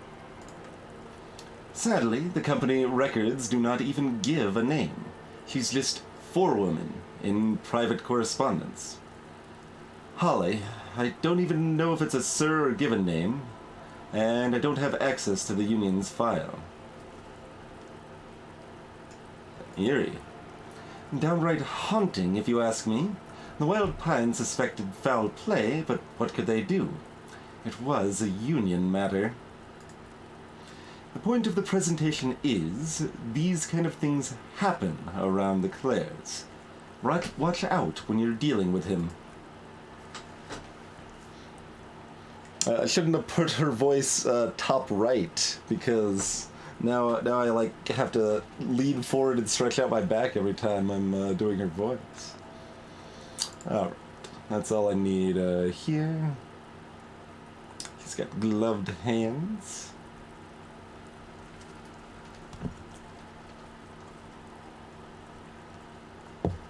You seem smart. I need someone to give me a lowdown on this reality we're in.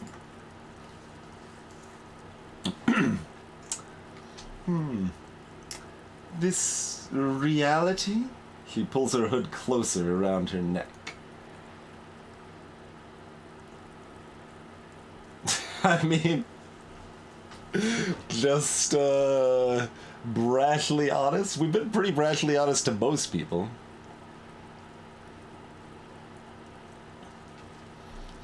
I got so drunk I forgot literally everything. What? You chortles, nearly spilling her tea.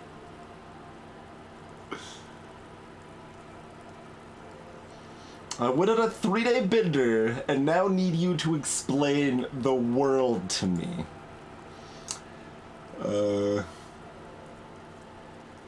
That is a word. Such an acute phalanthropy just doesn't seem possible. She puts her beverage down and stares at you. Surely you're joking.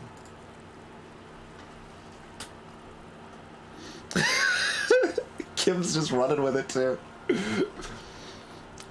Don't be fazed, madam. He functions perfectly well. He only needs a lowdown on all of reality. Disease or damage of the brain. Okay.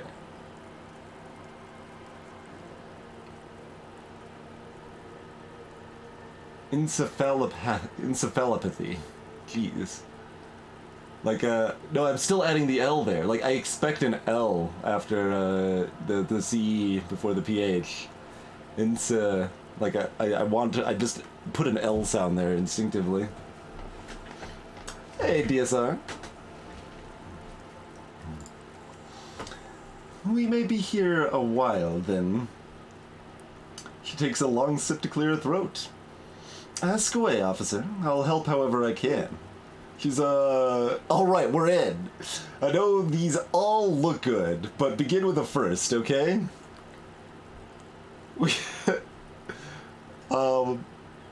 Encyclopedia wants us to begin with the first. I guess we take it.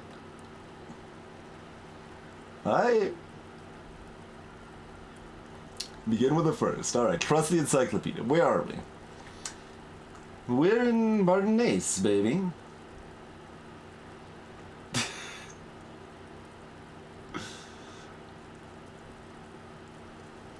And what is Martinaise? Martinaise is a district of Revical. She looks around, her green raincoat flapping in the wind. A very small district tucked away near the industrial harbor, north of the 881 and Jamrock. You would be excused for not knowing about it. Unimportant, they say. Forgotten, even. Shelled to smithereens during the Revolution.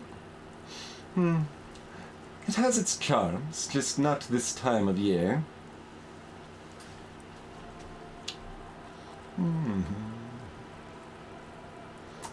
How much do we go into here? Holy moly.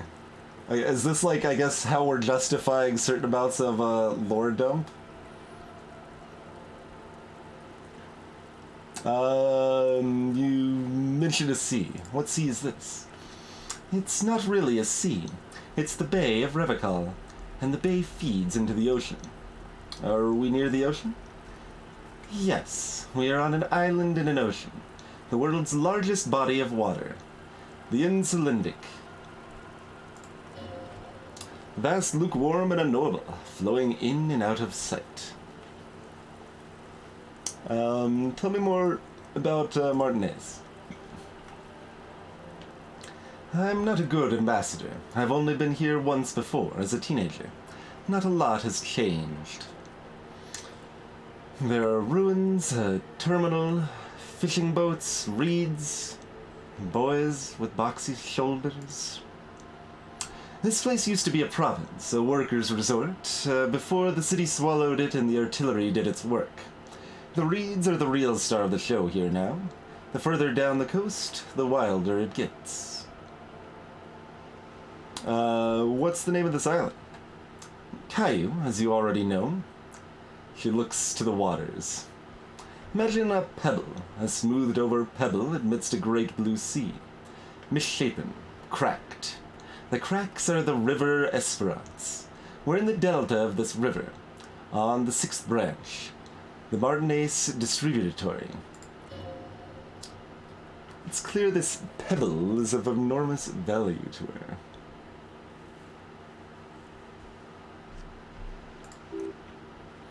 And to humanity at large.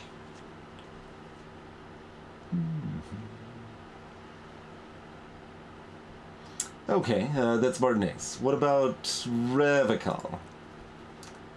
Revical is what you call a city. What kind of city? The great kind. As if it's self-explanatory, beyond patriotism. A fact. What makes Revical great? history detective. Whoa, something just flashed on the scene. That was weird. They built the city to resolve history. Our part in it, at least. Our centuries.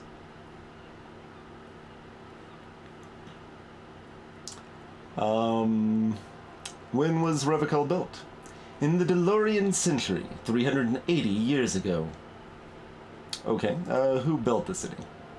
And did they or did they not build it on rock and or roll?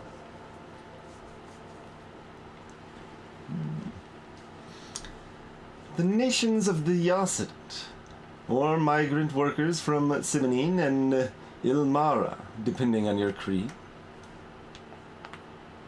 And why will it resolve history? They say it's where the terrible questions of our time will be answered. The tensions are highest, the fault lines deepest. By that I mean conflicts, ideological conflicts, the stuff of men. Why here? We're standing on a fertile, self-sufficient island able to sustain up to 200 million people.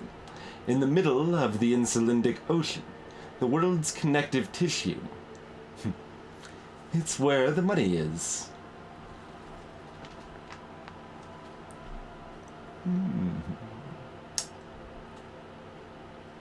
Yeah, we like her and want her to like us, so we're pretty much at the center of the world. No, we're quite a way off. About... She points across the water where the skyscrapers rise. 22 kilometers from the center of the world. We already saw 22 kilometers away. What was that on the... Was that on the map? Or... Where did we see 22 kilometers already? That soldering iron is the Bank of the World building. The bottom floors are in Shurcom. Coalition Government in Celindian Mission Command.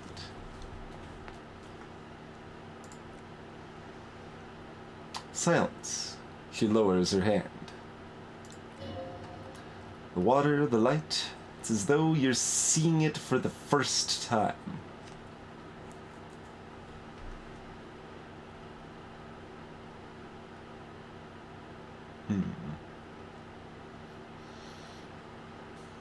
Observe the large body of water swelling. Cold. Thought gained. Jamais vu. Derealization. She observes your eyes scanning the horizon, then breaks the silence slowly. This is one thought you need to complete. Where are you? Was there something else you wanted to know? I remember something about a lowdown.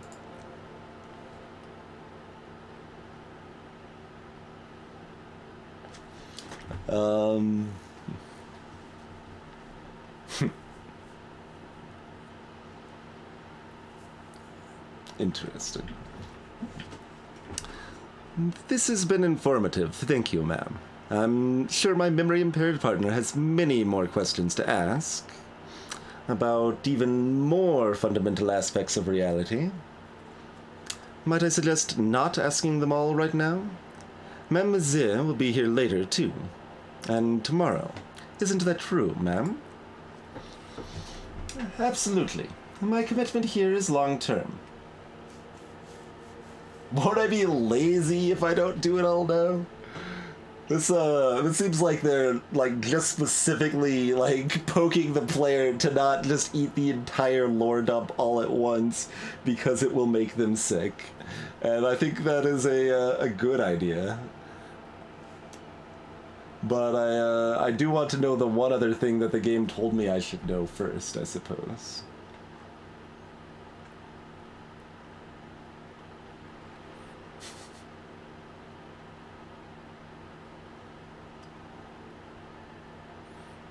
But I want to know everything now.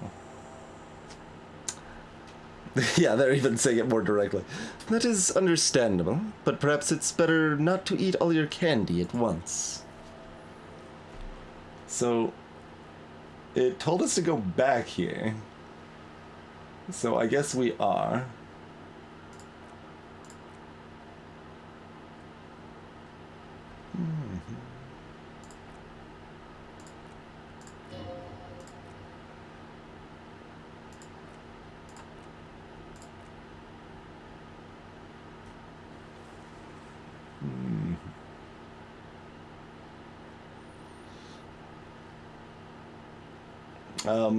Do we want? I guess we still branch off, cause sure.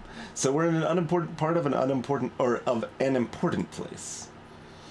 I think it's fair to say so. Martinez is about 22 kilometers. Okay.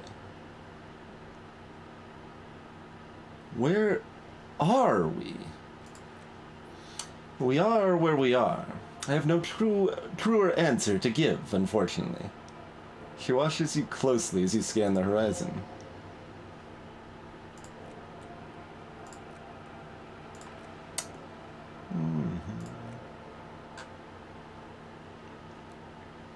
Alright, you're right, Lieutenant. I'll continue later.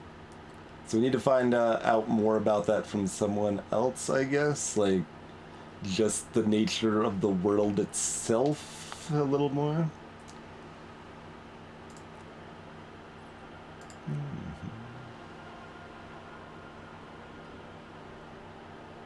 And then it still brings us back to this. My internal monologue really is interested in where we are.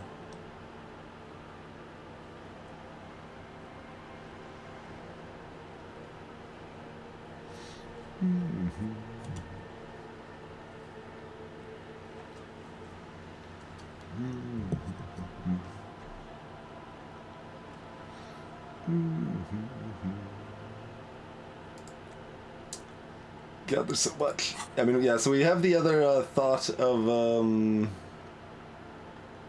that apparently just doesn't show up here. Oh, here. Jaimu Vu. How's it going, Kilgore? Thank you kindly for the raid, sir. If you guys like classic old school PC gaming, Kilgore is your man. We are playing at Disco Elysium for the first time. This humorous, intricate, decision-based narrative semi-RPG, I guess. Something like that. And greetings, Colonel One. You have played this. Oh, wow. This seems far too modern, Kilgore. Far too modern.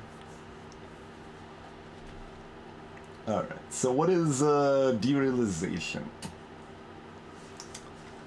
Rivika Special Administration Region, Nakayo.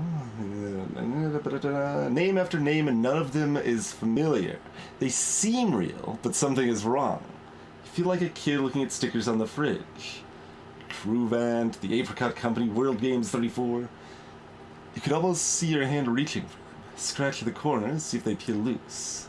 This feels like the most important of all the thoughts. The one you truly must complete.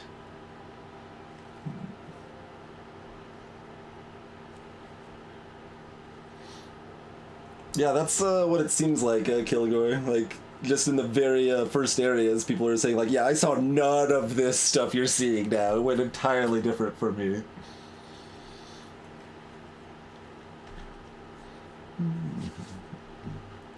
But I don't necessarily care about internalizing that, and also I don't know if we have. Okay, we have two other slots first, but this doesn't have the importance of internalizing that Hobo does. I feel so. We also still have the option to level something up at some point. I guess if we have like a white option we really want to try again, I don't know. We should probably level up something before that because we can take benefits of it before that too.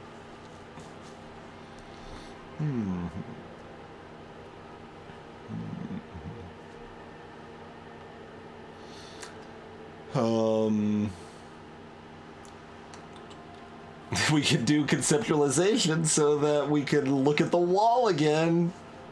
The impossible wall.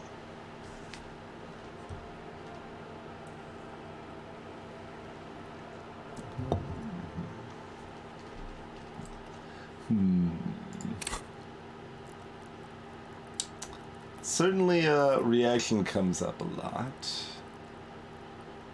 So what hasn't come up yet? Half-light hasn't come up, hand-eye coordination hasn't come up. Physical instrument.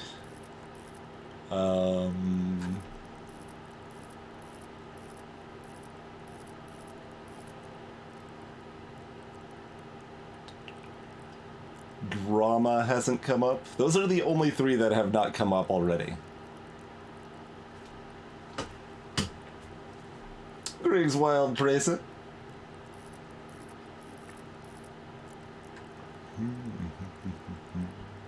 Actually, I think hand-eye coordination might have been throwing the ball. So yeah, we might only have two that haven't come up, actually.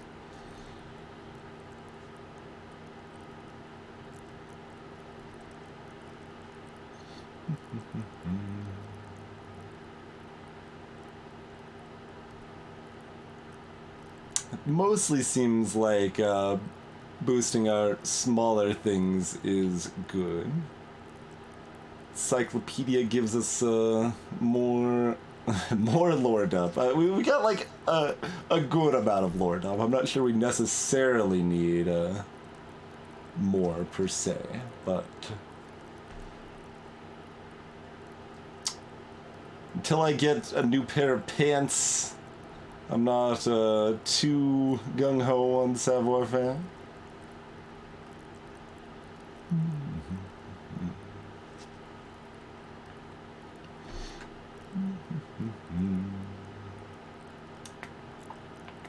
So there is... Yeah, I mean, like, everything's good, basically. Everything's good. Yeah, I mean, it seems most impactful to up our, like, 3s and 4s area, mostly. Maybe we do conceptualization after all. Check the wall again. Where do you see this character in 5 years? Oh, that's got a crown because it's currently maxed.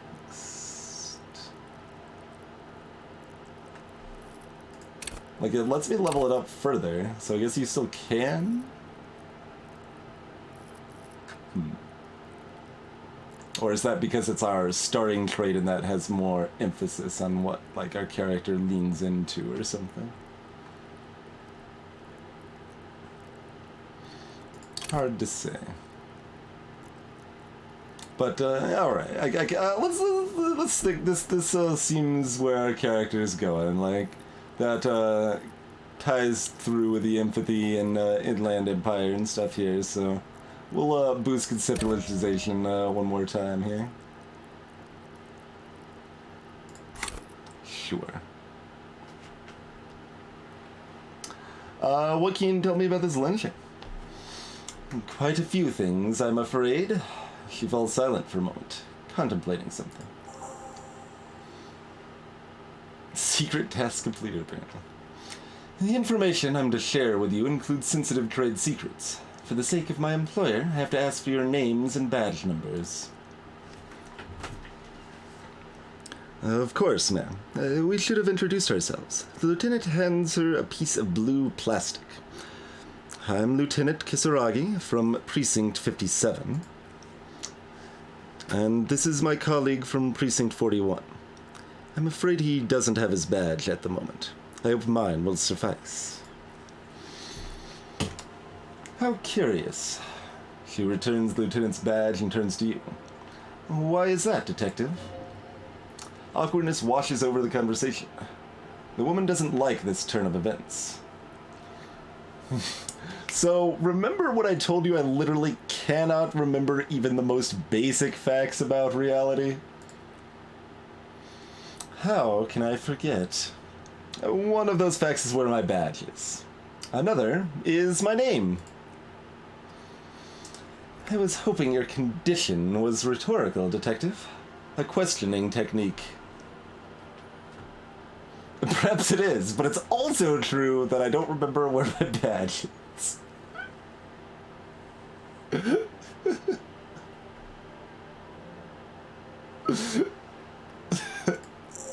That's too good of an option. I have sympathy for your highly unusual condition, sir, and I believe you. But as it stands, I cannot share any confidential information until I've seen both your badges. I understand the dictates of protocol, ma'am, but is there no way around it? I'm afraid not, Lieutenant. These are my employer's orders. Hang on, she's a professional negotiator. She should be open to some sort of mutually beneficial arrangement.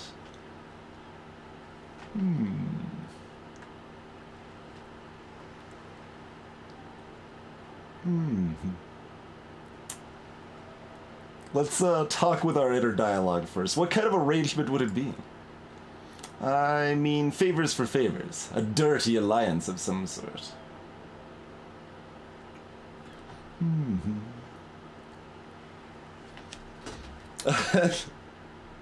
Well, I have banned people that have never been in the chat before, Kilgore, for, like, major spoilers in, like, Undertale and other streams. I have banned people for that reason before. That's, mostly how that ends up happening.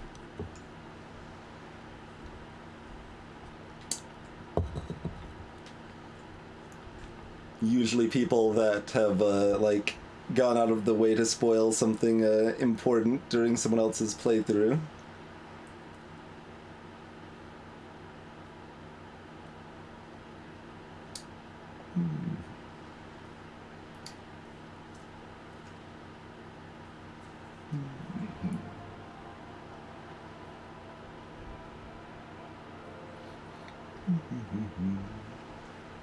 That doesn't sound like them. Well, they can send me a message, and I could take a look at it.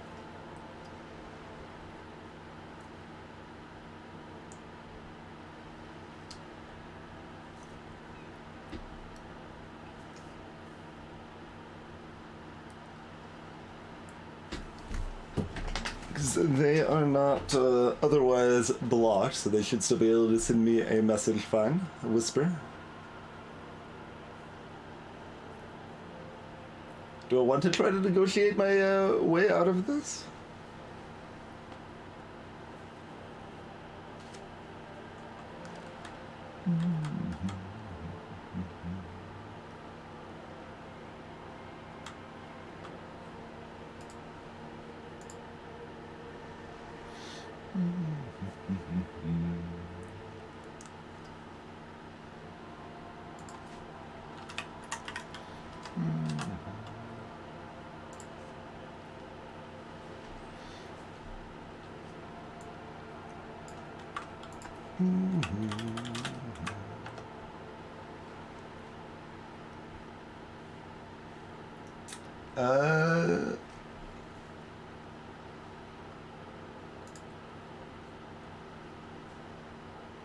Oh, no. They've been here before, Kilgore. They've been here before.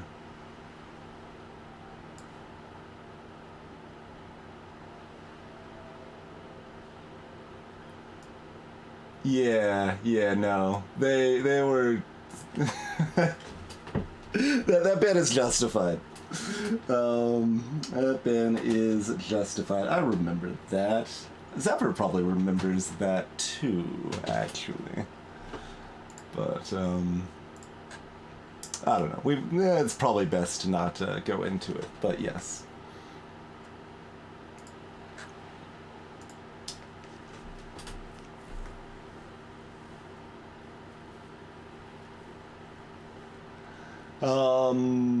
Anyway, do we want to negotiate our way out of this?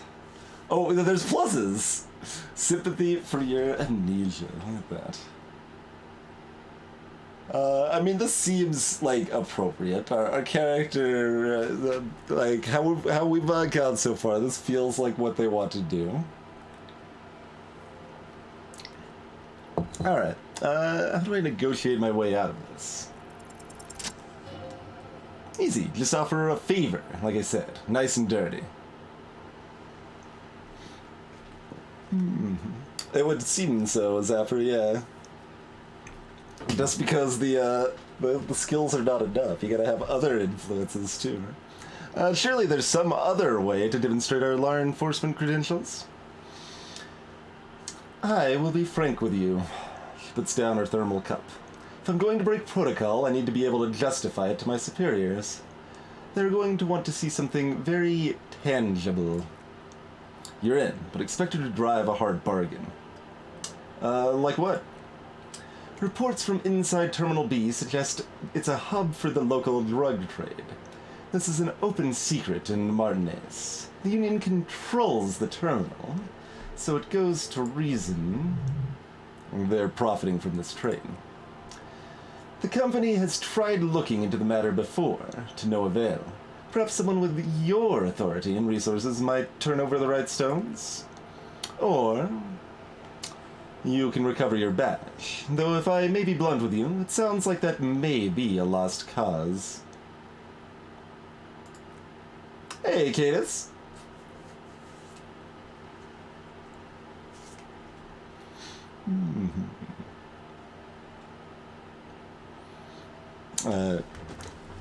Detective. The lieutenant closes his notebook. A word in private before we continue. Excuse us for a moment. We got a thought. Shadows on the water. Green plants under the calm surface. Alright. Well, we gotta... This is not going quite as I hoped it would, Detective. How did you hope it would go? Honestly, I was expecting you to use your unorthodox technique to keep her off balance. And, you know, not volunteer us to be her henchmen. Really? I thought it was going so well. This woman is running circles around us. She might have known about your misplaced badge all along, or she's simply an adept improviser. Either way, we've played straight into her hands. He doesn't let it show, but there's a limit to how much the consequences of your unprofessional behavior can cost the investigation.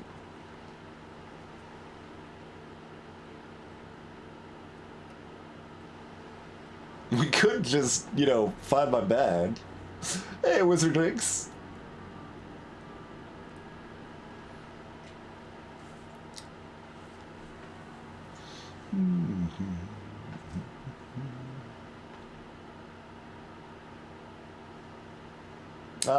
Yeah, we could just find my badge.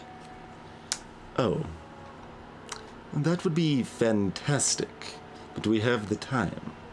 The world is large, and your badge is 8 by 6 centimeters.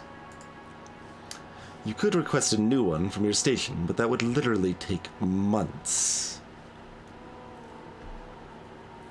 Are you suggesting we don't investigate the drug trafficking? No. If there's reasonable suspicion, we must investigate. Otherwise, she could claim we're siding with the Union, or that we're on their take. We'd never hear the end of it. What I propose is we ask her, that we investigate, briefly. But do not share the outcome of this investigation with her. We tell her it's done and demand for information on the lynching.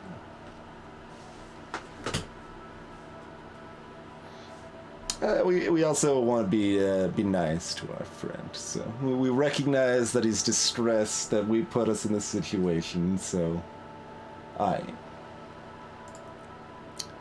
sorry for putting us in this situation.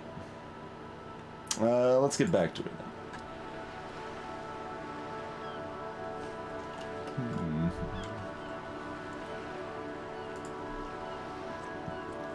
You're back. Good. What can I help you with? Okay, tell me about this alleged drug trafficking.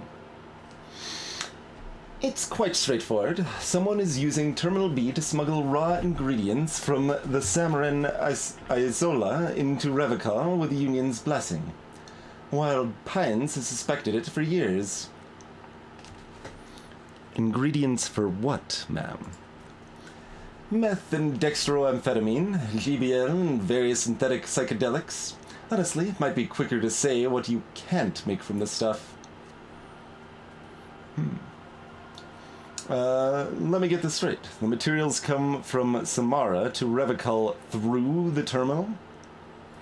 Is this the second season of The Wire? Yes. After they clear the terminal, we lose track. The actual production is taking place at various sites in and around Jamrock Quarter, north of here. Wild Pines seems to be well appraised of the local drug trade, ma'am. Do you mean to say the Union also produces the product? Sells drugs, I mean. We're in logistics. It's our business to know, and no. As far as the company knows, the Union does not produce it. They transport the ingredients, for a cut. And you want us to investigate? Yes, but you won't get anything out of Everett and the Dock Workers Union. Still, every chain has its weak link. Am I gonna need bolt cutters for this? Unlikely, officer. I'm talking about the lorries. Once the ingredients reach Jamrock, they're distributed to a network of local manufacturers, well beyond our grasp. But in transit, they may be vulnerable. Perhaps you've noticed that a number of lorries are tangled in a traffic jam at the roundabout just now? Interview the drivers who are still hanging about. One of them might be waiting for a crucial shipment. I'll be explicit. If you find this driver, I will share company secrets with you. You'll be indebted to her, in a way, but one step ahead of the Union in another.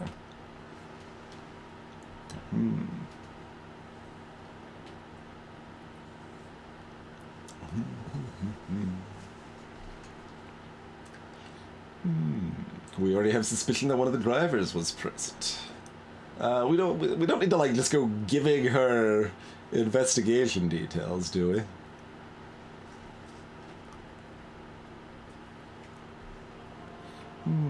It's no coincidence that the lorries are stranded there like that, is it? No. We asked East Motor Track to raise the drawbridge. The road company is a partner of one of our subsidiaries. However, she pauses, looking out to the sea. This is a limited time opportunity. Once the complaint has been processed by the trade committee, they'll have no choice but to lower the drawbridge, and the operation will continue. She looks north. Thousands of liters of raw ingredients will pour onto the streets of Revachol. Not the east, across the river, but the west. The vulnerable, the weary. Well, at least this solves one mystery. What is that, Lieutenant?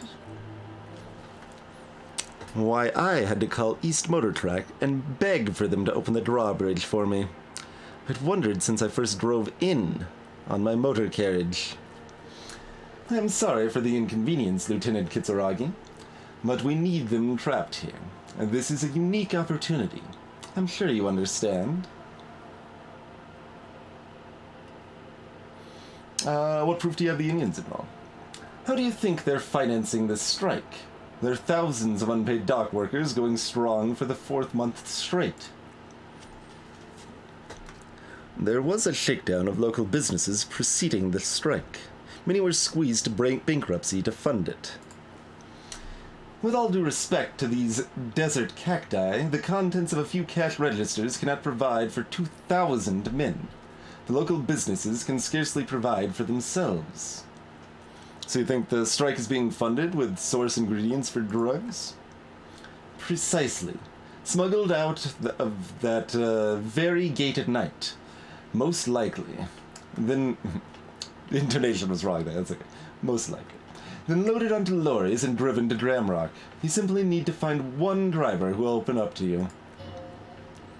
Sounds like she tried looking into it herself, but she's clearly not the type your typical lorry man would confide in.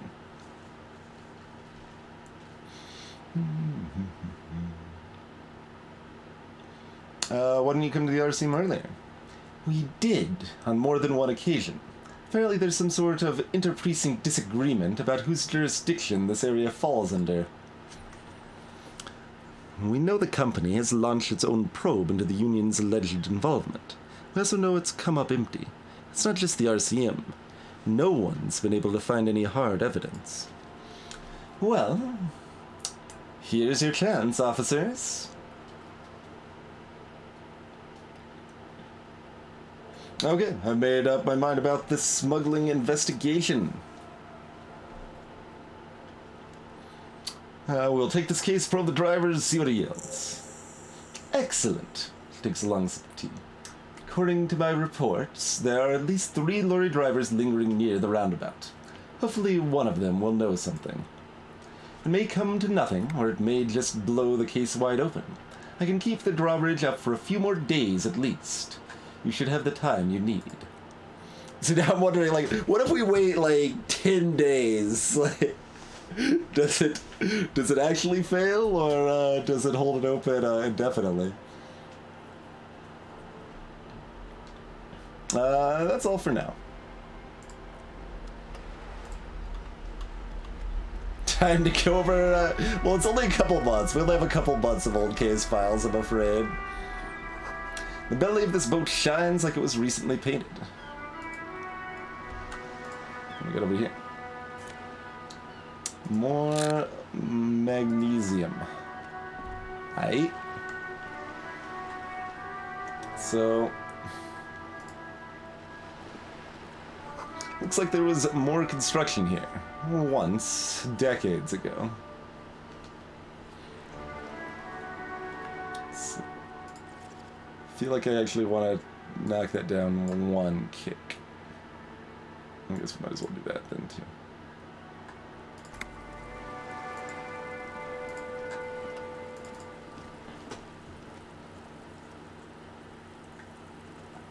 The southwest entrance to the tenements. String metal door guards the southwest entrance. It's locked. Could be a way into the apartment building. The smoking man vanished into. Greetings, Arturo June.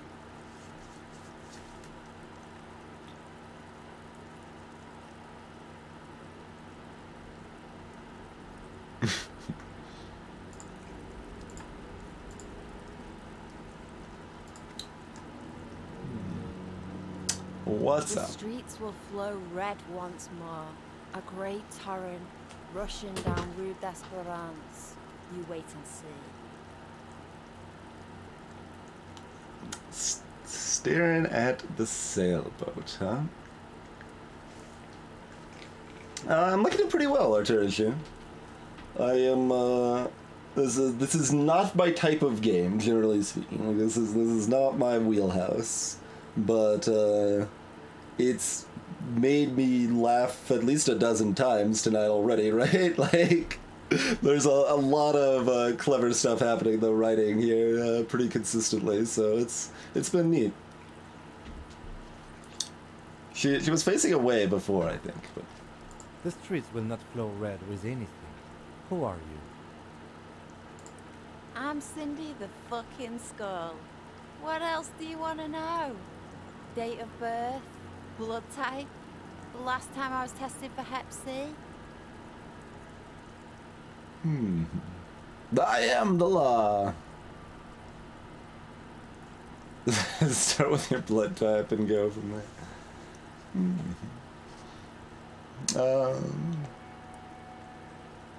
Well, I don't want any of these options, really.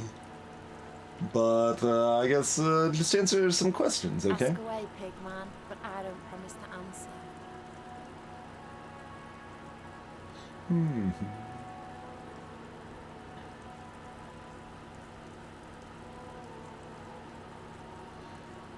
What are you doing to the wall?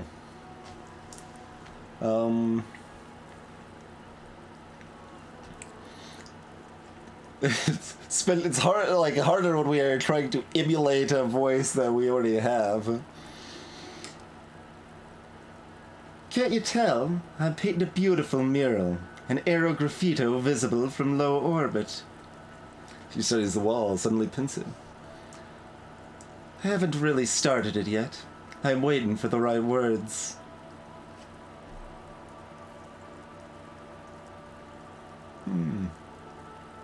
So you don't know what to write? Have you ever tried your hand at graffito? When faced with a blank wall, most people write unimaginative stuff like "Pigs go home" and "Mona was here." We rarely see pigs around here, though. Just union cads. And my name's not Mona, so...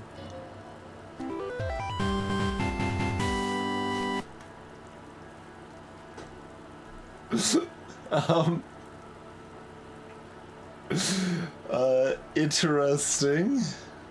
Thank you, for the donation, Morton.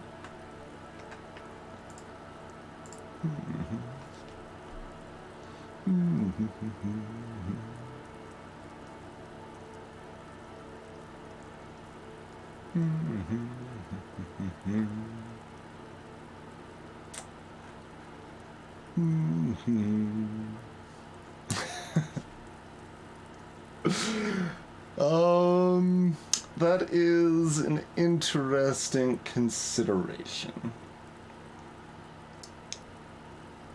Like, this is now like stream logistics and such, right? I'm generally pretty open on second chances. We don't really have a lot of permanent bans here in general, but I've also made the mistake of being too quick to remove harmful people from the community because they were financially supporting me when I should have removed them. So if we just want to talk randomly and openly on the subject broadly here. But that was actually one of the more clear mistakes I feel I made while streaming. There was one clearly toxic element that I took way too long to ban a while back.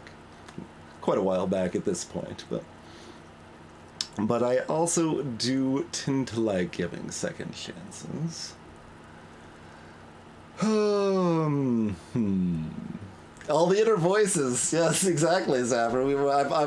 I'm letting you guys hear my inner voices here. I don't know. It was a little over a year ago for this one, Slug.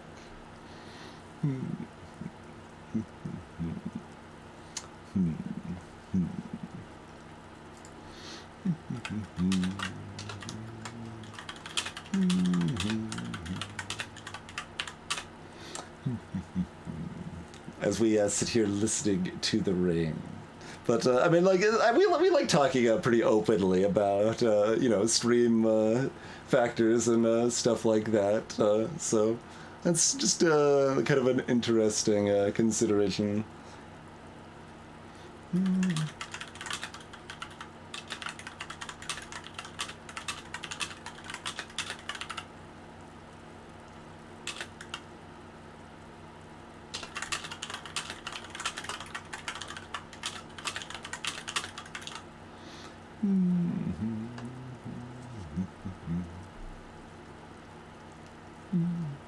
Yeah, no worries, Kilgore. I'm just pondering. I mean, they're asking me as well. My corporate streams.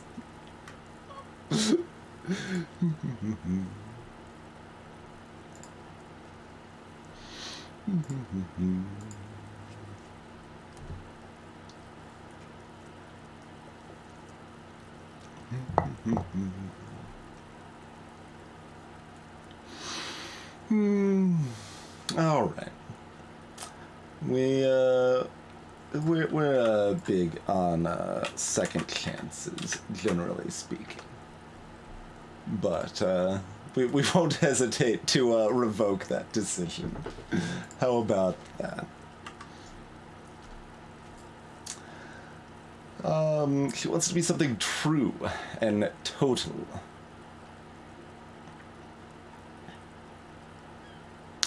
Yeah, I have an opinion on this. Want to hear it? Yeah. Actually, I don't have an opinion. I lied.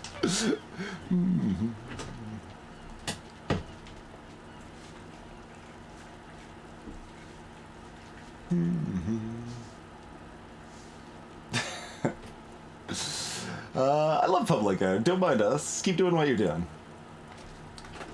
Thanks. I'm sure the inspiration will come to me now that I have an official Elysium stamp of approval.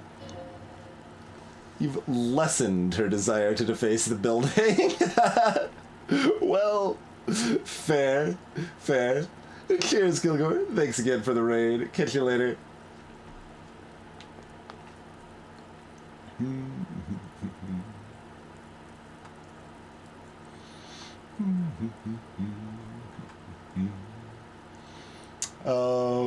Well, I was hoping, like, because we like, are very artistic, so I was thinking that maybe we could, give actual suggestions there. The wet blanket of the law. Pretty much. Do you know anything about the recent murder? She wrinkles her nose. I ain't no snitch, Pigstein. And go forth and forage in someone else's shit. No shortages of squealers in these parts. Actually, there is a shortage of people who talk to us in a normal, calm, informative manner. We weren't put on this earth to make your life pleasant. You keep looking up at the sign. What are you looking at? She turns her head to face the coast and nods disdainfully towards Joyce, performing maintenance on her boat. Hatred? Disgust? It's difficult to tell which of the two is more present in her girlish features. What's her deface the building rating? How many points did it decrease? Oh man. DSR, I'm liking it pretty well. Yeah, no, this has been neat so far. I'm enjoying it. It's like, I'm still not entirely sure how much I will end up caring about the world or overarching narrative, but it is sold me on the moment to moment, right? Like, there's a lot of humor and like interesting little decisions and clever turns of phrase and stuff like that.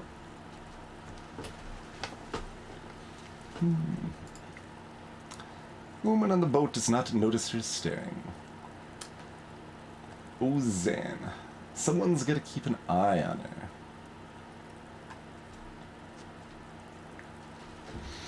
That varies wildly by the choice, Wizardrix. The second decision we made in the game was to try to pull our necktie off a spinning ceiling fan with style, and it gave us a heart attack and we died.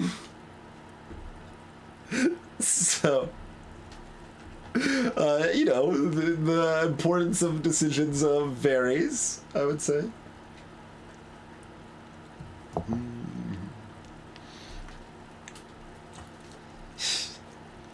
That Ozan whore. Someone's gotta keep an eye on her. You mean Joyce?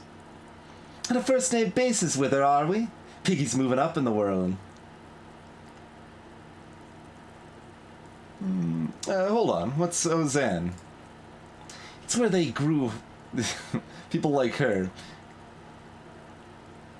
Why all the negativity? If you got a crush on her, aching for an opportunity to defend her honor? No. See you later, Cindy. Watch your back, Ungulate.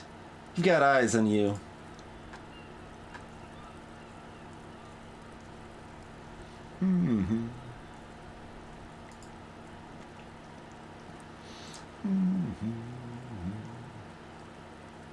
Indeed, Mikhail.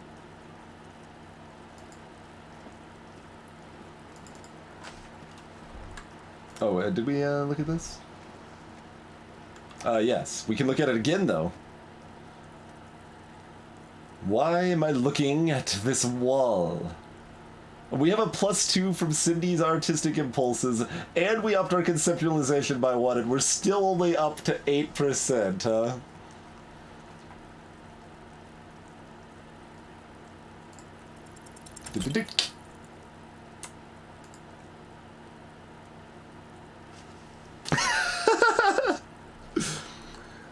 Why must we stop to look at this wall every time we pass by? We have business to attend to.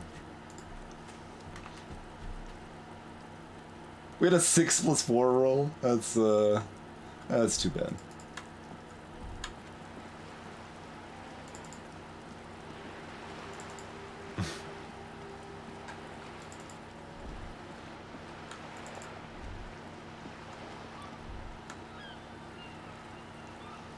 Kim doesn't appreciate a good wall. I know, it's hard to find someone that appreciates good walls these days.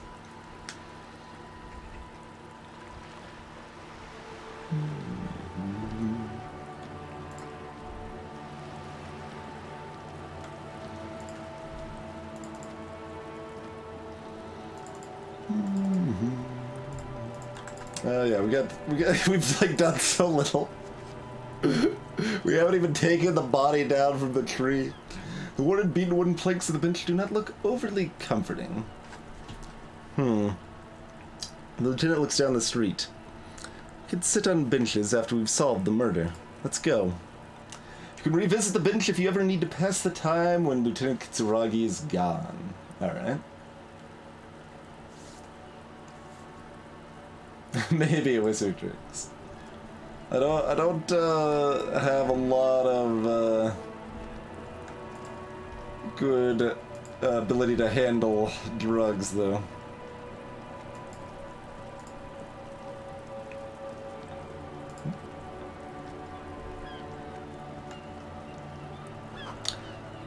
F the police, yeah. Seems correct. Pigs go home. Street name is illegible.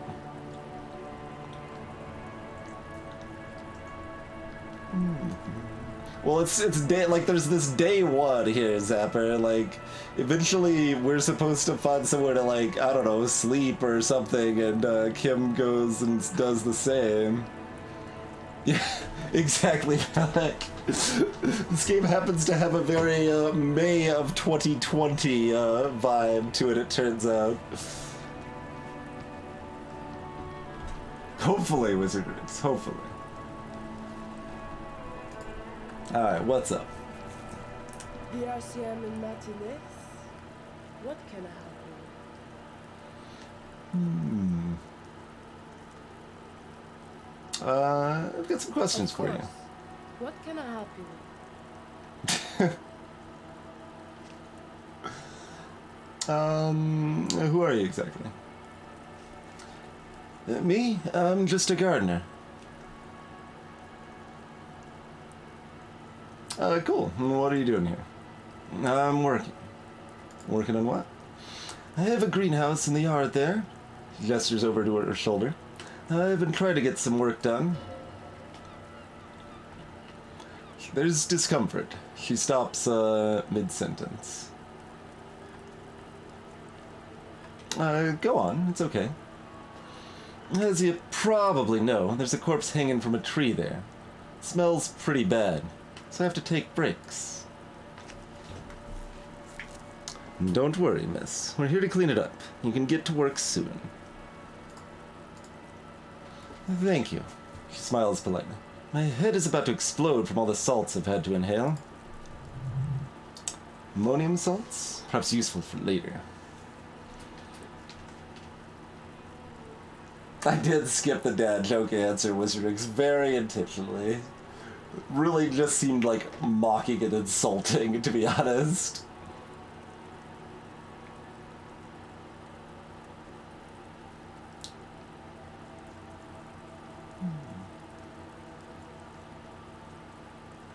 Farewell, Morton. Insulting? Oh man, see, like, on one level, I'm kind of curious about just, like, never taking the body down. But on the other level, there's a bunch of, like, perfectly nice people here that are, like, actively... there's a corpse that's been here for a week. This is horrifying. Someone needs to do something about it, please. Like... Those are some conflicting considerations at this point, I suppose I would say. We need directions. Of course. Where to? What's in the east? The harbor gates. Some kind of commotion, I think. I don't follow local politics. A fritte store, too. Alright. Of course, I won't hold you back. She wipes her brow with a canary yellow glove. Her gloves, the feeling that you need them. You have a dead body to deal with after all. How's it going, DJC? Thank you kindly for 17 months. Alright, if I've got her gloves, I can maybe take down a body. Can I borrow your gloves? Sure, keep them. I have another pair. She hands you the rubber gloves with no visible annoyance. Thank you.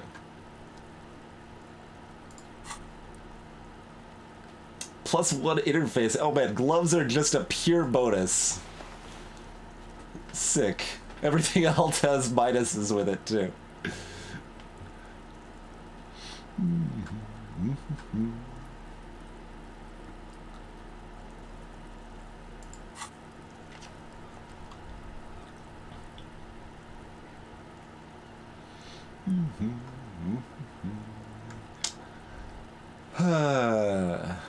All right, do we go vomit and then take down a corpse? Yeah, if only we found those before we went dumpster diving. That would be that'd be nice. That wouldn't it be nice? I mean, if it's stylish enough on bar, it would still need to be stylish.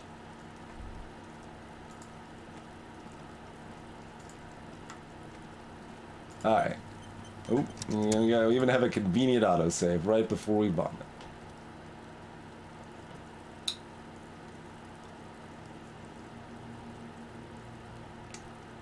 Let go of your nose without throwing up. Easy chance. Okay.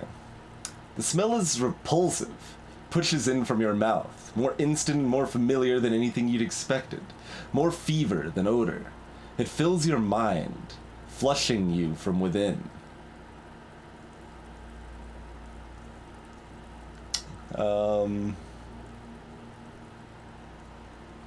Yeah, alright, let it out.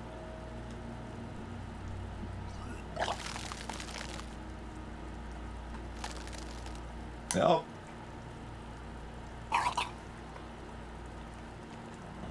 What game would I compare this to? I mean, it's in the same vein as something like Shadowrun Daggerfall or Shadowrun Hong Kong or things along those lines. You could maybe make some comparisons to something like Mass Effect, probably, and that wouldn't be too wrong.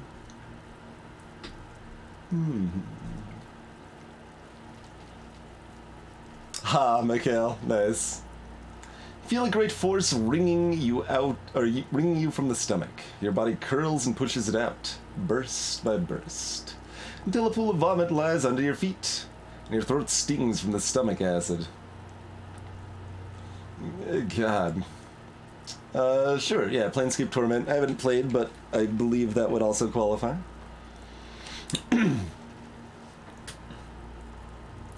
It's okay. Happens to everyone. Lieutenant hands you his white handkerchief. Keep it. Thanks. Hangover is clearly making this... Or, that's not turtle dialogue. That's him saying. The hangover is clearly making this worse for you. You could use some ammonia to clear your head. Okay, where do we get it? That young woman, the gardener, mentioned she used salts for the smell. If she doesn't have any, there might be some in the Fritte store nearby. Having the ammonia is a modifier to the endurance check.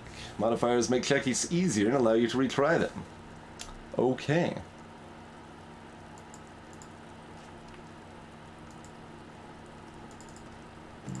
Why you blinking at me here?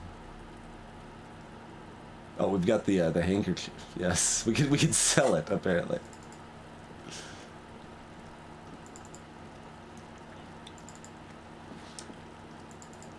Hey, so I just vomited everywhere. You got something that'll help me? It's raining again. It was clear just an hour ago.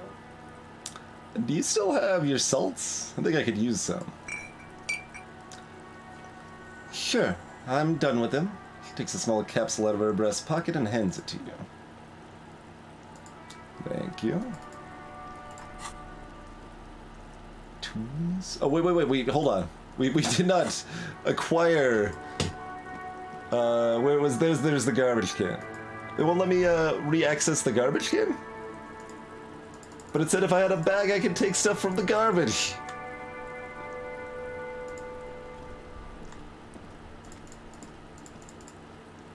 Specifically said if I had a bag. Was it a different garbage can?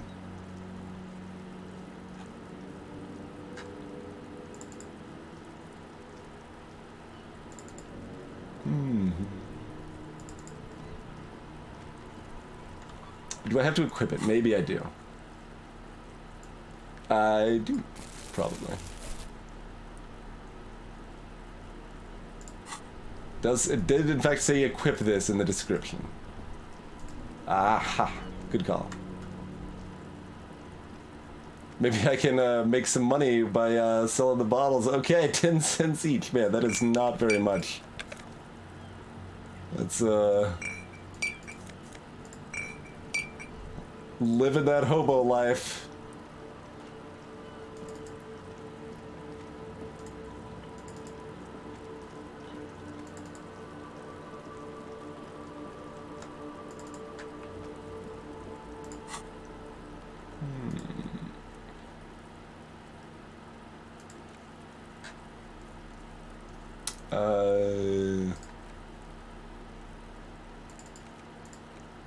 I guess we use it here, specifically.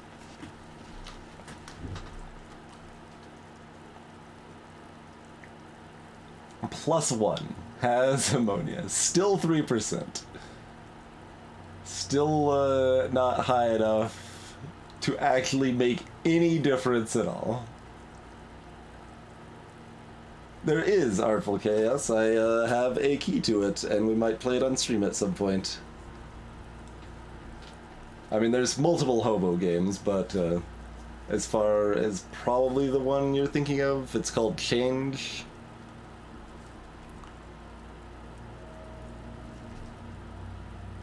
Yeah, we need like a gas mask. I mean, we could also just roll our 3%.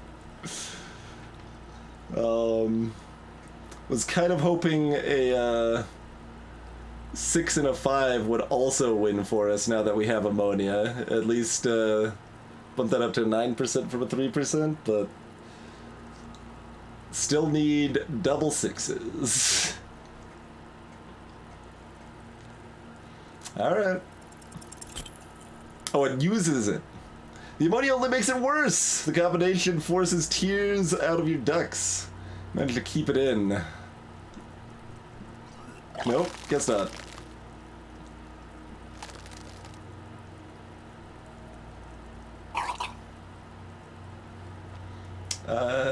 You keep it in once. The second time, not so much. When the vomit is done, your cheeks are wet with tears. Ammonia didn't help at all. Nor does the wind right now. Feel the lieutenant pat you on your back rhythmically. The weight is reassuring, like a crenelle on solid fortification. Pat, pat, pat. I've seen strong men turn themselves inside out for hours. You're facing tough odds here. Alcohol withdrawal makes it considerably harder.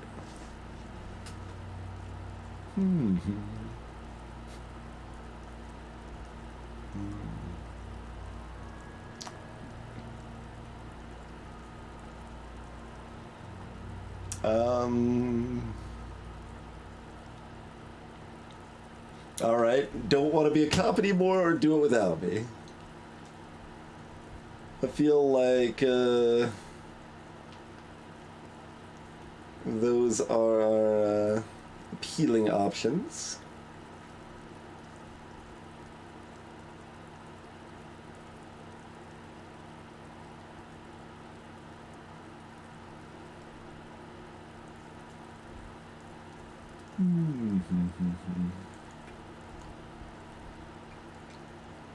Because effectively we've kind of woken up in a daze with no memories and we're being like trounced along in this cop thing and it sucks. So I don't want to be a cop. Okay, you've said it. You needed to say it, and now that you have, withdraws his hand from your back and looks you in the eye. You need to get your shit together. But I don't want to. Or it already is, or no.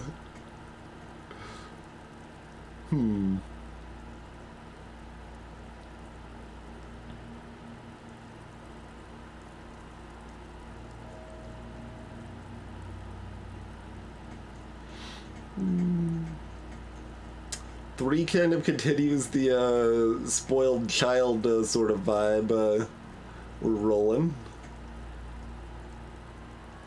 Although 4 does it from the other angle of like, look, clearly I am great. 4 is a little more piracy, I guess.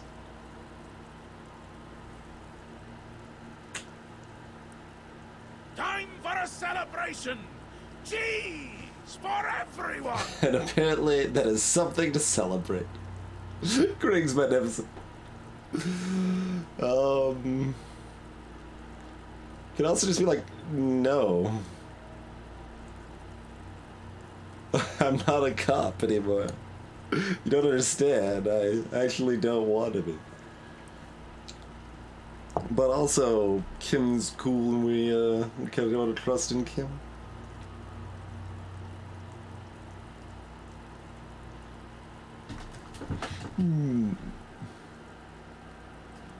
Also, we don't know quite what's up with Kim. Is that just a stylistic choice on their face, or a scar or something?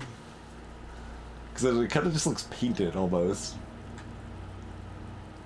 Yeah, I guess to be a hobo cop, we do still need to also be a cop. I don't wanna.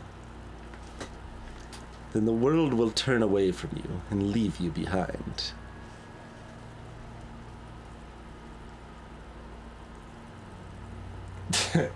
Well, amusingly, like, this is a little funny because, like, okay does not mean okay now. Okay means okay to this, not to this.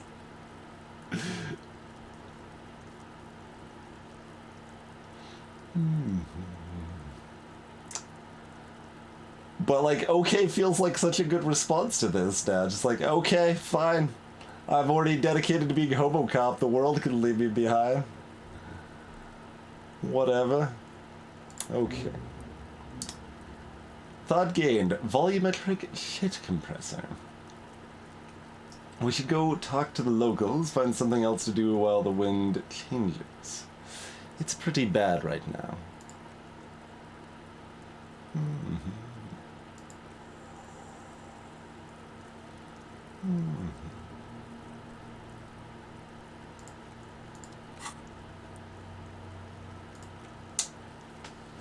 That one's quick.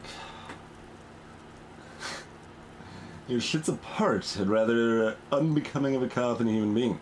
It's supposed to be the opposite of that. Together, compressed in a small area, to achieve a solid...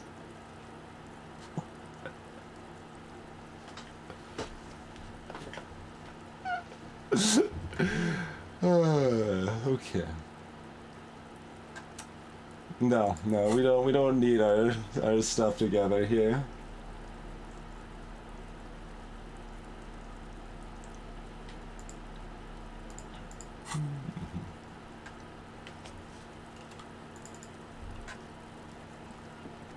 Oh wait, there's more cans.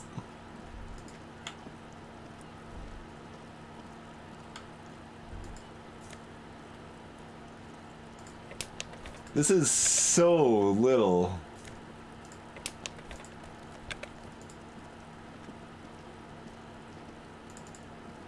Did you know that the hobo life ain't great?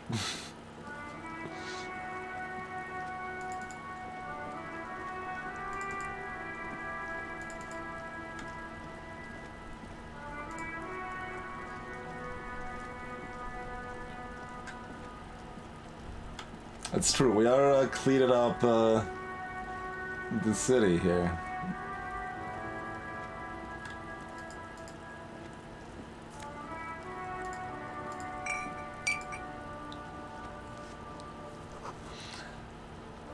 Old slogan to Humanox covers the truck.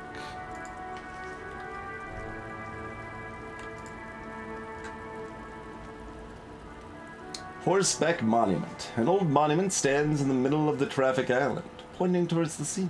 Looks as if it's been reassembled piece by piece, secured and mounted in the air with the aid of numerous ropes and rods. Who is this? A silver plaque on the statue's pedestal reads, I am Philip III, the Squanderer, the greatest of the Philippian kings of Revical, son of Philippe II, the Opulent, father of Philippe IV, the Insane. Not a good track record of mental health in that family. What did this king do?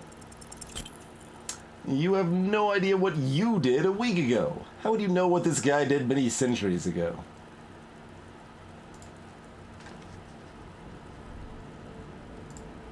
What's in the box? A white tank top.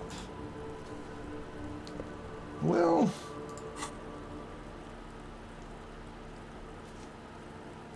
No.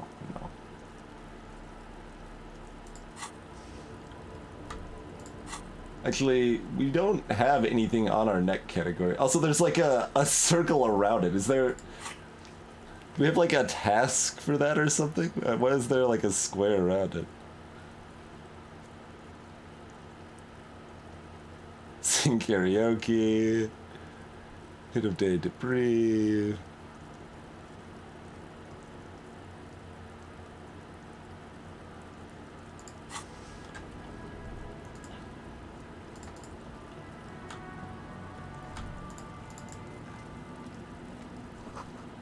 Ruins full of snow.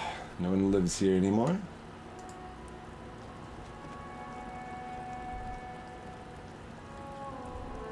I mean, the other stuff pretty much all gave me negatives with its positive, but maybe it's a good trade. Suppose we can interact with the car. Only still lives here now. Exactly, Zelda. Exactly. Kupris Kinema. 40 stands a motor carriage. The bodywork is covered in blue and white livery bearing the number 57. This must be the infernal machine that tore you from oblivion. What? Oh. I don't remember the intro of the game saying anything about a sound or anything, but sure.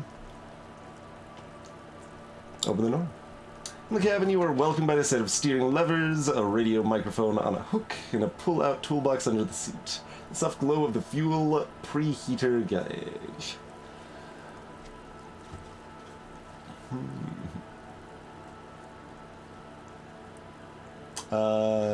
Pick up the radio. The frequency tableau lights up and a green button labeled Prime Line glows like a feline eye. And then you hear something. Soft purr of electrical kittens. Radio waves cast far and wide over the metropolis. A woman's voice greets you through the static. This is Precinct 57. Hello, Lieutenant. How may I assist you? Hello, Alice. Please assist our colleague from the 41st Precinct here. I'm putting him on. Combat dispatch! Combat dispatch!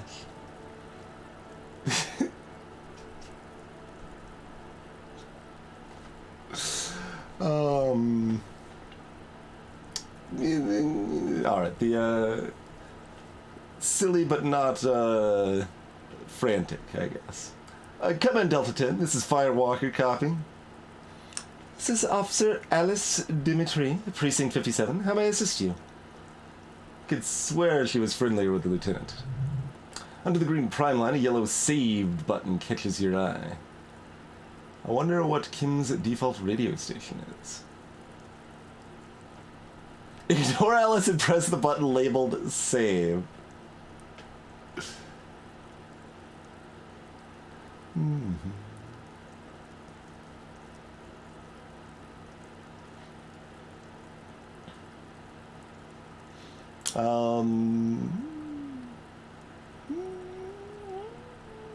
Press the button that says saved. As always, it's DJS Match and Flacio, and you're listening to Speed Freaks FM, bringing you the hottest, the nastiest, the most vulgar. Right away, the lieutenant reaches into the cabin and turns off the radio. He's not looking at you as he says, "Someone must have been messing with the radio. Maybe it picked up a random frequency. Wanted the prime line, right?" He's still avoiding your gaze, and his ears glow red.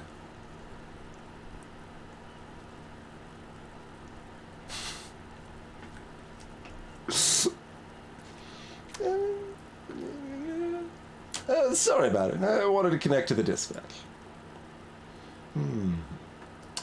Could you connect me to the 41st Precinct? I have something I need to report. Just a second, officer. He puts you on hold and starts crackling softly like a bonfire. While you hear an old man greet you from the radio. His rattly voice is oddly familiar. Jules Pideau.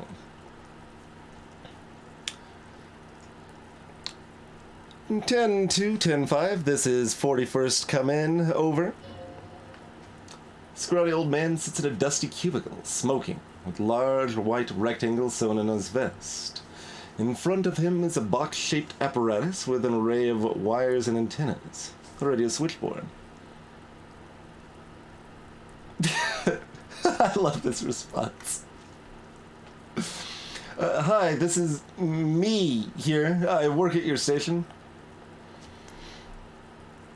10-4, what's your status? Over. My status? 10-18, 10-20, over.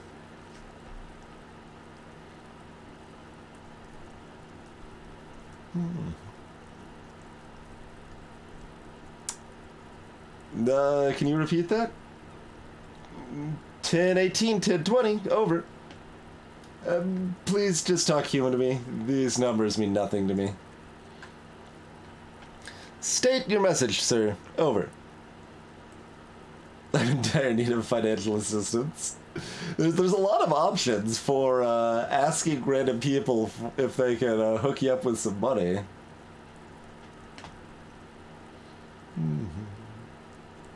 There's personal details I'd like to discuss. I need to report my badge missing. 10-9, repeat message, over. My badge. I can't find it anywhere. Basically, it's gone. 10-4, message received. This is a very serious situation. I need to 10-22 the captain. Over. Jean Vicumar. Is it him? A dry voice asked in the background. What does he want? Says he lost his badge and needs to report it. He... what? He lost his badge? Oh, there's Chester. Who lost his badge?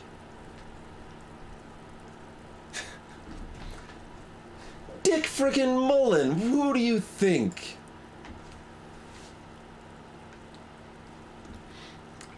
It's Officer Dick Mullen from the bestseller Dick Mullen and the Lost Identity. Defend yourself immediately. They're laughing at you.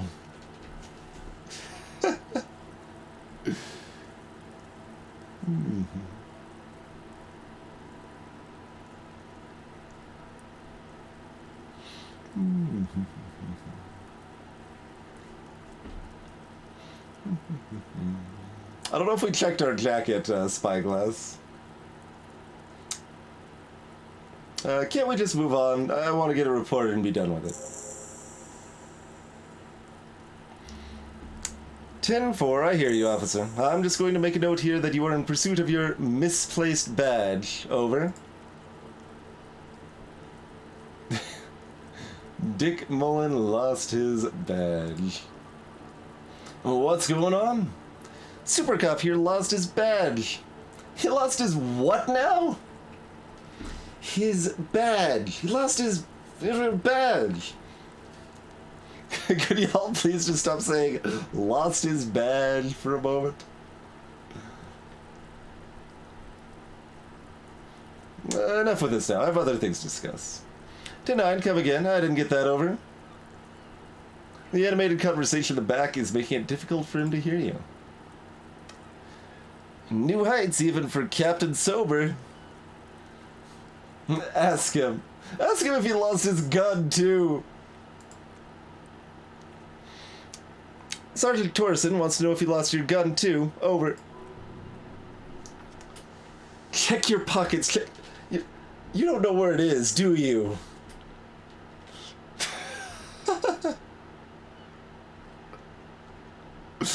I don't have my gun? No, it's gone. It's not on you. 10-9, come in, officer. Did you get my question? We were wondering about your gun. Over.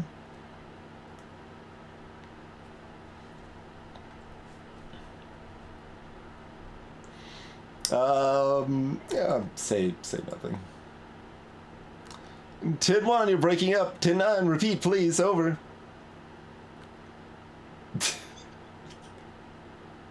Don't say anything. 10-9, come in, officer. Over. Remain silent with terror. Come in, officer. 10-9, repeat message, please. Did you misplace your firearm? Over. Put your microphone back in the holder and quit the call. The silence is almost deafening after you flick off the switch, severing the connection. That did not go well. I guess the important thing is that you followed protocol and reported your lost items. Did we need anything else here?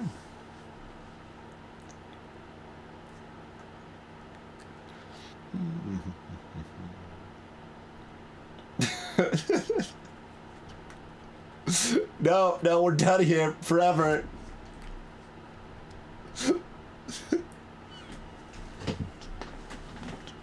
I don't ever want to talk to another person.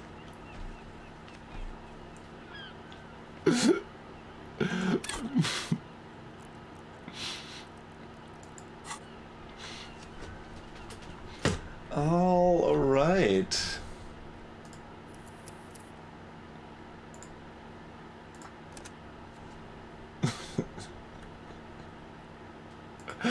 I think that's a fine note to end on.